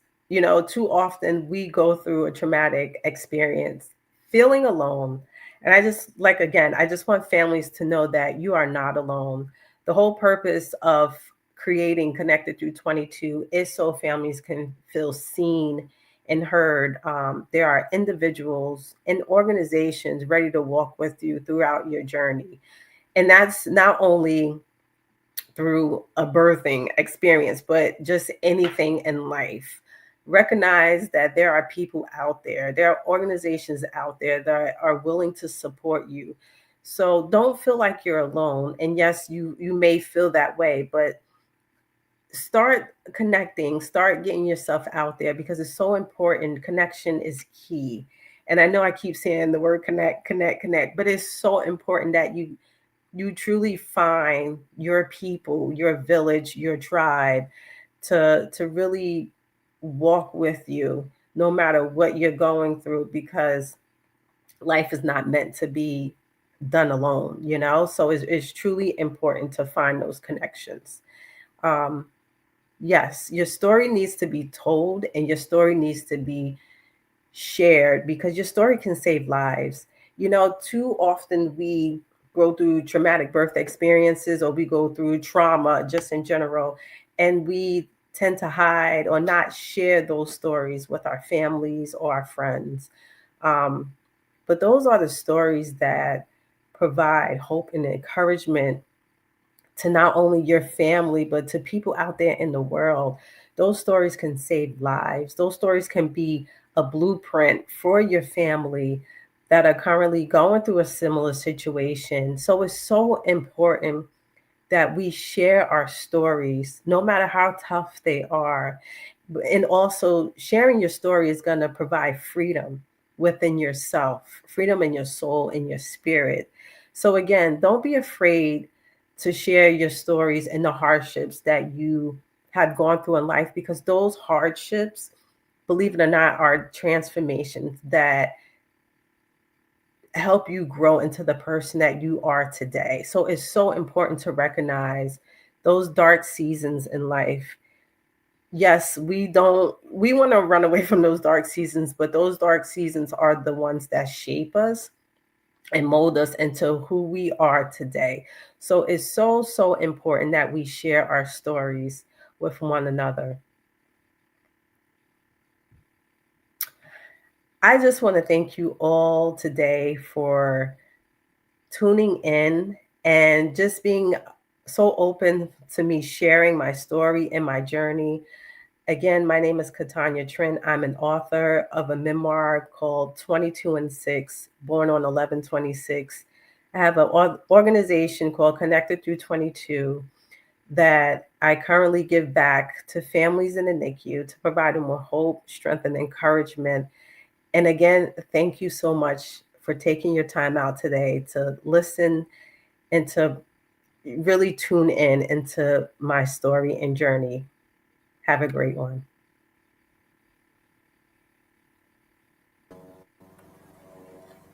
Thank you. Thank you so much. We love your work. We love that you give back. And we love seeing pictures of your son. He's so cute. Thank you so much. What a pleasure and honor to be here. Oh, thank you. And thank you for being so brave and coming and sharing your story. I know we talked a little bit about a family member of mine that had a similar experience. So there are women out there that have gone through similar experiences. And this is why we do what we do, so that you can say, she's me. And I'm not alone in this. I'm not all by myself. So thank you so much for coming to share your story. We appreciate you so much. Thank you. You're welcome. Okay, we'll be back in just a little bit, top of the hour, with Tina Huang.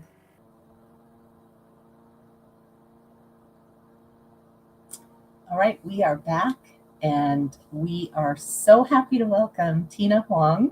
She's coming to us from Colorado today, and we're just really excited to hear her story. Tina, you've got the floor. 7th grade science class. I was in my class with my classmates while we were doing a project. And then while we finished the project, I immediately came into getting excited, being playful, and be like, this project looks so good. Oh. My two classmates looked at me, and one of them said, ugh, Tina, you're so weird and annoying. I didn't know what to say. I was being playful, so I didn't know how to respond to that. So I stayed quiet. And just throughout the whole class until I started walking into my next class. While I was walking to my next class, I was thinking to my head, it's like, oh, I'm annoying. Okay, maybe I shouldn't be annoying anymore. I should stay quiet and don't say anything anymore. I shouldn't be me at all. And with that, it was a reinforcement that I couldn't be true to me. I couldn't be true to me at all. Growing up, I am the oldest. I'm also disabled in a Vietnamese family. And throughout the whole time, I would consider my family funny in their own version of humor and playfulness. And although my parents divorced when I was young, we still was very funny in our family of like how we want to be. And there were times where I tried to be funny, be playful in my own way. Like for me, I laugh loudly, be like, or even just rolling down the grass, doing somersaults. I love doing somersaults, and then my hair just go, it's everywhere. But then at the same time, when I was trying to do that and just be funny and just being playful because of just who I am as a person, I was rejected. I was told, no, stop it. You're being weird. That reinforcement again. So I just didn't know that. I didn't know at all. And with that, I became a people pleaser Because if I'm already rejected of becoming who I want to be, who it is I am, why even be rejected again? So me being a people pleaser, growing up as one, I had to cater to other people. I had to say yes all the time, because if I say no, what if they disapprove? What if they don't like me? And then eventually they don't love me? Whoo! My worth is tied to that, unfortunately, growing up. And I didn't know that until this whole process for myself. Because even with that, I felt that I was responsible for other people's feelings and making sure that I'm emotionally attuned to everyone. So even if your voice, your tone of voice shift, I will check in. I was like, oh, are you okay? Am I doing all right? Am I doing anything wrong? How can I fix it? And so that for me was just the overall reaching of, I need to make sure that I'm existing so that I can be there for other people. To make sure that if you're not feeling well, how can I meet your needs? How can I meet your wants? Because what I want, what I need, doesn't matter. I'm not important. So it's okay. It's okay. I don't, that what I do and what I want doesn't matter. And this was the norm for me. This was the norm to know that I couldn't exist for myself. And that went on until my late 20s. I was like, okay, I guess. And then within that area too, I was introduced improv. One of my friends in college was like, hey, Tina, you want to come in and join this improv club with me and be also the treasurer? I'm like, okay, let's do it. And this opened my eyes of how play and being true to me, because playfulness, I realized it's at my core. It's one of my core values of just like, this is so fun, being excited. And improv reintroduced that to me. How you're able to just jump in without thinking and then go all in with your body, with your mind, and just indulge in that. And that's when I started, like in 2018. And I still play it to this day. I really love it. I still do it to this day. And now I'm incorporating it in everything that I do. And so while I was incorporating it in everything that I do, this like hit the nail on the head with me in December 2019. At the time, I was dating someone at the time. Remember, like I'm still in my people pleasing phase right now. Still very in it. And during this time, I was getting to get to know this person and dating them too. And then eventually, while we're walking on the street, like in front of my apartment, we were walking, and I was like, okay, we're dating, but what are we? I just need to confirm, what are we right now? He didn't know how to respond at all. He didn't know how to respond. So we just kept talking, walking, talking about life a little bit, like, oh, what we did last week and what we're going to do next week. And eventually he stopped me and said this to me. Tina, I find your passivity unattractive. Yeah, he said that. He said that to me, and I was shocked. I didn't know what to say, but just tell him, okay, go home. Because I didn't know how to respond to that. So I was like, okay, go home. And then I went back to my apartment and just sat with it. I was shocked, and I also cried. I ugly cried. I was like, I couldn't believe he said that to me. Because for the longest time, I knew I was passive as a people pleaser. I knew I was passive. But I still, at the same time, I didn't know how to get out of that. Like, how do I not be passive anymore? How do I really becoming who I want to be? I didn't know. And then, like, since I couldn't believe that, I couldn't believe myself, I asked my friends. I asked 5 of my closest friends. I called them, all of them. I was like, and then I asked them this one question, was like, hey, am I passive? They all said yes. And I'm like, wow. Wow. And once I said that, it kind of gave me confirmation. I'm like, okay, he wasn't the only one. My girlfriends also believe that too. And so it just gave me confirmation of like, what do I want to do next from here?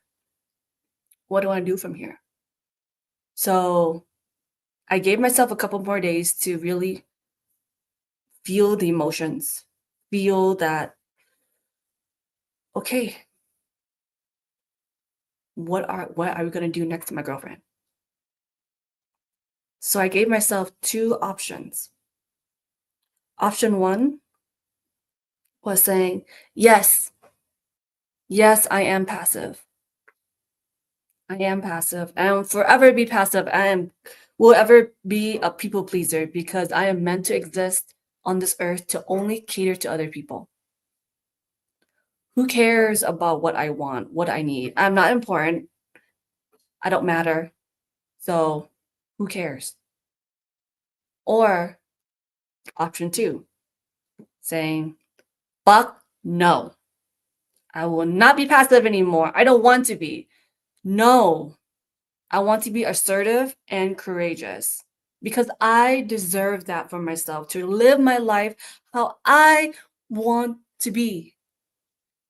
I'm tired. I'm tired of always catering to people, what they want, what they need, thinking about them all the time. I am important too. I am human. So, guess which one I chose? 2. I chose 2 because I know I deserve to live a life that I want. That what I desire, what I aspire to be as a person. Because I matter too. And I know you all matter as well. So, when I finally made that decision, New Year's Eve came around. And as many of us believe for New Year's Eve, it's socially constructed to be with friends and family, with people that we love, to celebrate the new year, the new coming year, to be like, okay, what are we going to do next in this new year? But for me, I decided no. I decided like, oh, no, not today, not this year. And even some of my friends who asked me, like, hey, Tina, you want to come out and celebrate New Year's Eve? I politely said no. And they were like, okay, sounds good. So New Year's Eve came around and I took my dog Teddy, who is a Schnauzer mix, floppy ears. Oh, my baby boy, my dog, who passed away last year, but he's still in my heart. I love him so much. And we went to Grizzly Peak in California. And we drove to on the hill and just waiting for the fireworks to come up. So we were there about 10 minutes before midnight. And when I was sitting there, I sat and reflected myself within 2019. Like, what did I do this past year? How was I? And reflecting, not even reflecting, but thinking about what do I want this upcoming year in 2020? I know COVID happened, but we didn't know at the time. But even so, I thought to myself, what do I want this year? What is it that I want to become, and what are some paths? And I thought about how in 2019, or even just before, it's like all the accomplishments that I've done, all the things that I did the hard thing and did it anyways. And then it came to my mind, it's like I never said or believing, or like that cringy feeling of like, oh, I never told myself I'm proud of myself. Or even I told myself never loved myself either. even right now, I feel cringe. I feel cringe. But I think it's okay. But yeah, and so thinking of all those things about myself, I just sat with it and reflected so much. So when the 10 seconds came up, then 10, 9, 8, right? Sitting, and then finally, when it struck midnight and all the fireworks came up I was on the hill, by the way. The fireworks come up in all the cities. The first thing I told myself was this. I am so proud of you, Tina. I am so proud of you with all you have done. I love you so much. I love you with all my heart. We're going to do amazing things this year. We're going to do things that we want, things that we need, ask for what needs that need to be met, and just doing whatever that our heart desire because we matter and that we are important. And that was just the start of everything for me of like, yes, finally. And with the continuation of it, I continue doing improv because that is just like the discovery of like, yes, just lean into it, lean into my playfulness because I love it because of the flexibility and be able to jump right in, just to jump right in and then play. Because I love being playful. And with that too, while I was finally figuring that out for myself, I was like, where is the root of my people pleasing?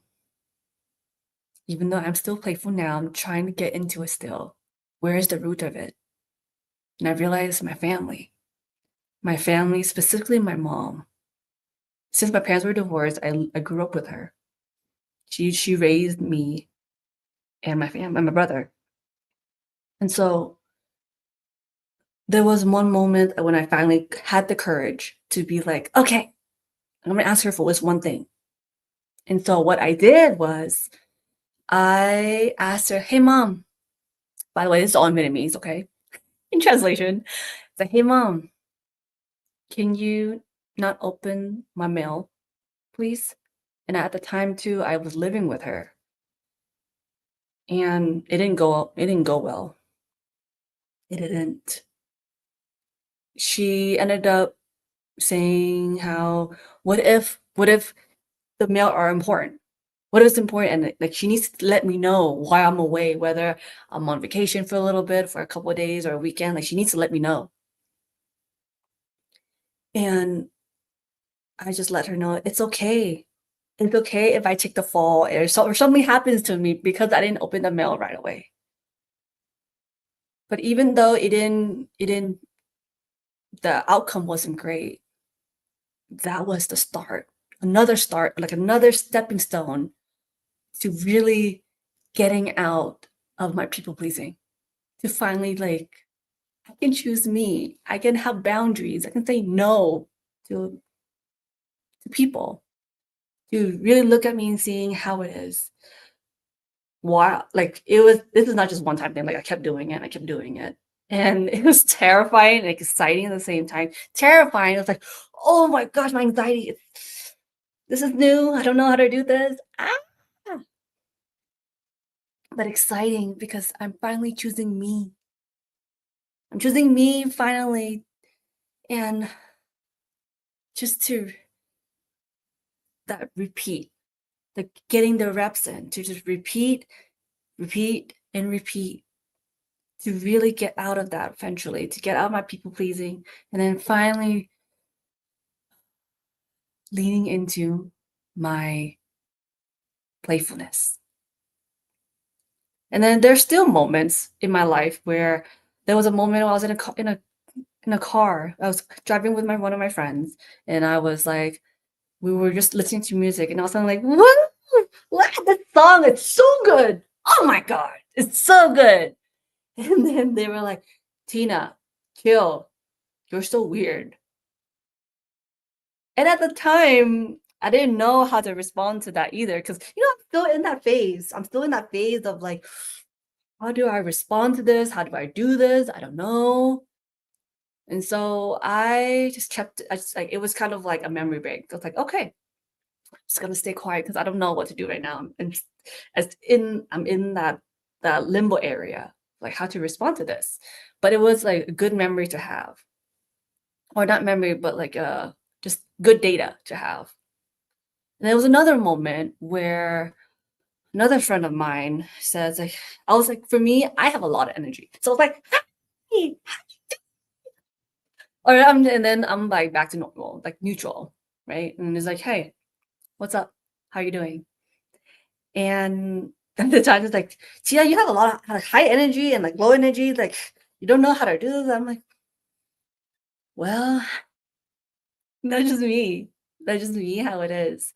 And so even though there are moments like that where people are judging me of how I am, and just, because I'm finding myself of who I'm becoming, this playfulness I am, and just like, this is so great. Or I'd be like, what's up? How you doing? So I I I just love being this, like, because with this, just feels so good. And when there are moments where where I have those moments where I was like, oh, maybe I shouldn't be this playful. Maybe I shouldn't be this playful at all. And then my anxiety comes up. My anxiety comes up usually like in my chest, in my arms. And with that, what I do for myself to soothe myself is somatic movements. So for me, I rub my arms. I rub my arms and it's like, Tina, you're safe. You're okay. I got you. Like, we got this together. And even with that too, I discovered this, with all this, I developed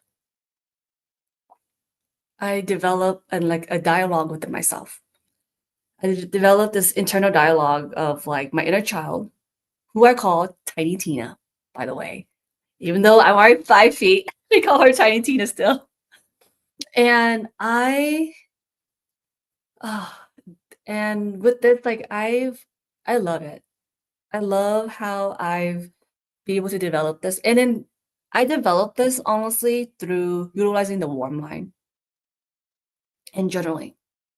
And for those who doesn't know what the warm line is, just think about it. It's in this analogy is, so the suicide line, right? This analogy of like, when you're thinking of calling the suicide line, your water is boiling. There's urgency that you need to get it. Like, you need to talk to someone. Like, it's urgent. Like, I can't handle this anymore. But for the warm line, think of yourself as like the water is simmering. You're like, something's kind of feeling in my. I'm feeling some type of way right now. I don't know how to feel about it. Okay, let's just talk to someone. A peer counselor should just let it off my chest and allow yourself to just let it out, and then you can move on your day. It's like, it's okay. It's not too bad at all. And so at least in the US, I believe in every state has a warm line or a peer support line to just allow yourself to let it out. And so within that, I was able to develop that internal like dialogue within myself, like Tiny Tina and then my present self. Because sometimes, my Tiny Tina, she is a stubborn girl. She will have a fit. She'll get mad at me and just like, no, I don't want to do that. No. And I'm like, okay, girl, I know, I understand. It's okay. It's okay. I'm here. I got you. Let's lean into it. Like, I got you. Let's hold hands. I got you. Like, this is us. I got you, my girl. And so when I finally been able to have that conversation with her, I was also able to develop this internal safety, this self-love of myself, that we are allowed to play. Me and Tiny Tina are allowed to play and be playful and just like, yes, because I gave her that reassurance that let's do it. This is our life. This is who we are becoming. And she's like, okay, I got you. Like, okay, I hold her hand. And then once with all that, I realized this aha moment for myself.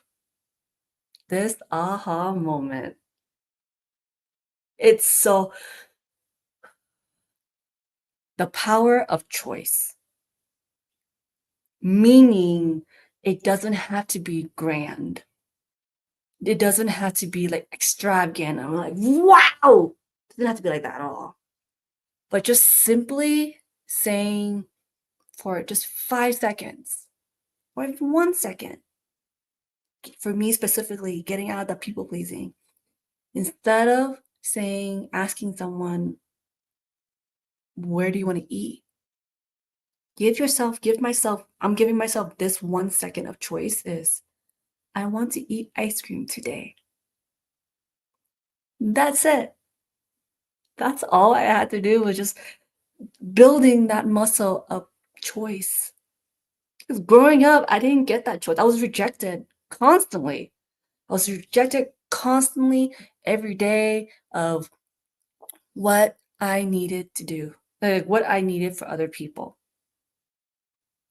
Catering to other people, being responsible, being emotionally attuned to everyone but me, becoming that chameleon for everyone, to be spontaneous, to be exciting, to be quiet, to be more introverted, however it is, do it for them.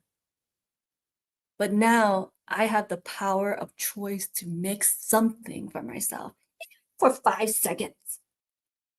And an example is that, like, I am a morning person. And so I love waking up early. Before I would just like, oh, sleep, whatever, like, because society tells us that don't wake up early, or like just like don't like wake up early, but then like do whatever you want to do. Who cares? But then I'm deliberately choosing to wake up early and then go to the gym. To go to the gym because I enjoy that. And I love that. Love just being there, being just like being able to be physically healthy, especially with my disability. I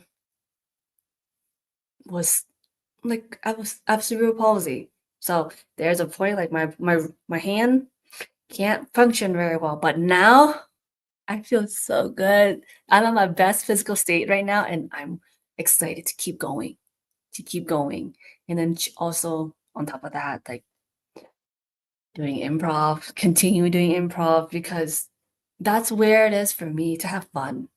To have fun and just like enjoy myself the whole time. And that's what like more of my aha moment of it. So for now, like how I'm thriving now, well, as you can notice, I'm really like I love leaning into my playfulness and just like talk and just being here with everyone. Knowing that every person here, every woman here seeing my video, like we are allowed to play. We are allowed to play and just be whoever we want to be.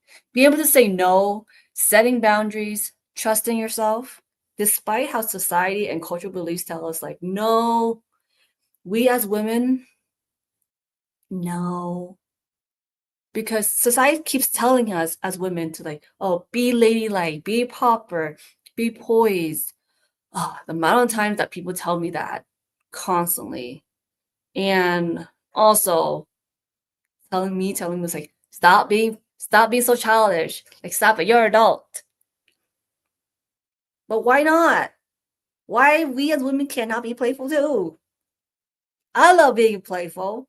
And yeah, I'm like, sure, but so what? We can do it. And I'm not saying that we have to escape and to have fun.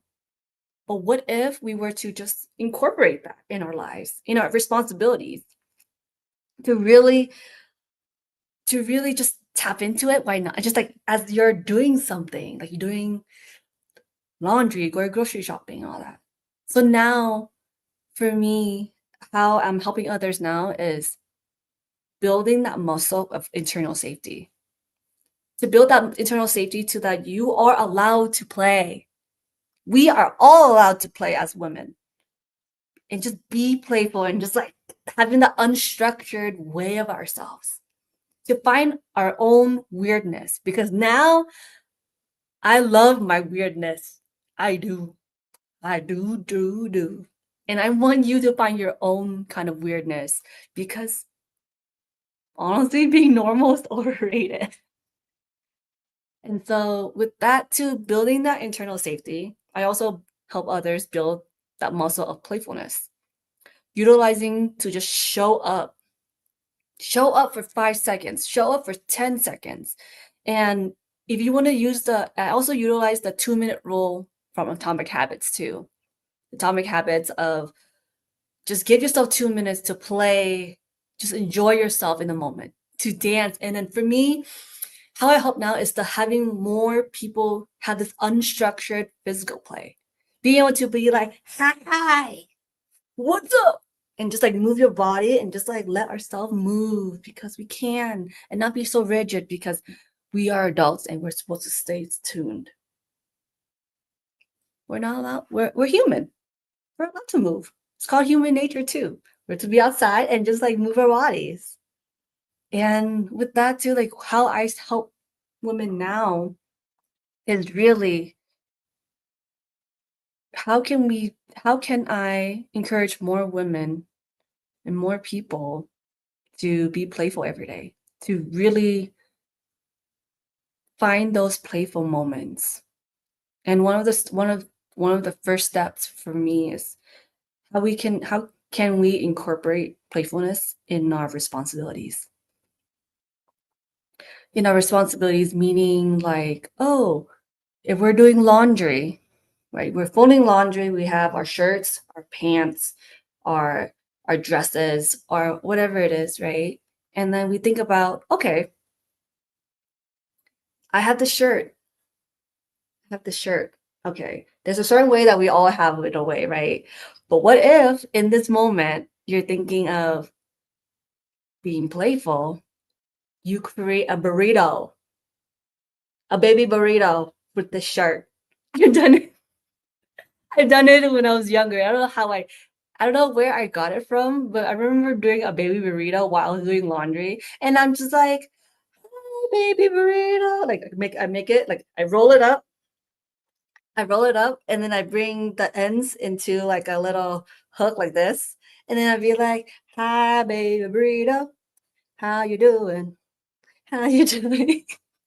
And then after that, then I unfold it, and then I put it back, and and then I fold it in the way that I usually do.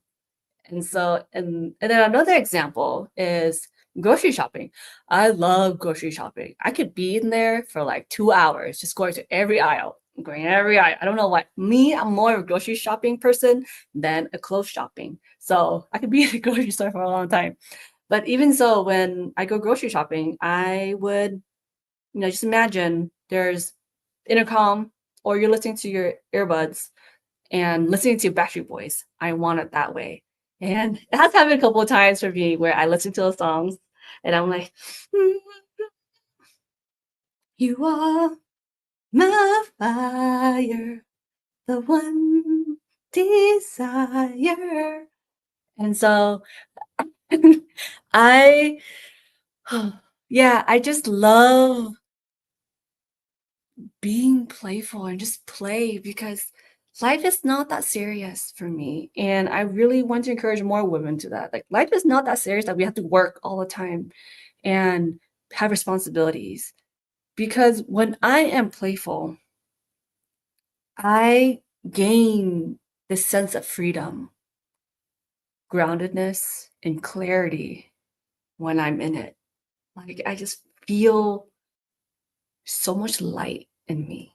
Like, there's yellow aura everywhere around me. And just like, yes, I'm feeling it. I'm feeling so good.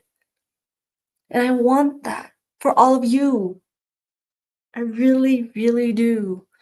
To really just utilizing improv or however it is, just tap into your playfulness. I'm like, yeah, I love ice cream.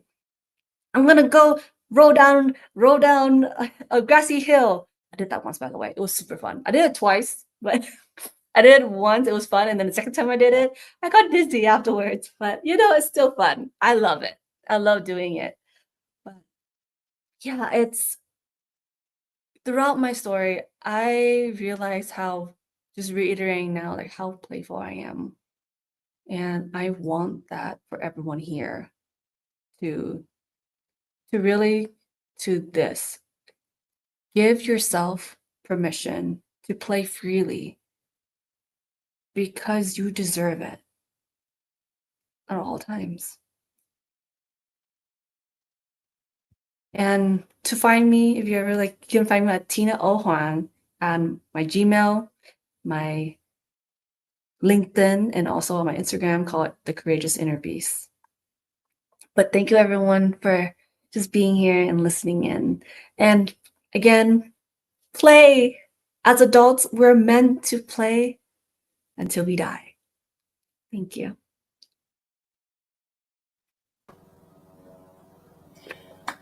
Lovely. You made me so happy. Thank you. I want to say two things. I want to say that you're not annoying in any way, and those people are crazy. And secondly, tell me why. Ain't nothing but a holiday. Tell me why. Ain't nothing but a mistake. Tell me why. I never want to hear you say, I want it that way. Thank you so much, Lisa. I was singing along with you. So thank you so much. Thank you for bringing your authentic self and your humor and just your bright light to this conference. Thank you. Thank you, Lisa, for having me and giving me this opportunity. You're welcome. You're welcome. All right, stay tuned, everyone. We'll be back with Holly Hayes.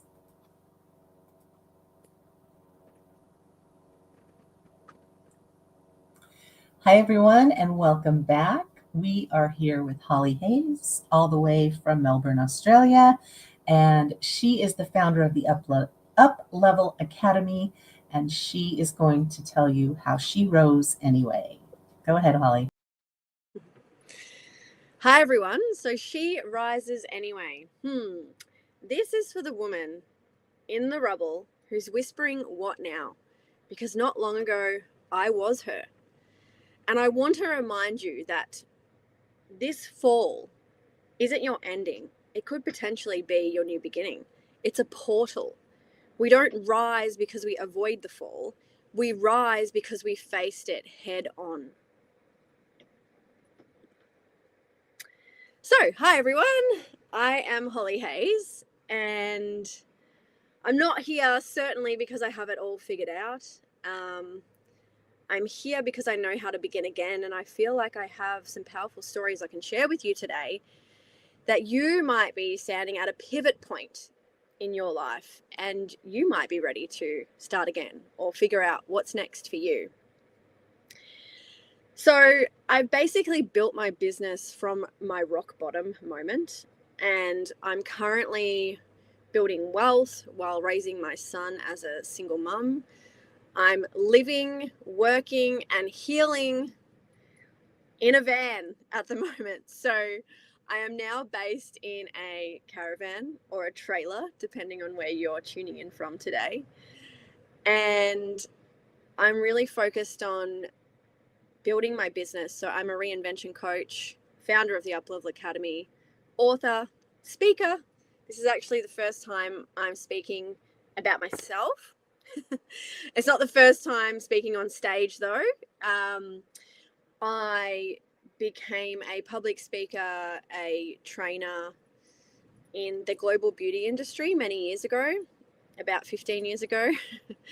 And I traveled all around the world speaking on stages. And I was actually someone, before I stepped into that identity, I was someone who was very shy and chronically scared of public speaking to the fact that in my job in the global beauty industry, I was a waxing trainer, and I got pushed into the role. I felt physically sick when I had to speak in front of 30 people for the first time.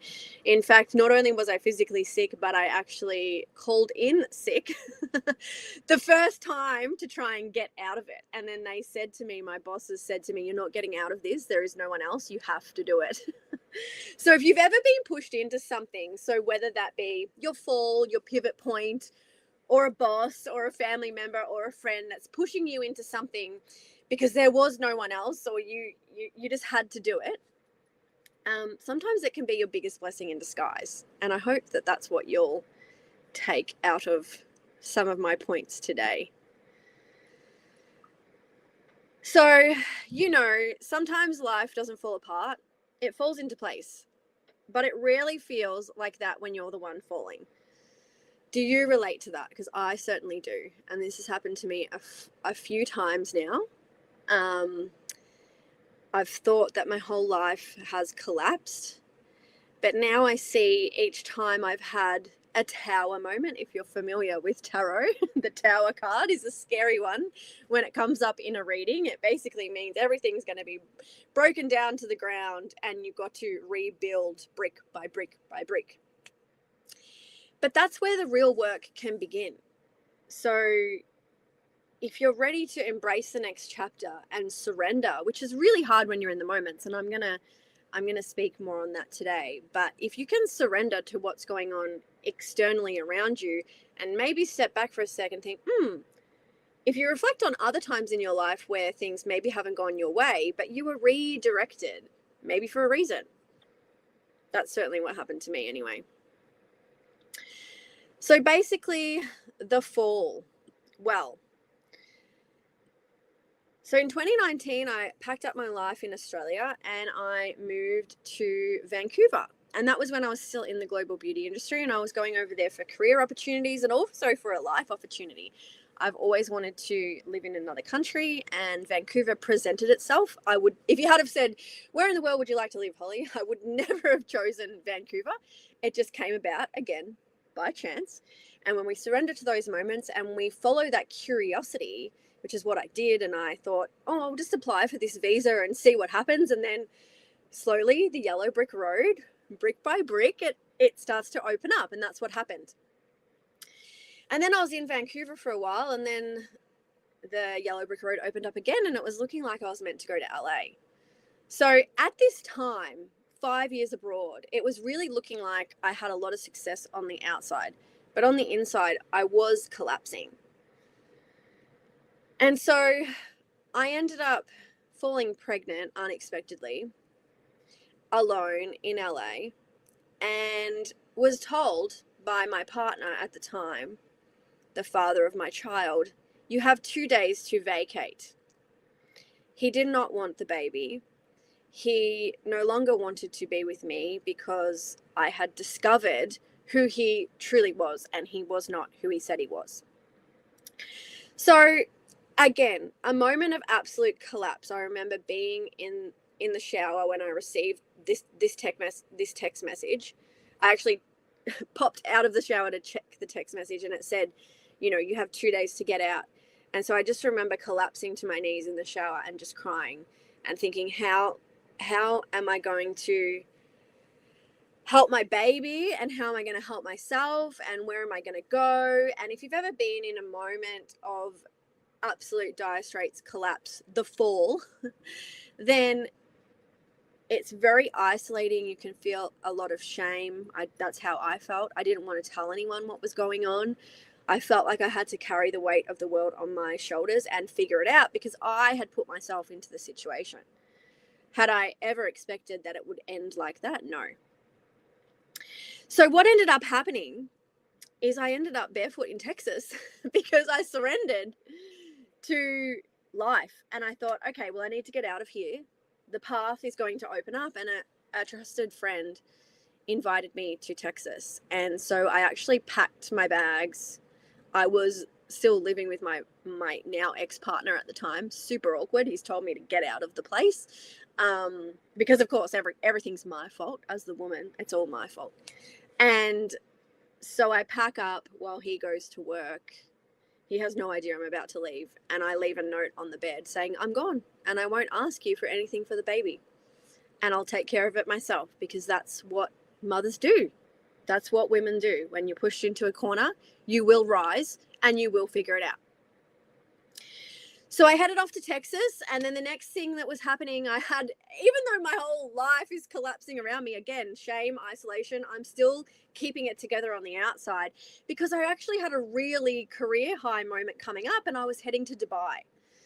So I couldn't just pack up and rush home at that moment. I was in LA, then I headed to Texas, and then I was heading to the other side of the country before flying out to Dubai, because I was actually going to, as I mentioned, I was in the global beauty industry, but during my time in Vancouver and LA, I had reinvented myself and built a career for myself in the nonprofit sector, particularly in the sports industry. I was going to be the team manager for the American netball team and taking that team to Dubai. Not one team, but two teams. And I organized the whole thing. I was now pregnant and not a lot of people knew. And I had to fly to Dubai, and I knew that my trip to Dubai, well, it could be my last overseas trip. I know that I'm heading back home after this. I'm going to be a single parent. I'm going to have to start again back home with next to nothing. I had to go back to my parents' couch, which, funny story, my biggest fear when I left for Vancouver and sold up everything was, oh God, what if this all goes wrong and you end up on your parents' couch? Guess what happened? Be careful what you think about, because thoughts create things. And I ended up back on my parents' couch. So as I said, shame, identity loss, collapse, and this is all going on while I'm trying to hold it together, get myself to Dubai, and then just get back home and then fall in a heap, which is exactly what happened. I hit rock bottom.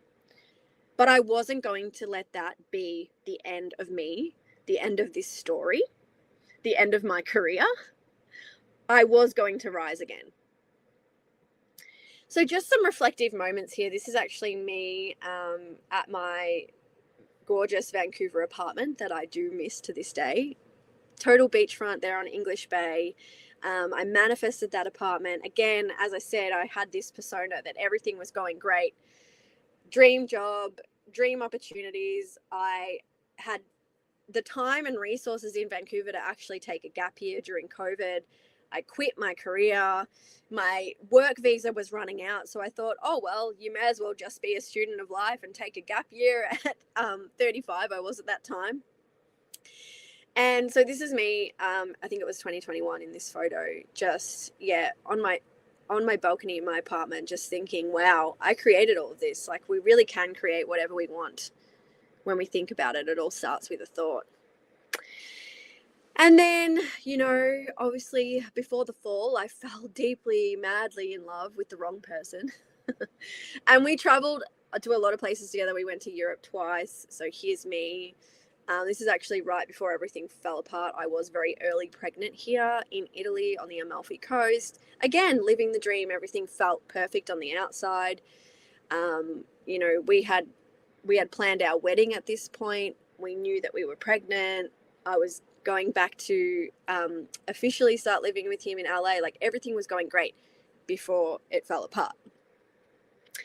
And then this is when I made it to Texas. So, as I said, barefoot and pregnant in Texas. Would I ever picked that to be a plot twist in my story? No. And this was a day that I went out with my friend to explore the lake, and we saw this sign, and we stopped our car and we jumped out and we took this photo. And I just remember thinking, wow, how symbolic is this? Because I have no idea what's happening next. I know that eventually in a month's time, I'm going to go to Dubai. I didn't know what was going to fill in my time, what was going to happen over the next month. I knew I was going to Dubai, and then I knew I was going to Australia, but I really had no plan. I just surrendered. I really did. And I think in those moments of despair, we're trying so desperately to control the outcome, but really there was nothing I could control here. I just had to go with the flow. I was pushed into that. And I learned a lot. So sometimes, again, I'll reiterate, your redirection, it's not a rejection. It's just taking you, it feels like you're on the path to nowhere. But actually, when you reflect back, so now sitting here in 2025, in my first trip in my caravan, I'm actually traveling next year, maybe around Australia or at least the east coast of Australia. But I'm going to be traveling with my dad and my son. So 3 generations, something I never thought I would be able to do. And at that moment, that was in 2023, the road to nowhere. And now here I am, and I know exactly where the road is taking me. So another reflective moment, again, don't always believe everything that you see on social media. One of the things that happens when, you know, we're having a really shit time, we've just experienced our fall, our tower moment, is that you can't help it. You're doom scrolling anyway. You're trying to, you know, get yourself out of that mindset. Just see anything that will distract yourself. And a lot of us, we go on social media. And so these were the photos that I was posting on social media at that time. Look at me. I'm in Dubai. I had wanted to go to Dubai since I started in the global beauty industry. And actually I never got to go to Dubai with that job, but I really wanted to. So it had been on my vision board, and now suddenly I'm here, and I took this epic day tour, desert safari, and I'm here getting all these photos taken, and actually I'm hiding that I'm pregnant. You can see I was starting to show at that point, and I didn't want the Nepal team to know that I was pregnant because I didn't want to be treated any differently. I didn't want them to know about the fall, the collapse, what had just happened. And I was trying to be professional and also enjoy this, what I perceived as the last trip overseas ever, because I thought my life was ending and the walls were closing in on me. And one of the things I learned along the way was that, I love this quote, until you make the unconscious conscious, it will direct your life and you will call it fate. So don't misunderstand me here when I say, go out and make a bunch of shitty choices and go out and repeat those patterns over and over again and just surrender because the universe will just carry you. No, I need you to read this quote again. You need to make those patterns conscious and face them head on. And I'm going to teach you how to do that today, because I had repeated this pattern before. I had made bad choices before. I had ignored red flags before, all in the name of calling it fate. And if that sounds intriguing to you, I actually wrote a book. So today I don't have enough time to go in to my other falls that I had, which is why I'm now a reinvention coach and help women to recognize their patterns and to reinvent themselves when they are standing in the rubble. Because I've stood in the rubble a few times. So the name of my book is called Looking Forward, Looking Back. It's available on Amazon. And that's when I go into more detail into my past and some of the things that led me to this particular fall. So you think having the fall is bad enough and collapsing, but there's actually a difference between just having a little tumble and actually hitting rock bottom and staying there. So, as I said, this wasn't my first failure, but this time, instead of bypassing it, instead of distracting myself, instead of moving on to the next shiny thing, I was actually required to work through it and to stay in it. And that, again, has been a very, very big blessing. So fast forward, I have an amazing career high in Dubai. I'm hiding that I'm now showing because I'm early pregnant. And I head back to Australia and I'm sleeping on my parents' couch. Wow. The manifestation queen, the one who's had it all together. Could it get any lower than that in your late 30s? I don't know. And then I had to process the hurt. And I'm hormonal, I'm pregnant, I'm already emotional and fragile. And now it's not just the hurt of that relationship breaking down or being a single expectant mother. I actually had to up and leave my dream apartment in Vancouver. So I'd sublet it out before I moved to LA. I didn't own the apartment, but I had been renting it since 2021. And I sublet it out, and I still had it sublet when I was back in Australia because I didn't know what was going to happen in my life. All I'd known for the past 5 years was Vancouver and LA. That was my life. My friends were there. Everything was there. I had built that myself. And now I'm just back in this absolute world of pain, just thinking, what is going to come next? Like, could this possibly get any worse?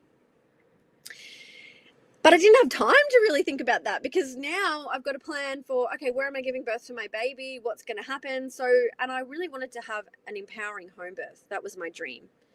I really wanted to have my baby at home, surrounded by family, surrounded by the women in my family. And so I actually found a program that was through the hospital that was near me that I could have a home birth. And I was like, again, I manifested it. I wanted to have a home birth, but I wanted, obviously, not a free birth, a home birth. So I wanted it affiliated with a hospital. And the hospital 20 minutes down the road from me actually did these home births. So I got everything. I had the birthing pool. I had the fairy lights. Everything was set up. Everything was looking good. Baby was tracking fine. I was healthy. No complications with me. No complications with the baby. And then everything that could go wrong went wrong. So I ended up getting disqualified from the home birthing program before I was even in the home birthing program. So basically my waters broke, and because there was actually meconium present in the waters, which actually means the baby has pooed inside. So that disqualifies you because it could indicate that the baby's in distress. Could being the key word, could. So I just got disqualified from the program, and I had to default to the hospital. So from the moment I walked in the door at the hospital, as I said, everything that could go wrong went wrong. So it ended in an emergency C-section. I was laboring for something like 18 hours. I actually have this, I've written a blog on this on my website, so you can also check that out if you want to know more about birth trauma. But what ended up happening is this was really the descent now. So this was me having, all I can describe it as a shamanic death. When I went through that birth trauma, it was already the buildup of everything else that was happening. And then moving back home and feeling rock bottom. And then everything went wrong with the birth. And a piece of me died. I thought, who am I anymore? I don't recognize myself. So it basically went from this, my maternity shot, feeling empowered. I'm like, no, this is not going to keep me down. I always hold my head up high. No matter how many times I've been knocked down, I always get up. And this is me. I'm standing, I'll never forget this moment. I went to my maternity photo shoot. I'm standing on the edge of the hill. It was a 40-degree day, 40 degrees Celsius. Sorry to my American friends. I can't convert that right now. Very hot. I had my makeup done. My makeup was melting off. I'm so hot under that dress. I'm very pregnant at this point, could give birth at any day. And I just remember thinking, no, everything, standing on the edge of the hill, like if you've ever been out in nature and just set your intentions, I'm like, everything's going to go great with this home birth. Everything is going to be perfect. And I could just see it. I could visualize it. I could smell it. And then it ended like this. And that was rock bottom. That was me meeting my baby for the first time. Like that. Drugged up, didn't know where I was, had just gone through the most traumatic experience of my life. I already thought I went through the most traumatic experience in my life in LA when I got told I had 2 days to vacate when I was pregnant with his child. But this was much worse. Much, much worse. And I want to remind you, if you have gone through any sort of trauma, any sort of breakdown, your breakdown is your breakthrough in disguise. And I truly believe that now, because I wouldn't be sitting here today sharing this story with the world, getting to teach other women how to reinvent themselves, how to start again, how to want more. And everyone that's with me here today, you're probably a high achiever. And high achievers, we always want more. But I want to remind you, whatever it is that you're wanting to do next, start now. Take action today. Messy action. I'm not ready to be sitting here talking to you today. In fact, if if they had contacted me and said, oh, due to technical difficulties, the conference has been cancelled, I would have been like, yes. Because honestly, when you apply for these things, and again, be careful what you wish for, you apply for these things or you put yourself out there for things, that's a big step. But then when you actually get approved for it, and they say, yes, we want you to talk. Oh, actually, you're not going to be talking in front of a couple of hundred people. You know, there's over 6,000 people that have signed up for this event. So it puts the pressure on. But go for it anyway. Take messy action. So after that shamanic death, all I could think when I'm in pain and I'm recovering from my C-section, and I'm thinking, the moment I walk out of this hospital door, like I'm not her anymore. When I walk back out of the hospital into the real world, I'm not her. I don't know who I am. And that was the scariest thing, to sit there and think, I don't know who I am anymore. And so what I came up with, not at the time, because it was very messy at the time, but now I'm reflecting because I wanted to share with you. So I had to put it into a nice little package that you could understand. So I came up with the Phoenix Path, and I called it the Phoenix Path because I am the Phoenix. You too can be the Phoenix if you need to rise from that rubble, rise from the ashes. And it's funny that it's called the Phoenix because when I was pregnant and very alone in the US for a lot of my time, I would drive around and I would just see places that are called Phoenix this or Phoenix that. And I thought, oh, maybe I should call my son Phoenix. So I really wanted to. I told a few people I'm going to call him Phoenix. And he wasn't a Phoenix. He is Hunter. That's his name. He is definitely a hunter.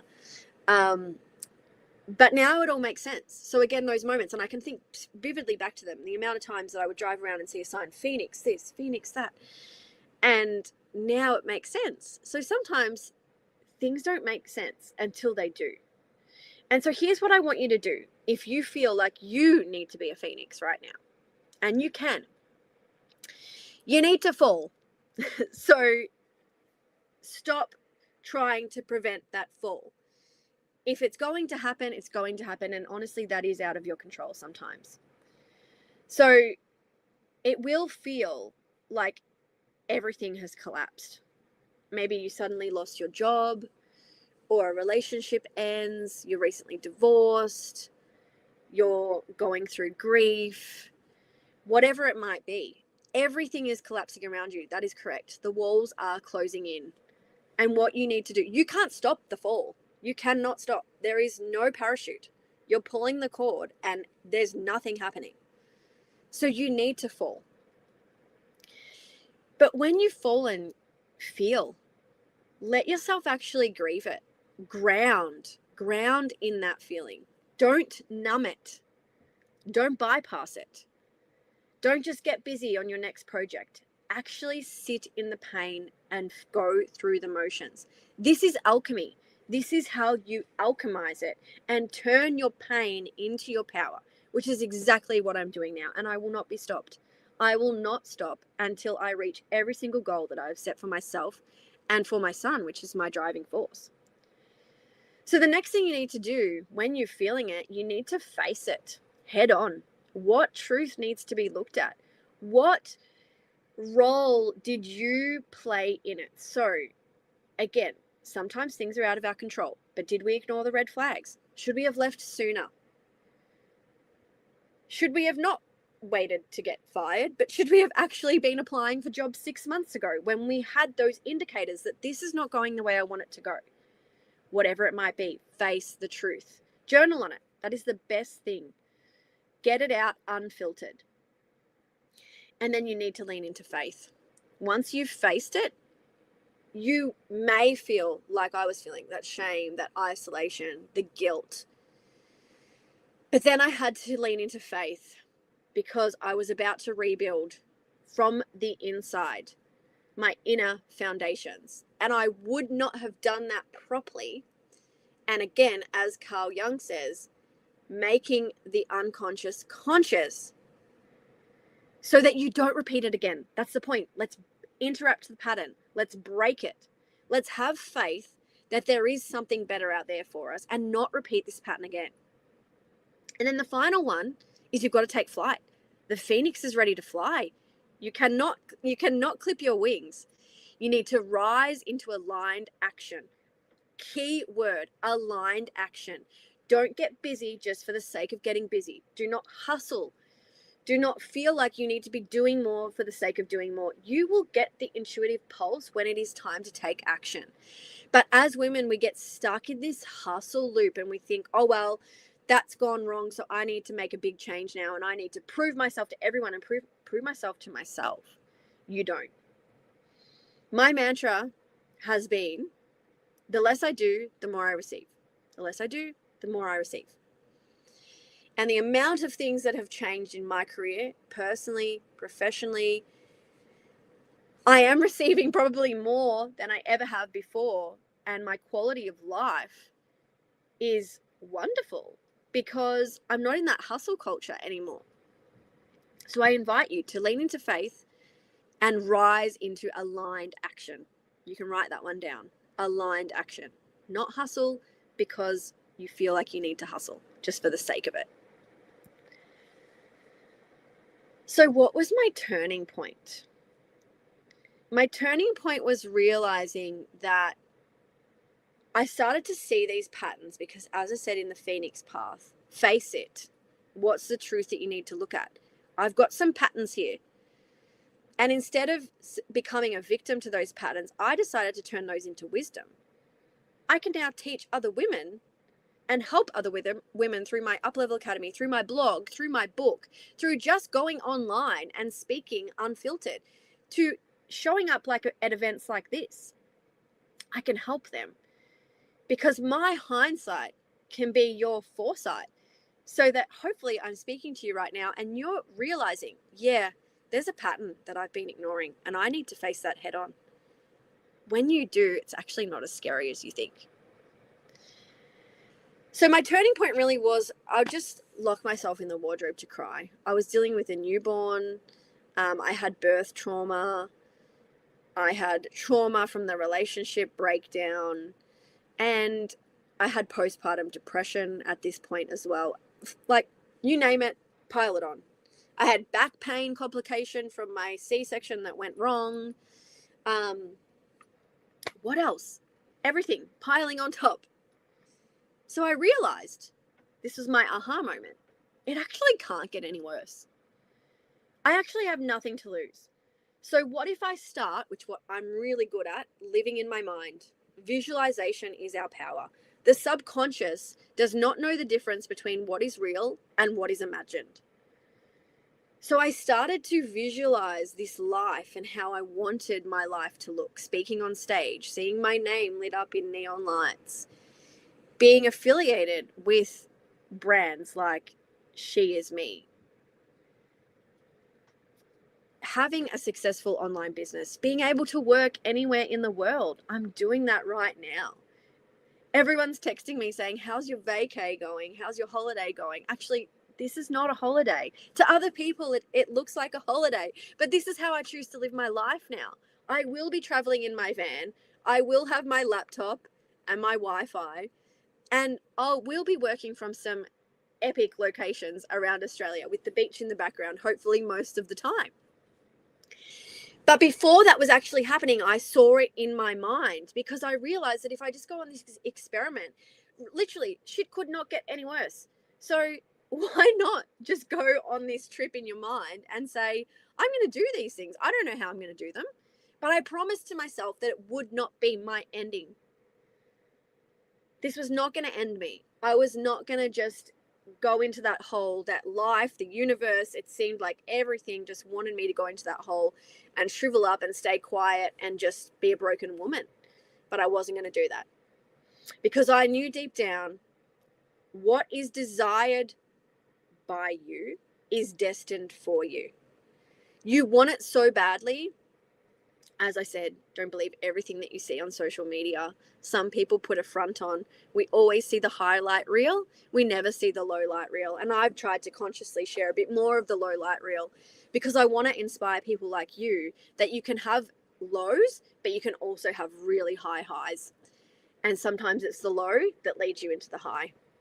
And if you deeply desire something, I mentioned social media, because what happens when we go and we start doom scrolling is you quite often see all the people around you with the very thing that you want, the career success, or everybody's getting engaged, everybody's buying their second or their third home, or whatever it might be. And you're sitting back going, when's it going to be my turn? You're feeling that feeling. Another pattern to be aware of, you are feeling that envy, that jealousy, whatever it might be, or just that genuine, when is it going to be my turn? And that's okay to feel that way. You're feeling it because you desire it too. And the reason that you desire it is because it's destined for you. Otherwise, you wouldn't care. It wouldn't make an impact on you. So during my turning point, I decided to change my environment. So I left my parents' couch. I moved to the farm. Whilst I was waiting for, when I say the farm, it's actually my uncle's property. And I moved there whilst I was waiting for my caravan to be delivered, which is now my home on wheels. And I couldn't be happier that I've achieved this. So change up your environment. I'm showing you this picture because this is just me living my best life, free, out in nature, being out in nature. If you are going through a phoenix moment, a what now, a fall, the descent, change up your environment. I'm not saying everybody has the ability to just pick up and move, although we could if we really needed to, because we can do anything. But at least change up your environment. Get out into nature more. Get away from the doom scroll. Get in touch with what you really want. Figure it out. And the only way you'll figure it out is getting away from technology and all that mental clutter. So get out in nature. And then be prepared. There's a rising. So if you are in that breakdown moment, or that shamanic death that I mentioned, that what now? Who am I? What am I going to do without this person, or without this job, without this identity? Who am I?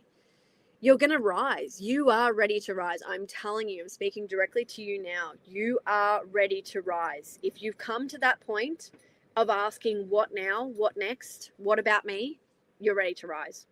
So what I want you to do is decide, declare, and define what you want. So for me, I really wanted to be a keynote speaker. And I wanted to do that because it scares the absolute shit out of me to get on stage and speak in front of 1,000 people. And that's the thing. It scares the shit out of me, but it excites me equally. That's the thing. That's that point of genius that you're looking for. What is the thing that scares the absolute shit out of you, but also excites you? That's what you need to decide you're going after. Declare it to the world and define it. So my definition was, I will be a keynote speaker. And my true rise was from the moment I realized, again, I changed up my environment. I spent more time in nature, taking my son out for walks around the farm every day, dreaming about this life in the caravan, by the beach, different town every other week, seeing Australia, which is something I never really thought I would do because I was so busy overseas and traveling to other countries, and you sometimes forget what's in your backyard. Have you ever felt like that, where you're always desiring these exotic locations far away from home, but some of the best kept secrets are actually in your town or not far from you, in your country, in your city? So as I'm doing this and I'm spending time in nature, I realize that I am ready to rise because my son actually chose me. The next generation is watching. He chose me so I could become her. And who is she, you're asking? She's the woman that I was meant to become all along. So what I'm saying, without the fall, without the descent, without that exact path that I walked, I would not be here today and showing him, the next generation, what is possible, because I will never give up. And another thing you can do to really bring in that desire and to rise like you want to is follow the be, do, have method. So decide, declare, and define. You've done that. You're going to do that. You know it's the thing that scares the shit out of you, but excites you the most. And you're going to declare it to the universe and define it in as much detail as you can. Then the next thing you're going to do when you're rising and you're ready to rise, which you won't be ready, so you're just going to start now when we hang up this call, is you're going to be, do, and have. So not in reverse. A lot of people say, well, I'll put in a bit more effort when I have the thing, or, you know, I'll be happy when I have $1 million. No, you need to do it in reverse. So what you need to do is be her first. Be her now. Be the woman that chooses herself now. You are her. Then you need to do what she would do. So for me, to be a keynote speaker, I started applying to be a keynote speaker. That's a great first step. And then you'll ultimately have the life that matches that. So you do it in reverse. There's no point saying, yeah, I'll put in more effort, I'll try, I'll clean up my social media, I'll put that website out when I have the thing, when I get booked. No, that would be silly, wouldn't it? I'm going to do those things first, and then naturally I will get booked. And here we are today. And then you'll become the up-leveled expert. That's what it's all about. Up-leveling, rising, keeping on going. Don't let the fall keep you down. And definitely don't let the descent be your ending. So here, this is where I'm sitting right now. Life on the road. There's my caravan, my new car to tow the caravan, me and my son, getting ready for our epic adventures. And so you can follow along for the ride because we're only just getting started here. This is only my first trip. So I'm so happy to be doing this talk on my first trip. So follow along for the ride. It's only going to get better from here. Why? Because no matter the fall, she rises anyway. I want to ask you, what brought you here today? What if whatever's going on in your life right now, no matter how bad the fall or long the descent, what if it's not the end? What if it's your beginning? What if it's your becoming? Because guess what else happened for me? Just for applying to be a speaker at this event, I am now going to be facilitating the very first SheisMe Australia. Not one, but 2 events. March next year, we're doing SheisMe Speaks, and I'm co-hosting with Lisa, the founder of SheisMe Global. In my wildest dreams, when I was going through that shamanic death on my parents' couch, did I ever dream that I would be capable of this? No. I thought my life was over. I thought my career was over. And now out of all the women in Australia, I'm going to be the one to bring this to Australia, this movement, because I put my hand up and said, I'll do that. And again, it scares the shit out of me, but it excites me. So that's where you need to find that zone of genius. And then our second event is happening in April, which is the Rise in the Fire retreat. So more information is coming on this soon. Please stay tuned to my socials and also keep up with SheisMe Global on the mailing list because we'll have details about this very soon. Because March and April, even though they feel far away right now, they're really not. And so I just wanted to leave you with a couple of last things. She is me. She is you. We are all her. We all have a story. We've all been in the mud, in the mess, in the fire, in the rubble at some point. The heartbreak, the disappointment, the plot twist that you didn't see coming. And she's all of us. If you have a story to tell or whatever bold action it is that you want to take, I invite you to do it. It's very cathartic. It's very liberating. And you honestly have the power of the internet, the power of social media. You have no idea who's on the other side watching and who you're impacting. And quite often these people, my best clients, my biggest transformations have been the people that have just been lurking in the background, watching my every move. And then they're like, Holly, you're talking directly to me. I need to work with you. And that's how I've built my brand. Not by pushing, not by hustling, not by, asking for the sale all the time. At a certain point we need to ask for what we want, but just by being her. And not only is she is me, but she's actually me at sea. So how this whole wild journey started for me with SheisMe is I actually applied to be a speaker on their cruise, which was meant to have already happened 2 weeks ago. And guess what? If it already happened 2 weeks ago, I would have been sitting here right now in absolute FOMO and disappointment because there was no way I was going to make that cruise. Again, surrender to life. I had an issue with my US visa and I was not going to be able to get that visa in time. So I literally, again, sat in disappointment, in absolute heartbreak because I really wanted to go on this cruise. I felt like this was going to be my moment, my comeback, my moment to shine, because the cruise, hello, I just told you my story, Vancouver to LA. The cruise was actually cruising from Vancouver to LA, and I was going to stand on that ship in front of 200 women live, a little bit different to our virtual event today, and tell my story.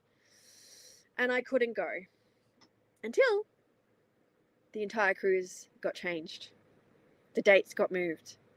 Guess what? To a time when I can go.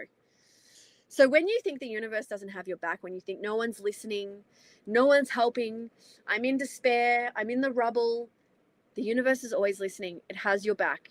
And if you lean into that faith and you take aligned action, remember what I said earlier, aligned action towards your dream, things will shift around you that not even you can believe with your own eyes are happening. And this is what happened for me with SheisMe at sea. So I'd love to see you on the cruise. If you are going, please let me know. And just a couple of last little things to leave you with. So I actually created a free quiz. So you might be standing in that moment of what now, the rubble, feeling like you're in the fire, the shamanic death, you've lost your identity, you don't know who you are without that said thing anymore, that said person, job, identity, whatever it is. So just to make it a little bit easier for you to see whereabouts you are on your path or how ready you are to maybe take that next level, because life is all about leveling up, I just created a quick 60-second quiz so you can jump on and I give you some personal advice back on maybe where you're at and maybe just a few little things, because it's always the simple things that you could do next to start stepping into that next level. So it may not be as scary as you think. Sometimes we don't take action. We kind of get stuck in the learning loop and we just think, oh, what if I read that book? What if I attend that talk? But actually what you need is aligned action. And that's when things will start to move. So take the quiz. It might help you out. You can, there's a QR code there, so that'll take you straight to the quiz. So if you're interested to see how ready you are to up level or take that next step, take my 60-second quiz. There's my book on the screen. It, again, is called Looking Forward, Looking Back. So I didn't have time today in the slot to talk about all the other falls I had and how to recognize that you're about to fall and how I rebuilt. That's exactly why I became a reinvention coach, because I'm pretty good at it now. So if you want to see anything more from me, there's all my details. So just take a photo of that slide. And I'd love to hear from you, even just what your biggest takeaway was from today's talk, or if you're joining us on the cruise, or if you're interested in SheisMe Australia, because that announcement will be coming pretty soon in November. Other than that, I just want to say thank you. I want to remind you the future is exciting. So no matter which stage of life you're in right now, no matter the fall, you will rise because the future is exciting. What is desired by you is destined for you. And I certainly am here to cheer you on. And I hope you've enjoyed what I've had to say today. Thank you, everyone.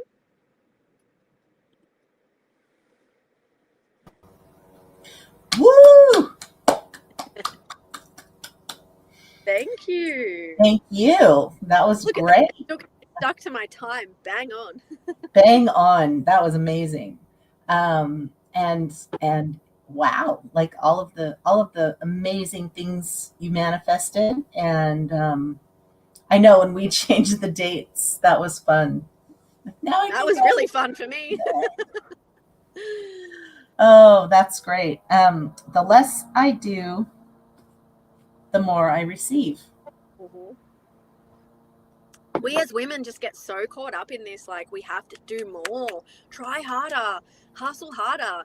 That doesn't work for feminine energy. We should actually be doing less and be open to receiving. I agree. And it works. So try it. So we've had some comments here. So true about the dark seasons. Amazing story. Can't wait. Oh, somebody just caught the end. Oh, that was you. You said that. That was, yeah, sorry, that was me. Oh, previous. that was me to the speaker before me. Because I was getting ready and I was like, oh, I want to go back and watch this. I've learned I'm like, so why much. does it say Holly Hayes on it? Yeah, Hello from LA. SheisMe Queens. And then Holly Hayes, Kristen Cook is saying Holly Hayes. Exclamation point. So, Thank you, Kristen. that's so fun. So yeah, I just, until you said, oh, now you're going to do this and you're going to do, I'm like, wow, we're doing a lot together. That's amazing. Yeah, we are. We're very excited. And just, again, from aligned action, I just replied to that one email. I was actually really shitting myself because I thought if you do say you've got into the cruise, well, that's going to cause more problems for me than figuring out how to get there, what to do with my son. And then, of course, you wrote back and said, you're in. And I'm like, yep, here we go. That's aligned action. Yeah, that was, and we had, to just talk about that for a second, we had quite a few, many more applications than spots available. And I mean, not that it was super hard to apply, but I did ask for a video. I wanted to see not so much how you spoke, like how you were as a speaker, but just to see your energy and see who you were and how you talk about yourself and how, because that tells a lot, I think, if you can stand up and really say in your authenticity, this is who I am and this is, what I have for others. And so it was fun to watch everybody's videos, not knowing anybody, watching everyone's videos. And yeah, so I remember watching your video and saying, oh yeah, we need her energy. Oh, thank you. Because I really was like, I left the video part to the very last minute and I was like, am I really going to do this? And, that's, again, no one sees what's going on in the background. We just see when people get to this point in their career and, but it's those choices that we make leading up to it. And I could have just been debilitated in fear and thought, no, I'm not going to do this. Right. This is too much. And then I wouldn't even be here today. We wouldn't have connected. We wouldn't be doing SheisMe Australia. Like, how one decision sets off a chain of events. Well, and you emailed me and said, what do you think about doing an event in Australia? Like, yeah. And I was like, of course, yes.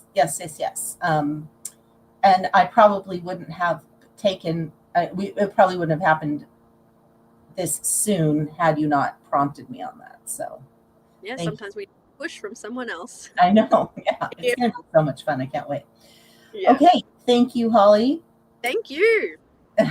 I'll talk to you next week and enjoy your evening. Yep. Okay. See you. Bye. Bye.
Hi, everyone. We're back, and we did save the best for last. We're here with Casey Rogers, one of SheisMe's partner organization, co-founder of I Know Why She Stayed, and I'm so excited for her to talk to you today because she's going to let you in on what I Know What She Stayed is doing, what we're doing together, and I'm just really happy to have you here, Casey.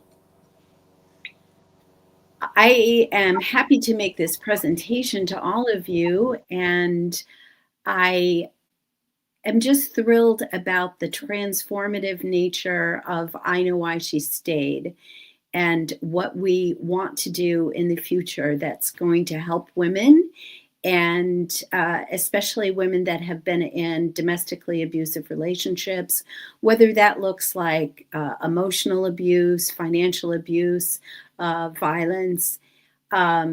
It's all part of these patterns that women have lived with for years. And so my team and I am part of an organization, myself and my co-founder, KJ Harowick, presented this idea after we wrote a book called I Know Why She Stayed. It's a memoir. And we decided we wanted to go one step further and create this transformative program that is based on the narrative passages within the book so that people could understand how abuse unfolds. So we are, we're very, very committed to showing and basically destroying all the myths about why women stay in domestically abusive relationships. And for me, it kind of started out with a question that I had about something that happened in my childhood, where my father just decided to make this life choice that impacted the entire family. And my mother had no means to make any kind of decisions because she didn't work and she didn't have any financial stake in the marriage. And I remember overhearing my mom tell my aunt something about he won't change for love nor money. And I kept on asking myself, what is love nor money? I thought it was some type of special currency. And I realized years later that what she was saying was she was using the expression love nor money. But that came back to me like years later in kind of understanding the dynamic that women live under in terms of finances. Because when I was a young girl, we weren't taught anything more than maybe how to write a check, because the money situation was supposed to be left in the hands of, you know, the spouse, the man of the family. So when I went through my situation, I started to examine all of the different ways that women are held back.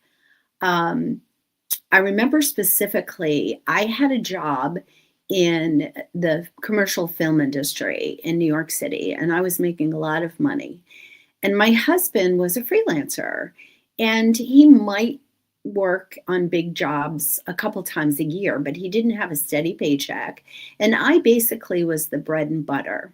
And I remember going into a bank to open up a checking account, and the woman that was opening up for me insisted that his name had to go first on the checks. And it really, really upset me because, again, it set up this dynamic that women were second. So after I wrote the book, I Know Why She Stayed, the memoir, I started examining all the different ways that women are put in situations that they aren't really allowed to thrive. And one experience I could really relate to was the gender wage gap, because as a woman in the film industry, I made so much less money than my male colleagues, even if sometimes my assignments were 2 or 3 times bigger. And I just didn't understand why. And one day I remember asking my boss about it, and he was like, well, at the time I didn't have any children. And it was like, his explanation was just reprehensible. There was no real explanation. It was just kind of, well, that's the way that it is. So that is one systemic way that women are kept down financially. Another way is we in this country are unfortunately a lot of single mothers, and the single mothers are usually left with unpaid child support to the tune of $10 billion a year is unpaid in child support. And it makes it very, very difficult for women to run these households without the support of the person that should be helping to support their children. Another way that I discovered, I had no idea what this thing was, but it's called the pink tax. And when you start looking at it, the pink tax is something where women are expected to pay for items like razor blades and different hygiene items. And all of our items cost a lot more than the male counterpart of that. And annually, it's aggregated that we lose like almost $2,400 a year. And that's a huge amount that if you're a single mother, or even if you're not a single mother, that money could be put to better use. It could offset childcare costs and other things that, we incur. Then also, besides the pink tax, there's second shift work that we don't get paid for. So I'm sure some of you can relate to this. You work a job and then you come home and then you have to cook dinner and you have to, put the kids to bed. You have to take care of the house. And for the most part, men don't participate equally in that. So it leaves us exhausted. And it's really like an unequal division of labor. It also really perpetuates stereotypes for women that, we see advertising out there, and sometimes it changes just a little bit, but it's usually the woman doing the chores, like the guy watching the football game or something along those lines. So we are expected to perform these tasks on top of our full-time job. And we don't have policies that support us, like childcare. When I was raising my twins, I was traveling 2.5 hours into work each way. And sometimes just for being late, the childcare company or organization that I was using would charge me $50, even if I was only 10 minutes late. And I had 2 kids in daycare, so that was $100 for 10 minutes of time. And that is just not sustainable. And it's one of the reasons why so many women after COVID have left the workforce. So basically what all of this boils down to is kind of a malignant normalcy of what women's expectations are supposed to be when they're in the workforce, or what society's expectations are. And you might be asking yourself, what does any of this have to do with domestic abuse? Well, the number one reason why women stay in domestically abusive relationships has to do with finances. It's not because they want to stay, it's because they can't afford to leave. And women that have been surveyed say over and over again, I would have left, but I didn't want to be homeless. I would have left, but what would I do in terms of, my health care, or, I have pets at home, I have children. How would I take care of them? So many of the reasons why women stay in relationships that they would love to be able to get out of have to do with the financial situation that they find themselves in. But there are other reasons besides the finances that keep women trapped. I was not even aware of the term coercive control when I first started writing my memoir. I didn't know anything about abuse.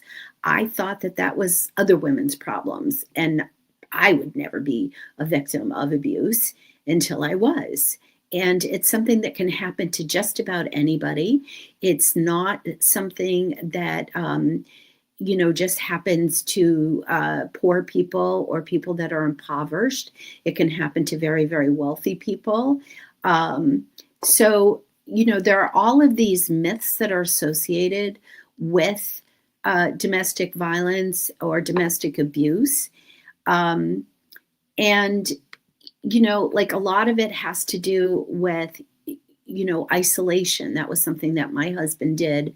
And I didn't even realize what was going on. But when you don't have community, when you don't have a support system, when you have bad credit because they've run up credit card bills. I was actually out of the country living in Canada for a while, and my husband was living back in the US. And he racked up all of this credit card debt that I wasn't even aware of. And we had to file for bankruptcy because we couldn't pay it. And somehow in his mind, that was my fault because I wasn't there to monitor his spending habits. That's what he claimed. So when you don't have when you don't have good credit, when you go to get an apartment, they're going to ask you for a credit report. They're going to ask you for a down payment for utilities. How do you handle all of those things if your finances are in shambles? Another thing is lack of employment. When you have little kids at home and you're worried about childcare, raising a family really has a huge impact on whether you're able to sustain a meaningful career. And in my case, I ended up quitting my job because I could not do the commute anymore. And I was never really able to get back into the career that I had because by the time I was ready to go back to work, the technology had changed so dramatically that I just couldn't, I just couldn't get back in. So I had to take jobs that didn't really reflect my skills and ability. And a lot of women say the same thing. Another reason why women are stuck in domestically abusive relationships, they might not have transportation. They might not be able to get to a shelter. And they, just not having a car or transportation for a job, even if there is, some busing and things, that adds hours and hours and hours to a person's schedule waiting around for, particular public transportation. But there's also things like, the fear of retaliation. When you leave a domestically abusive relationship, there is a real fear that the person is going to come back and try to harm you. And that happens in so many different cases where I think the statistic is up to 2 years. A lot of people try to come back and hurt the person that they claim to have loved. And instead, what they're doing is they're harming them physically, or they're stalking them, or things of that nature. What kept me from talking about this for a long time was the pain and humiliation of being in a marriage for 25 years with somebody that I thought loved and cared for me, only to be told eventually that he said when he was dying and we had no life insurance, he didn't want me to profit from his death. And that was so humiliating to think that he thought so little of myself, but more our children, that I just couldn't talk about it for decades. And one thing, I remember having a conversation with Lisa, and she was telling me about the whole idea of betrayal. And this really rang true for me. When you're betrayed by somebody that's a stranger, you don't trust strangers anymore. But when you are betrayed by somebody that you love and you care for, you stop trusting yourself. And that was another big thing.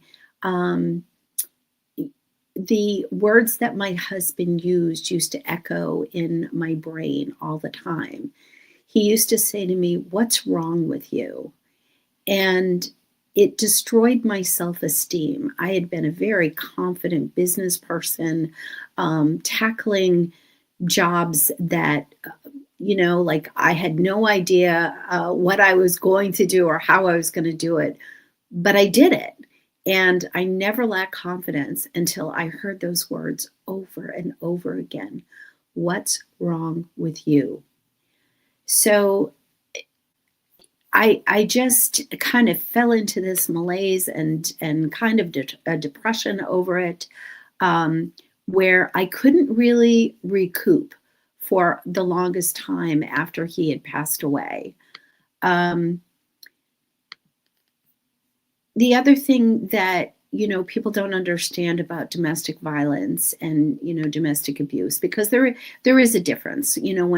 When somebody doesn't hit you, it's domestic abuse, and the pain and humiliation and emotional destruction of somebody doing that is very, very impactful.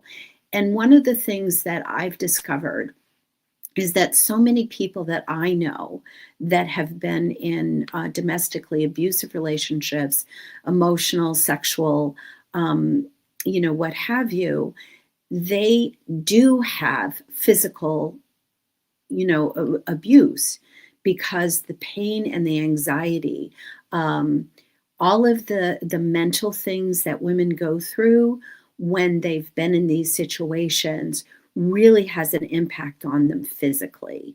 They could suffer from substance abuse. They could suffer from things that impact them, with their digestive system, nerves, depression. There are so many things that are linked to domestic abuse that manifest themselves physically. So whether somebody is hitting you or not, there is still an element of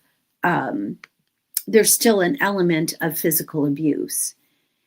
And our healthcare system just doesn't have the kind of education that can foster even dialogue about what's going on in these situations. Women are often ignored. Their symptoms are ignored. We're told we'll get over it. It's something that we just have to let go. We're questioned. Our integrity is questioned about why we stay. So the program that we're working on, or we've been developing, has to do with recovery for victims of domestic abuse. Because really, even if domestic abuse isn't something that you feel has impacted your life, it really has. You are paying tax dollars out for victims of domestic abuse. The U.S. loses $55 billion a year due to domestic violence. Part of that has to do with lost wages, lost productivity. There's so many ways that domestic abuse ripples through society and our economy. So by tackling domestic abuse, there are so many benefits to healing those that have been impacted by domestic abuse. What the I Know Why She Stayed initiative has started to do is develop this program. It's almost completed, and it's called Beyond Survival. 4 pillars to rise and rebuild. In this program, the reason why it's so important in this day and age is because it's very, very low cost. It's based on tons of information and therapies that work, but work in a way that people can access them. In the area that I live in the state of Massachusetts, there is one domestic abuse shelter covered from the middle of the state to the western part of the state, serving thousands upon thousands of people. And so many people in rural communities just can't get there. They can't access the programs that they have available. So the program that we're developing, it's based on narrative storytelling. It's based on writing to heal and showing victims after they read the memoir how it basically validates their experience, but it shows them the behaviors in, like throughout the memoir, that my co-author and I both experienced under very different circumstances, and why it was something that lingered in our past for such a long time. And by taking these passages and connecting them to the behavior, it's very, very easy for somebody reading it to see, well, what does gaslighting look like? What does love bombing look like? What does manipulation look like? What does financial abuse look like? My husband cut me off from all our finances in our family when he changed jobs. And I had no access to the bank account. He was asking me for receipts for groceries. Again, this is the man that I supported for the first 12 years of our marriage. And this is what it boiled down to. That level of control was so devastating to me, so humiliating, that I had to ask for gas money. And when you look at something like that in a passage in a book, it shows the reader what these behaviors are like and how they impact the victim. So that's why we started out using the memoir as a tool to teach others and show others what domestic abuse is all about and how it links to financial abuse. But eventually we decided that we wanted to go further, and we wanted to be able to show people more than just what abuse was. We wanted to create a path for healing.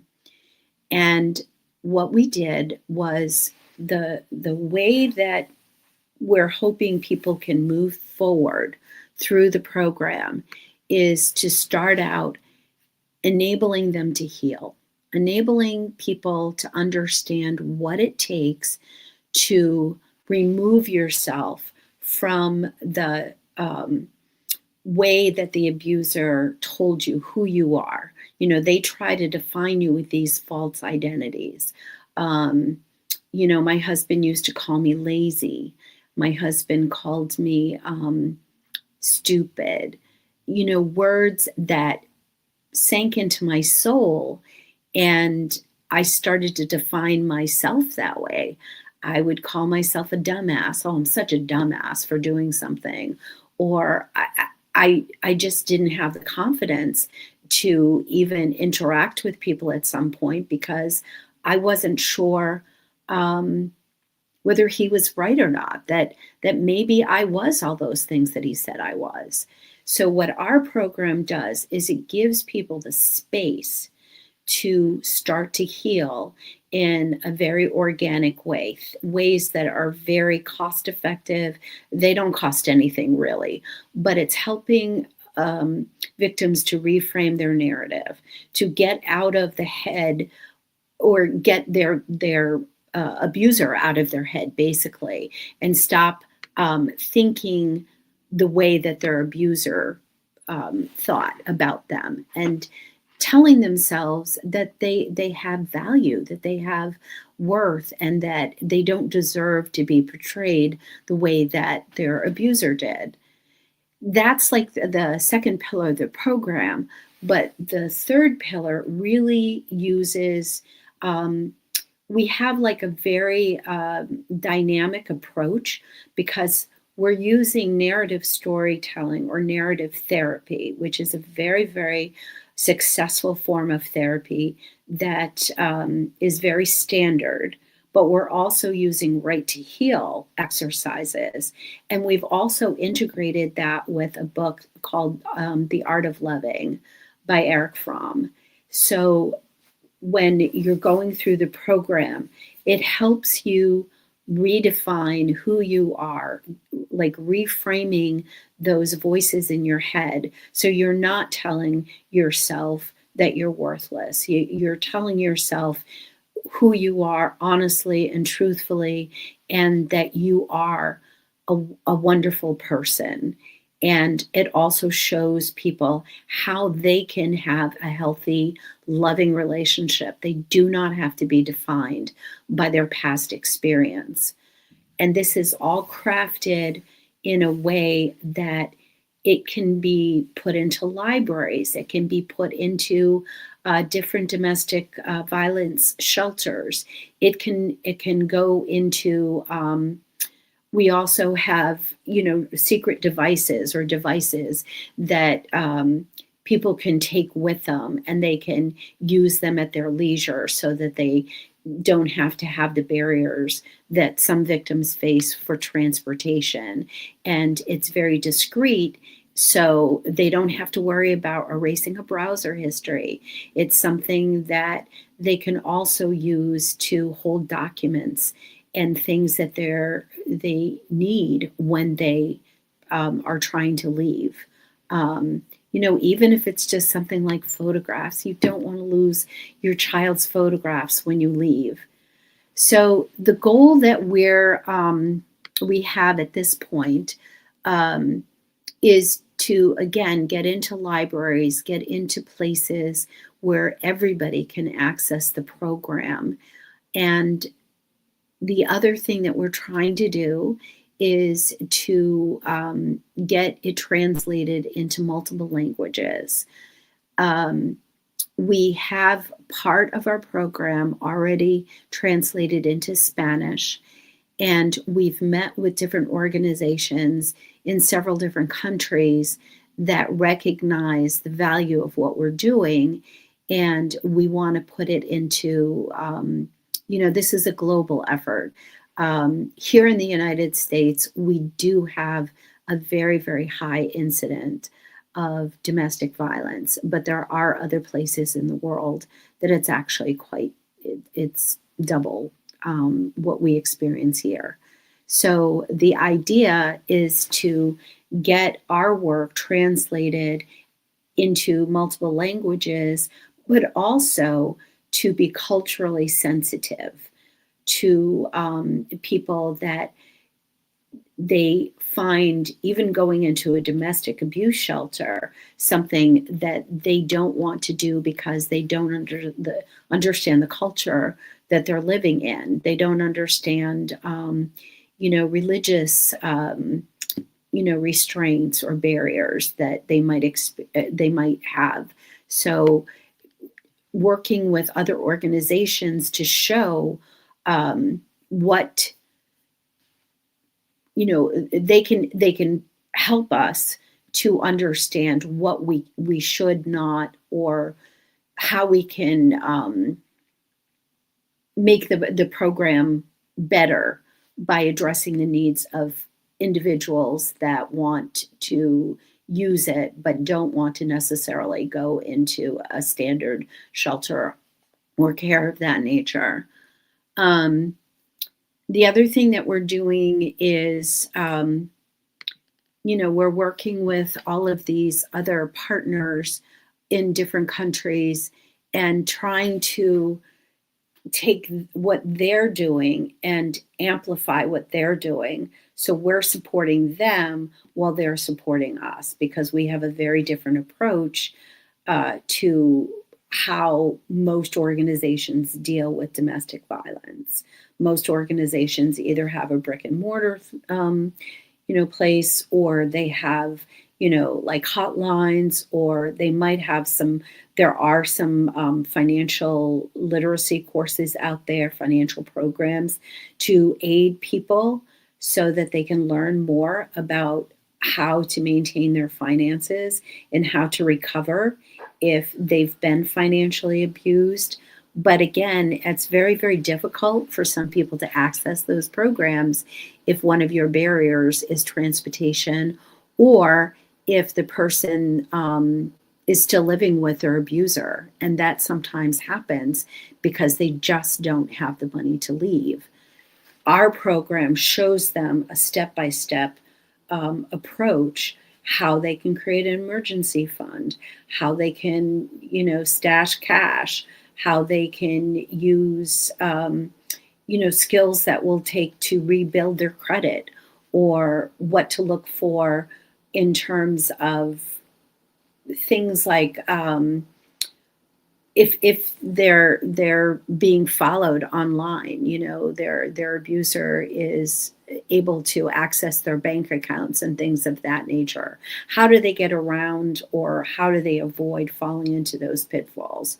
And by extending our services and our knowledge and the program that we've developed to other organizations that may not have something like this, or if they do have it, it's not as robust as our program, then we can, augment their services and get it into like more and more communities across the globe. So that's really the strength of why what we're doing is so important, because as I said in the very beginning, like so much of what goes on in women's lives are linked to not having an equal say. And we're held back largely because of the financial situation we find ourselves in. This is very, very true politically. When you look at the fact that nowadays in the US, we really do have a government that is bought and paid for. I think the statistic is something like 80% of the races that are won politically are won by the person that raises the most money. And if that's the case, if that's something that's true, and I don't remember exactly where the statistic came from, but I remember doing it, or finding it when I was doing my research, then by not having the amount of money in our bank accounts that we should, we are not able to exercise our rights as much politically. And women are traditionally for, pro-environment, like the environmental concerns, gun control, abortion rights. There are so many issues that women support, but because we do not have the equality that we should have financially, it has a huge impact in our overall lives. So this isn't just about helping women that have come up against domestic violence or domestic abuse. It's also about helping one another and empowering women by tackling the financial component.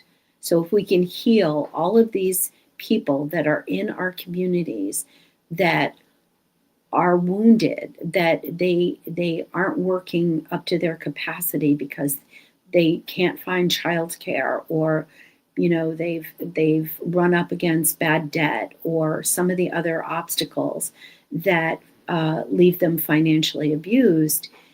If we can heal them, they can be more productive members of our community, and our communities are strengthened. So again, this is a multi-level problem. It's very, very complex. It's not something that is easily overcome, but we feel as an organization we've hit on something and we're addressing a problem in a very unique way. We're not approaching it in the way that most organizations are, but because we are able to get into places because of the type of program that we have, we can address women that are falling through the cracks. And that happens with a lot of women. They aren't able to access the services that are traditionally presented to them because they can't afford it. They have a lack of transportation. There are other barriers, childcare. There's so many different barriers. Our program is unique in that way where they can take the program with them on one of our discrete devices, or they can go into a library, which is a very safe place for them to work through the program. Another reason why our program is so different and transformative is that when I was going through trying to leave my husband, I went to the library over and over again, but finding the resources all in one place was very cumbersome.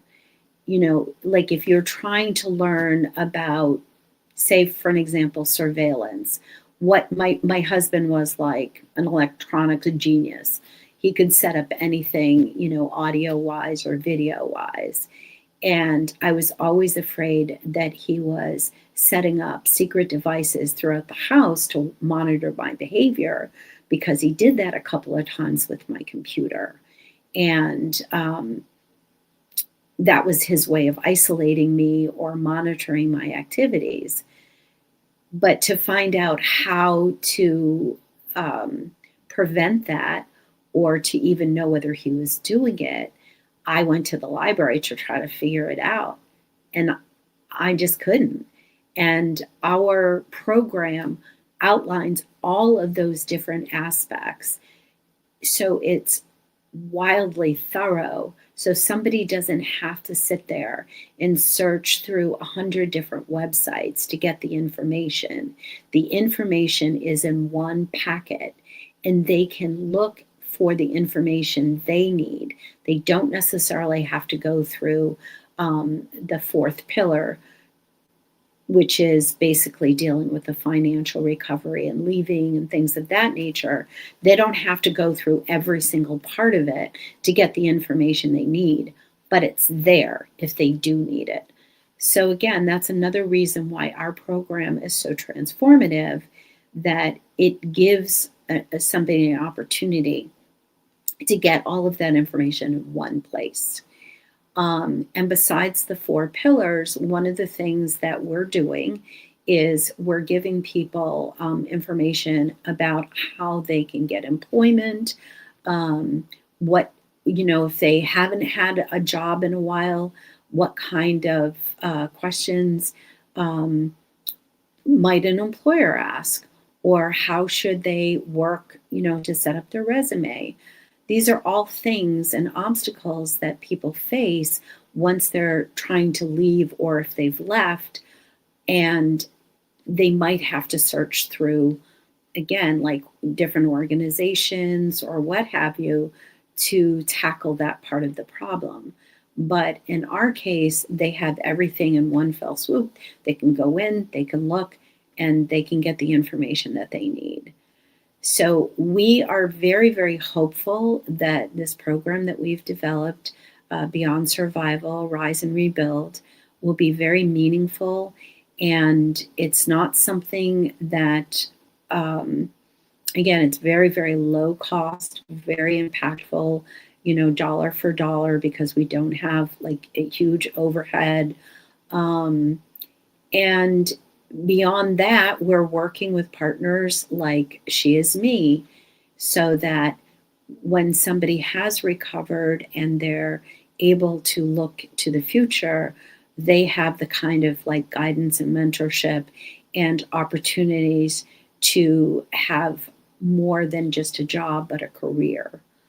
and having something to look forward to is very, very important when part of your life has been ripped away and you're just trying to, you know, find a path forward that means something to you and a place that, you know, your children can look.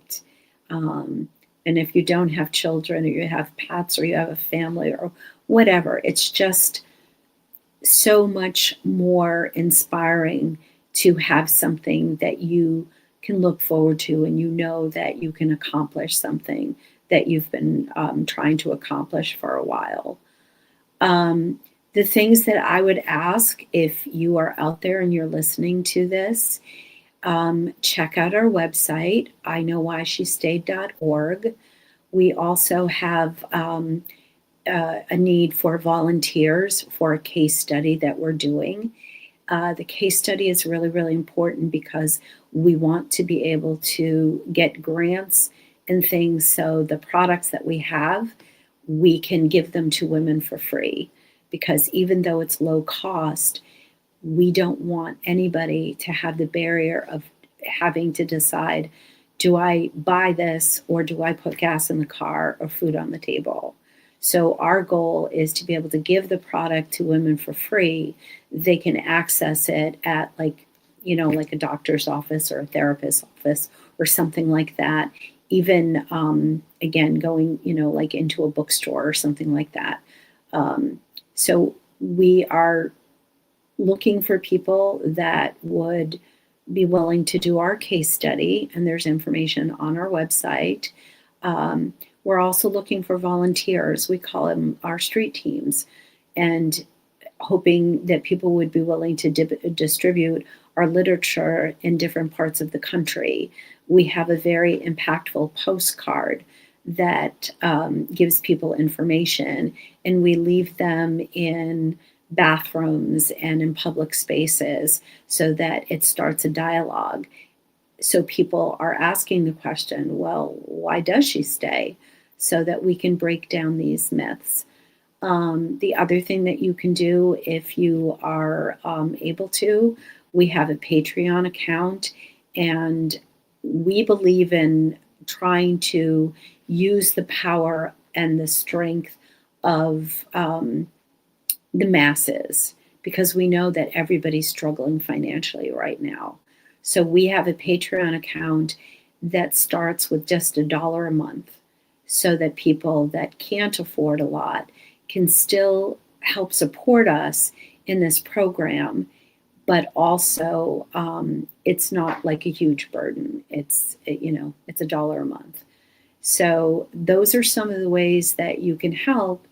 And if none of those things work, if you are touched by any of this, simply share our hashtag, #IKnowWhySheStayed, and show us that you understand why she's still there if she is, and why she's struggling to get out. And I so appreciate the time and attention that you've given me. And I want to thank all of you for listening to the very meaningful reasons to me why I'm doing this work. It just means so much to me to know that there are people out there that I am helping to untangle the pain and the suffering that they've experienced because they couldn't find a way forward. So thank you once again, and I hope that you'll join our cause.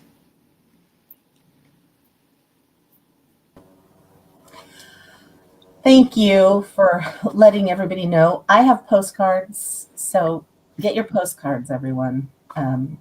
We spread these around. We take them to the libraries. We put them in women's bathrooms. We drop them off where we can. And we want to spread the hashtag, and we want to, because we all know some examples, Casey, of what the financial abuse in my relationship was. he would, we owned a storefront, we owned a shop, we did computer repair, and all the cash payments that people would make, he would put them aside. He wouldn't bring them into the register, and then he would put them into a personal account that I didn't know about. Right. And then when we separated, we had expensive toys like a boat and things like that. And he, you know, it was a $30,000 boat, and he sold it for $1,000 so that I couldn't have any of the money, you know. Yeah, things like that. So when we filed for divorce, finally, when he finally signed everything, he was advised by his accountant to only claim that he made $30,000 a year when he made close to $500,000, so that he wouldn't have to give me any money, nor give his kids any money, right? Or take care of his kids at all. Yeah. And it just came down to, yeah. So it's so ridiculous, but I know we are working together to change things, and we are helping people. It's slow, and we need everybody's help. The other thing I wanted to say is to the enablers. I think this is really important. For the people who know it's going on and don't say anything and don't do anything, you are just as guilty as the perpetrator. So please, if you know something's going on, say something. It's time for this to change. It's time for us to stand up and say no more and stop protecting the people whose behavior is completely unacceptable. No one deserves it. No one deserves it. So, and we're seeing that right now in our government, right? We're seeing the enablement happen. Yes. Protecting the perpetrators. And so we have to say no more. We have to say no more. We're going to believe you. We're going to do something about it. And we're going to stop this. But it takes all of us doing it. So it sure does. It sure does. Casey, thank you so much. You are welcome. And everyone who joined us this week, thank you. And this is the end, my friends. And what a year. What a year it's been since last year. And next year is going to be even bigger, even better for She Is Me. And we cannot wait to see all of you again. And many of our, and I also want to plug She Is Me at Sea, because Casey will be there as well. And we're going to be doing interviews on board, right? We're going to be doing stories, interviews, recordings, filming, all kinds of stuff like that. So if you'd like to come with us and have us hear your story and record it, yes, please come. We're also going to have an amazing photographer there doing some beautiful headshots and other glam shots at our gala, and it's going to be fun. We're going to have a great time. So join us. And Casey, thank you again. You're welcome. All right. Good night, everybody. We'll see you next time. Good night.